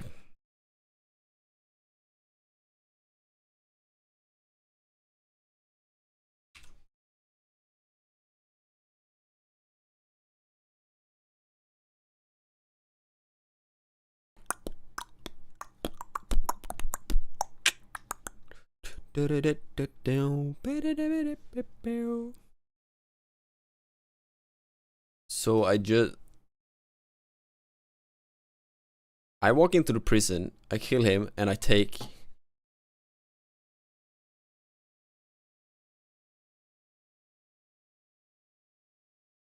the worm brain.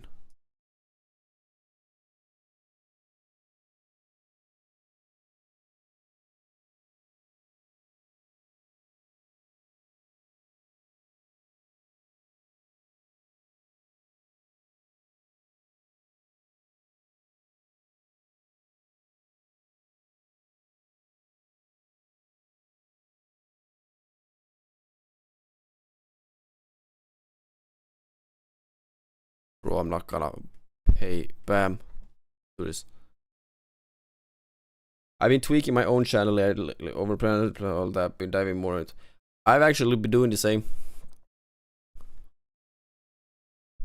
To start out with. It's a little bit fun, sure, but not.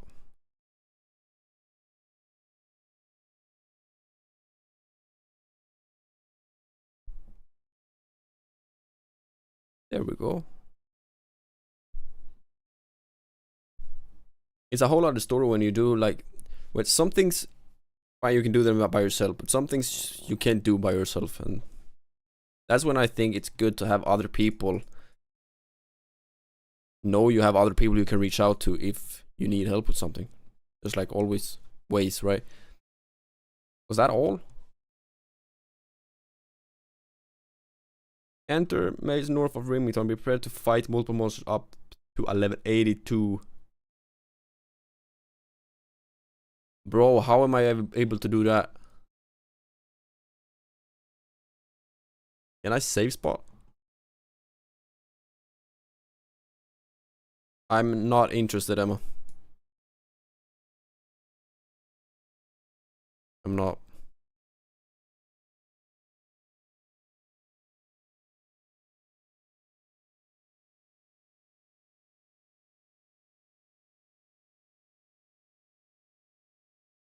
Can I even enter?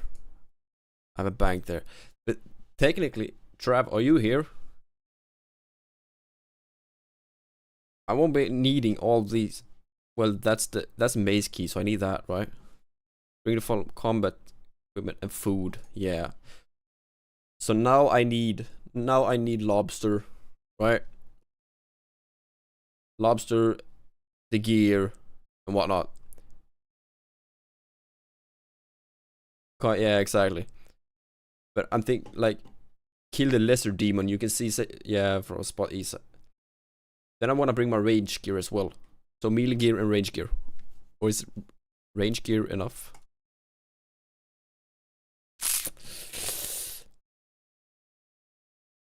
Because I want space. I want space for what? For a lot of food. You can use salmon. Is that enough? Because then I will only bring the salmon. I assume, right?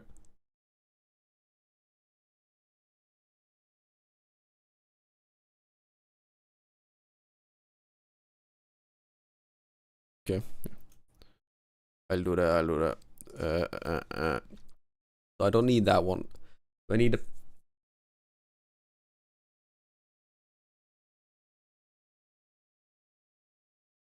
map part. Do I need the map parts?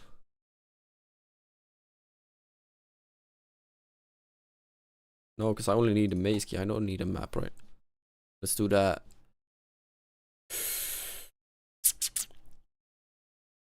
How many arrows do I have 400. That should be enough, right? So then I only salmon like that.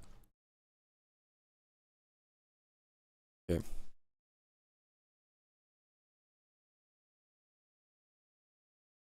Kill the mark zombie, right for the key, go through the northwest red door, climb up the ladder, kill the mark ghost for the key, go through the second yellow door from the north, climb up the ladder, kill the mark skill for the key, go through the south. Climb down the ladder, climb down again, climb down the ladder, kill the mark zombie for the key, go through the blue door and the northwest. Kill Mel's on the map for a magenta key. Go through the magenta door, kill the lesser demon. You can save spot 8 from the spot east of the magenta. Go through the green door, open the chest and get Mel's map part. So I need a total of 3 map parts. And the only tough one is the lesser demon. Yeah, you're right about that. Deposit 1. And it's the chronicle, right?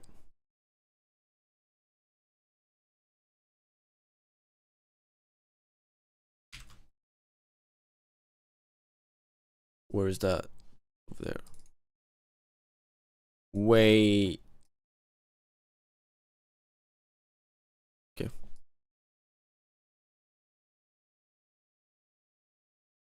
Let's give it a try.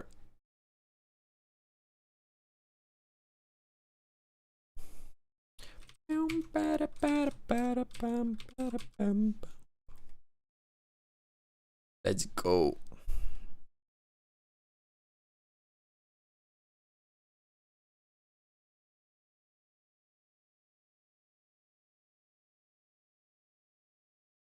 I feel like 423 arrows should be enough.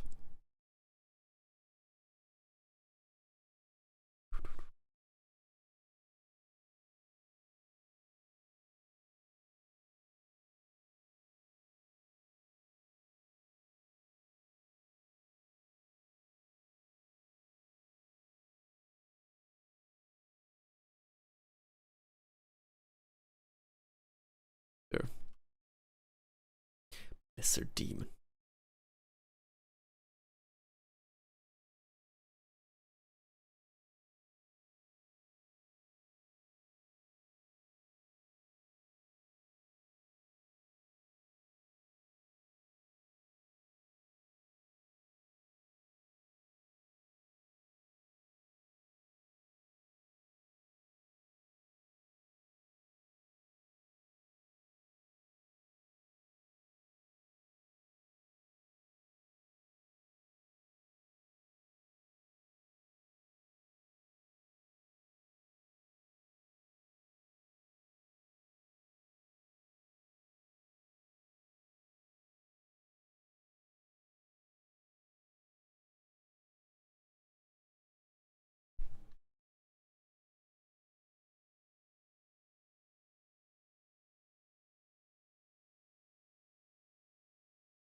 The sound.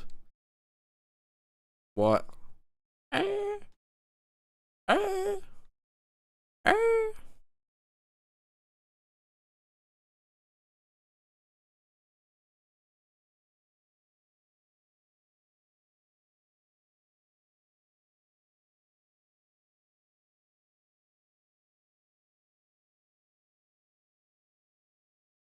Does it even matter? It's a skeleton.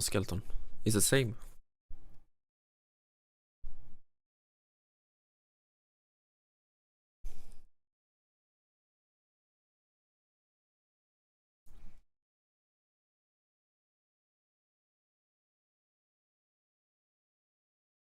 Let's would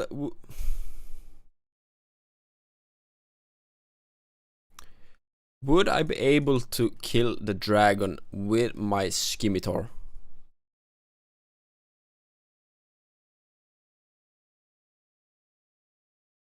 Would it be worth to try instead of wasting 20k? I mean, is it worth it?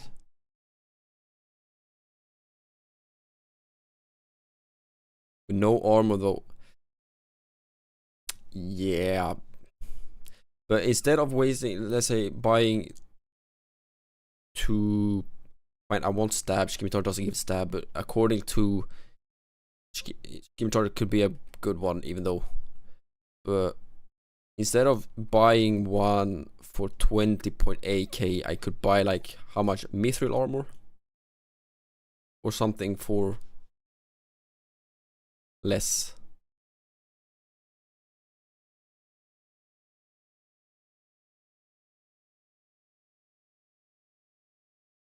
That's what I'm thinking, but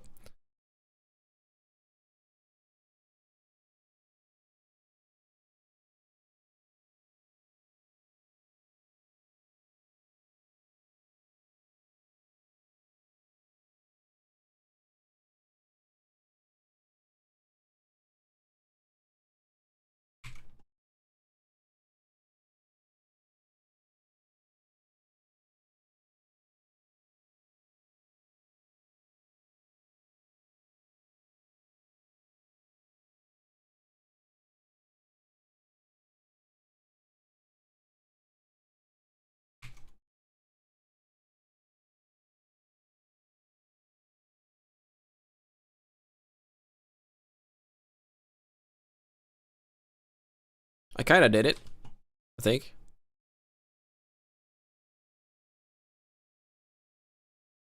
Okay.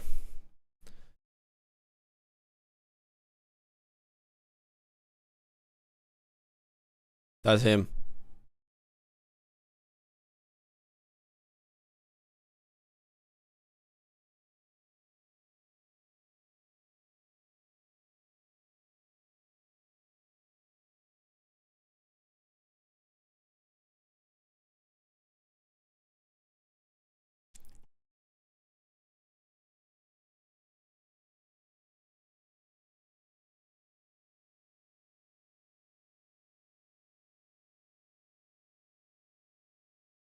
So I can save spot it from here. No? This is east, right? North.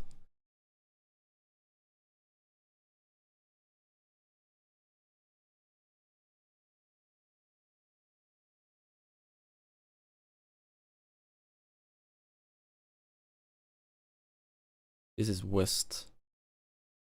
That's east.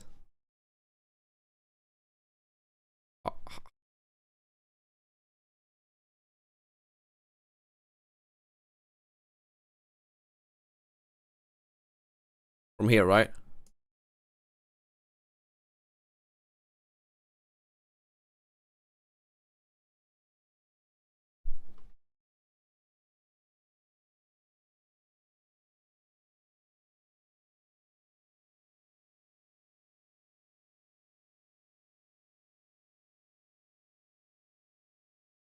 Yeah, I got it.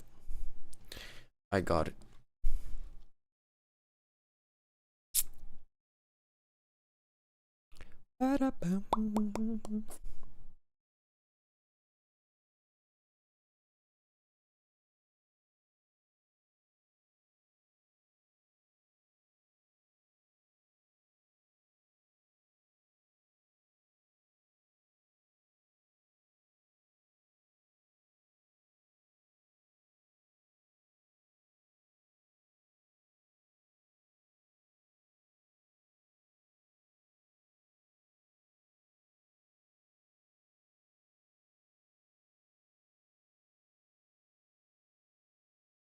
To be 82, I feel like I'm doing quite the damage. Well, it takes its time, but 4.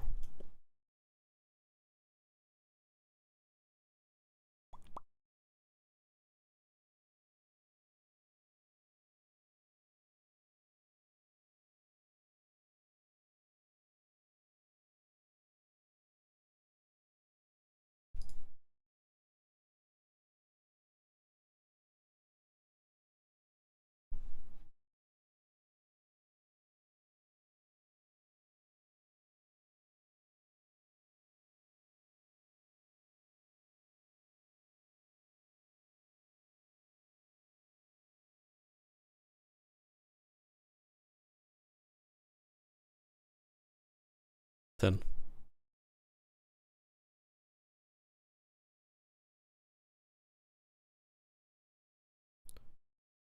I have no clue where I should stand. Probably here.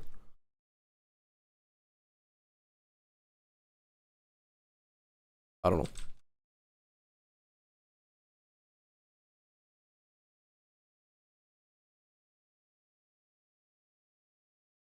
I don't believe it matters.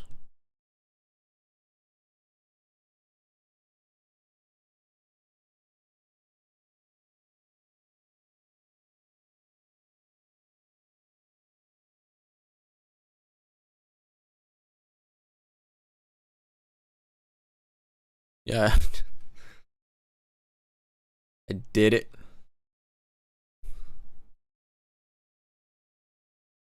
Boom. But I mean, that's north, south, and from north, is it west and east? If so, east. I don't see a spot here I could stand. The only spot I thought was probably there. I don't know. Doesn't really matter.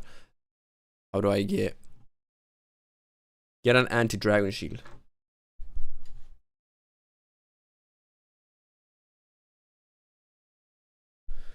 Where do I get that? Oh, that's far. Please.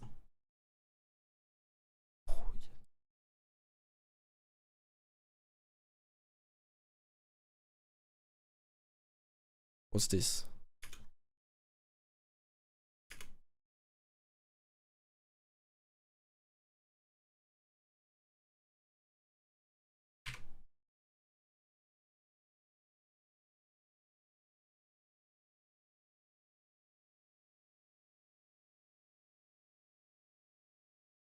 Dum dum dum dum bum bum.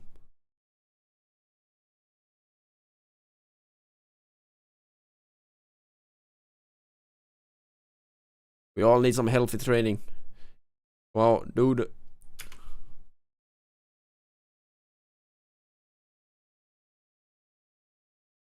Ten sit-ups, 10 push-ups, 10 squats.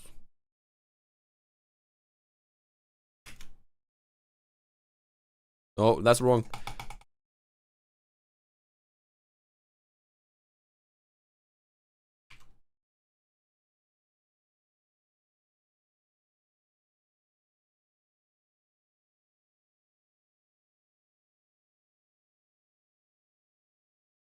Push-ups. 1, 2, 1, 2.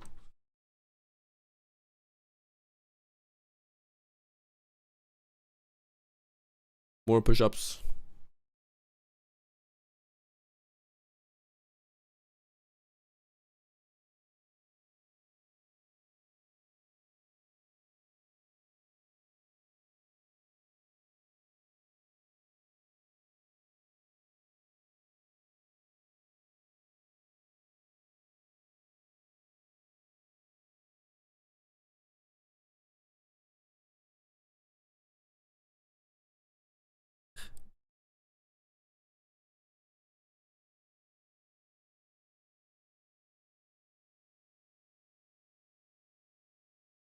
Okay. They suck, right? Camo bottoms.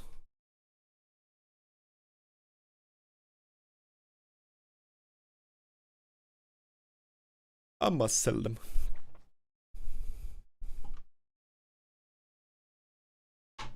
I must sell them.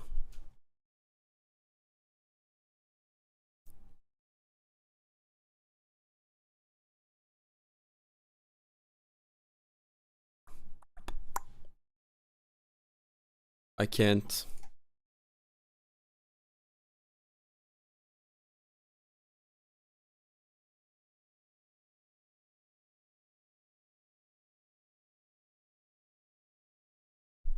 Then I just threw them away. Here. Top floor.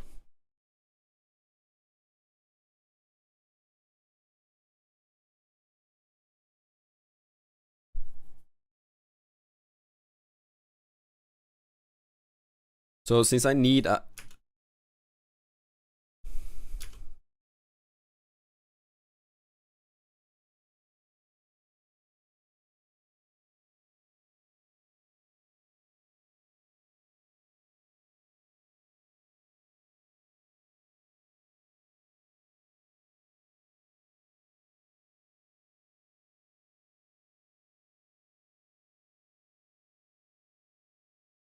talk to the Southport Sanddogs and buy his boat.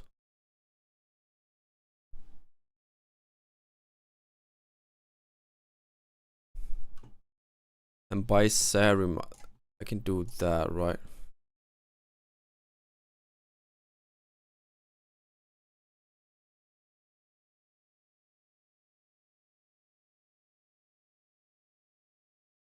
Probably. Do I have?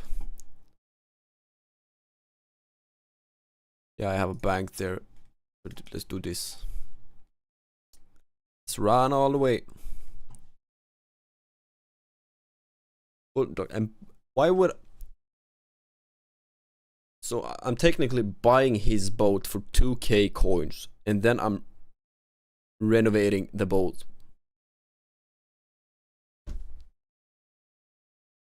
Okay.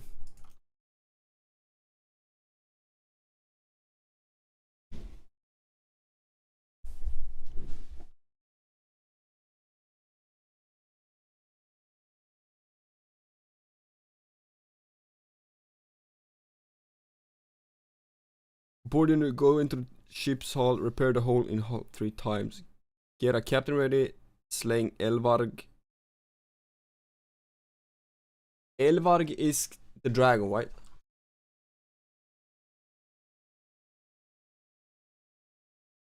It must be, because that's the last. Gotta be. Gotta be, gotta be, gotta be.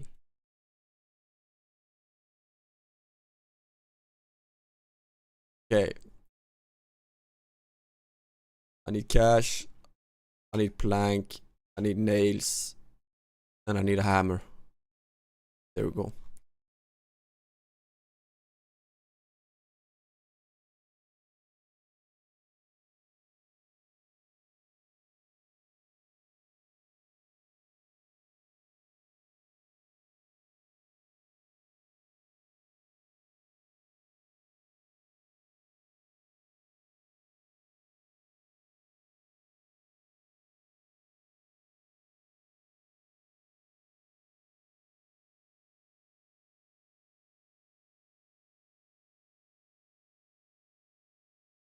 Where is it? Over there. All, yes, it is. All the way.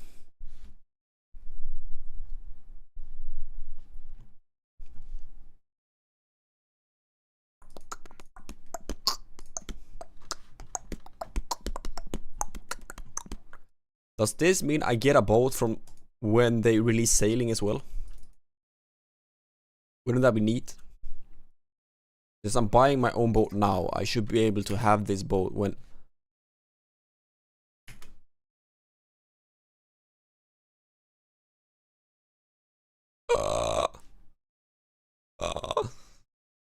Bro.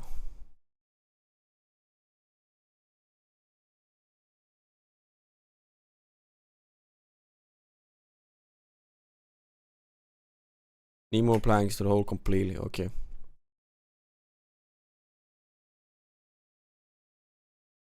Bam!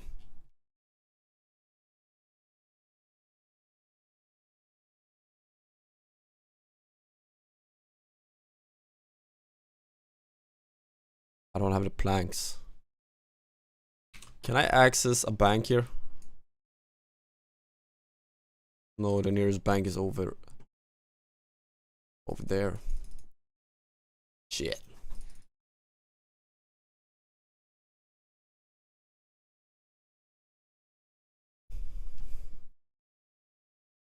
Bring Ned your map and ask him to be your captain.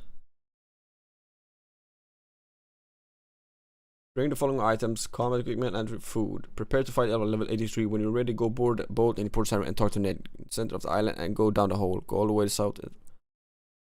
Turn here if needed. Return back through the shortcut. Enter area and kill her. So that's the last. Okay.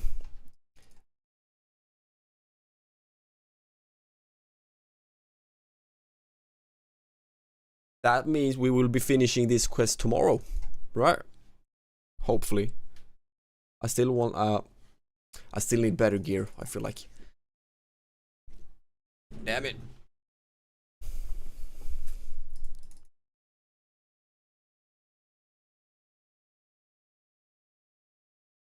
Wait, if I bring the anti-dragon shield, that means bam bam. I don't need that. I need that.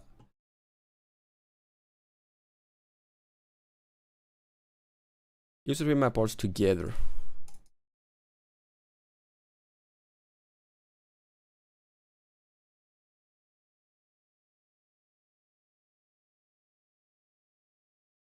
There it is. Bring Ned your map. Who's Ned? Who's Ned? Oh, that dude. Probably. Then I can talk to him now. Yeah, but he's level 83.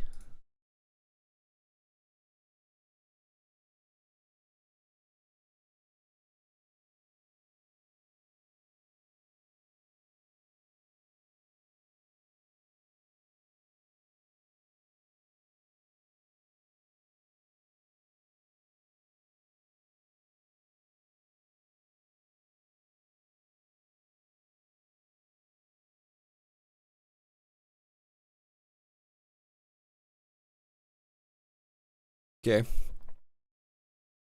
Uh.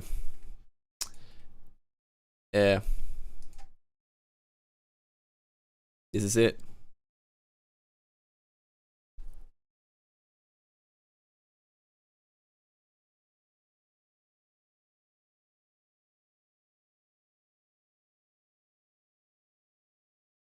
Anti-dragon shield. Stab. Slash. But why is my kite shield better? Do I really need the anti-dragon shield?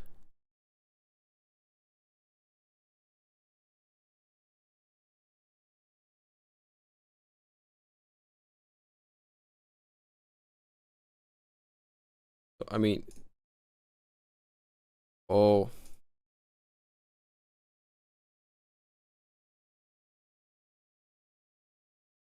Okay. Makes sense. So I want to use that all the time then.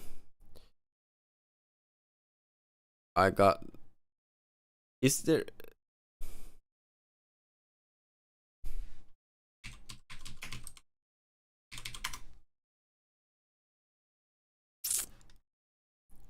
Anytime I fight a dragon. So it doesn't matter which dragon, it's all dragons, right?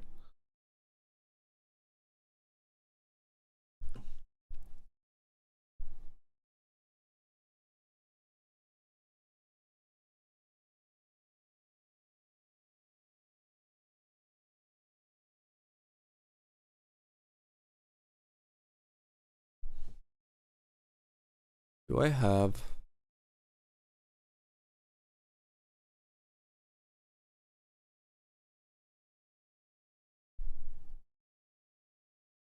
That's attack bonus. It doesn't give me attack melee attack bonus. Does any armor do that though?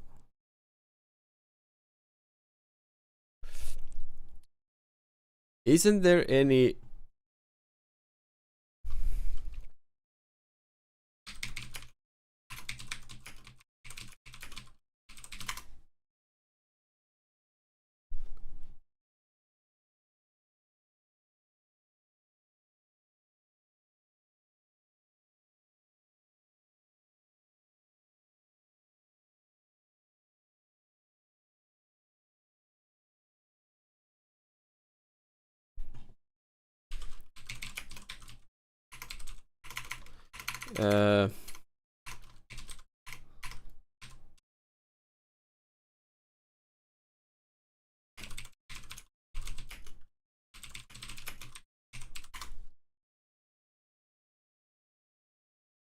What if I can farm them?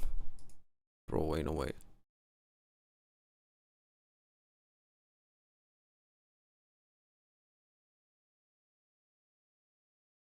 That's the best stab.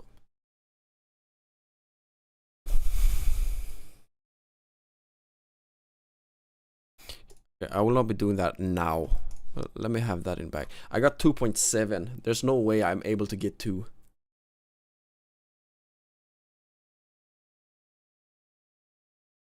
My stab is 9.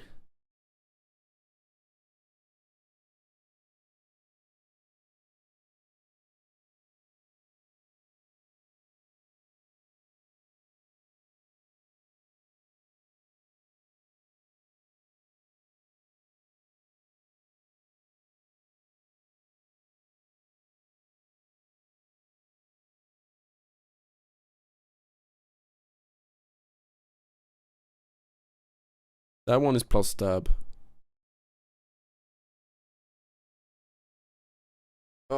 Either way, I think this will be it for today. That's tomorrow's problem. To get a decent armor, I guess, and a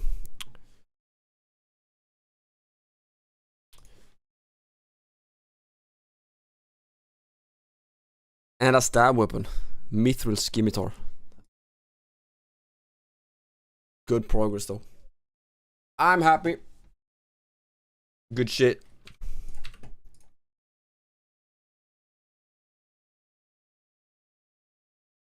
Good stuff. And the weather is absolutely perfect for me to go out and take a daily walk as well. Amazing.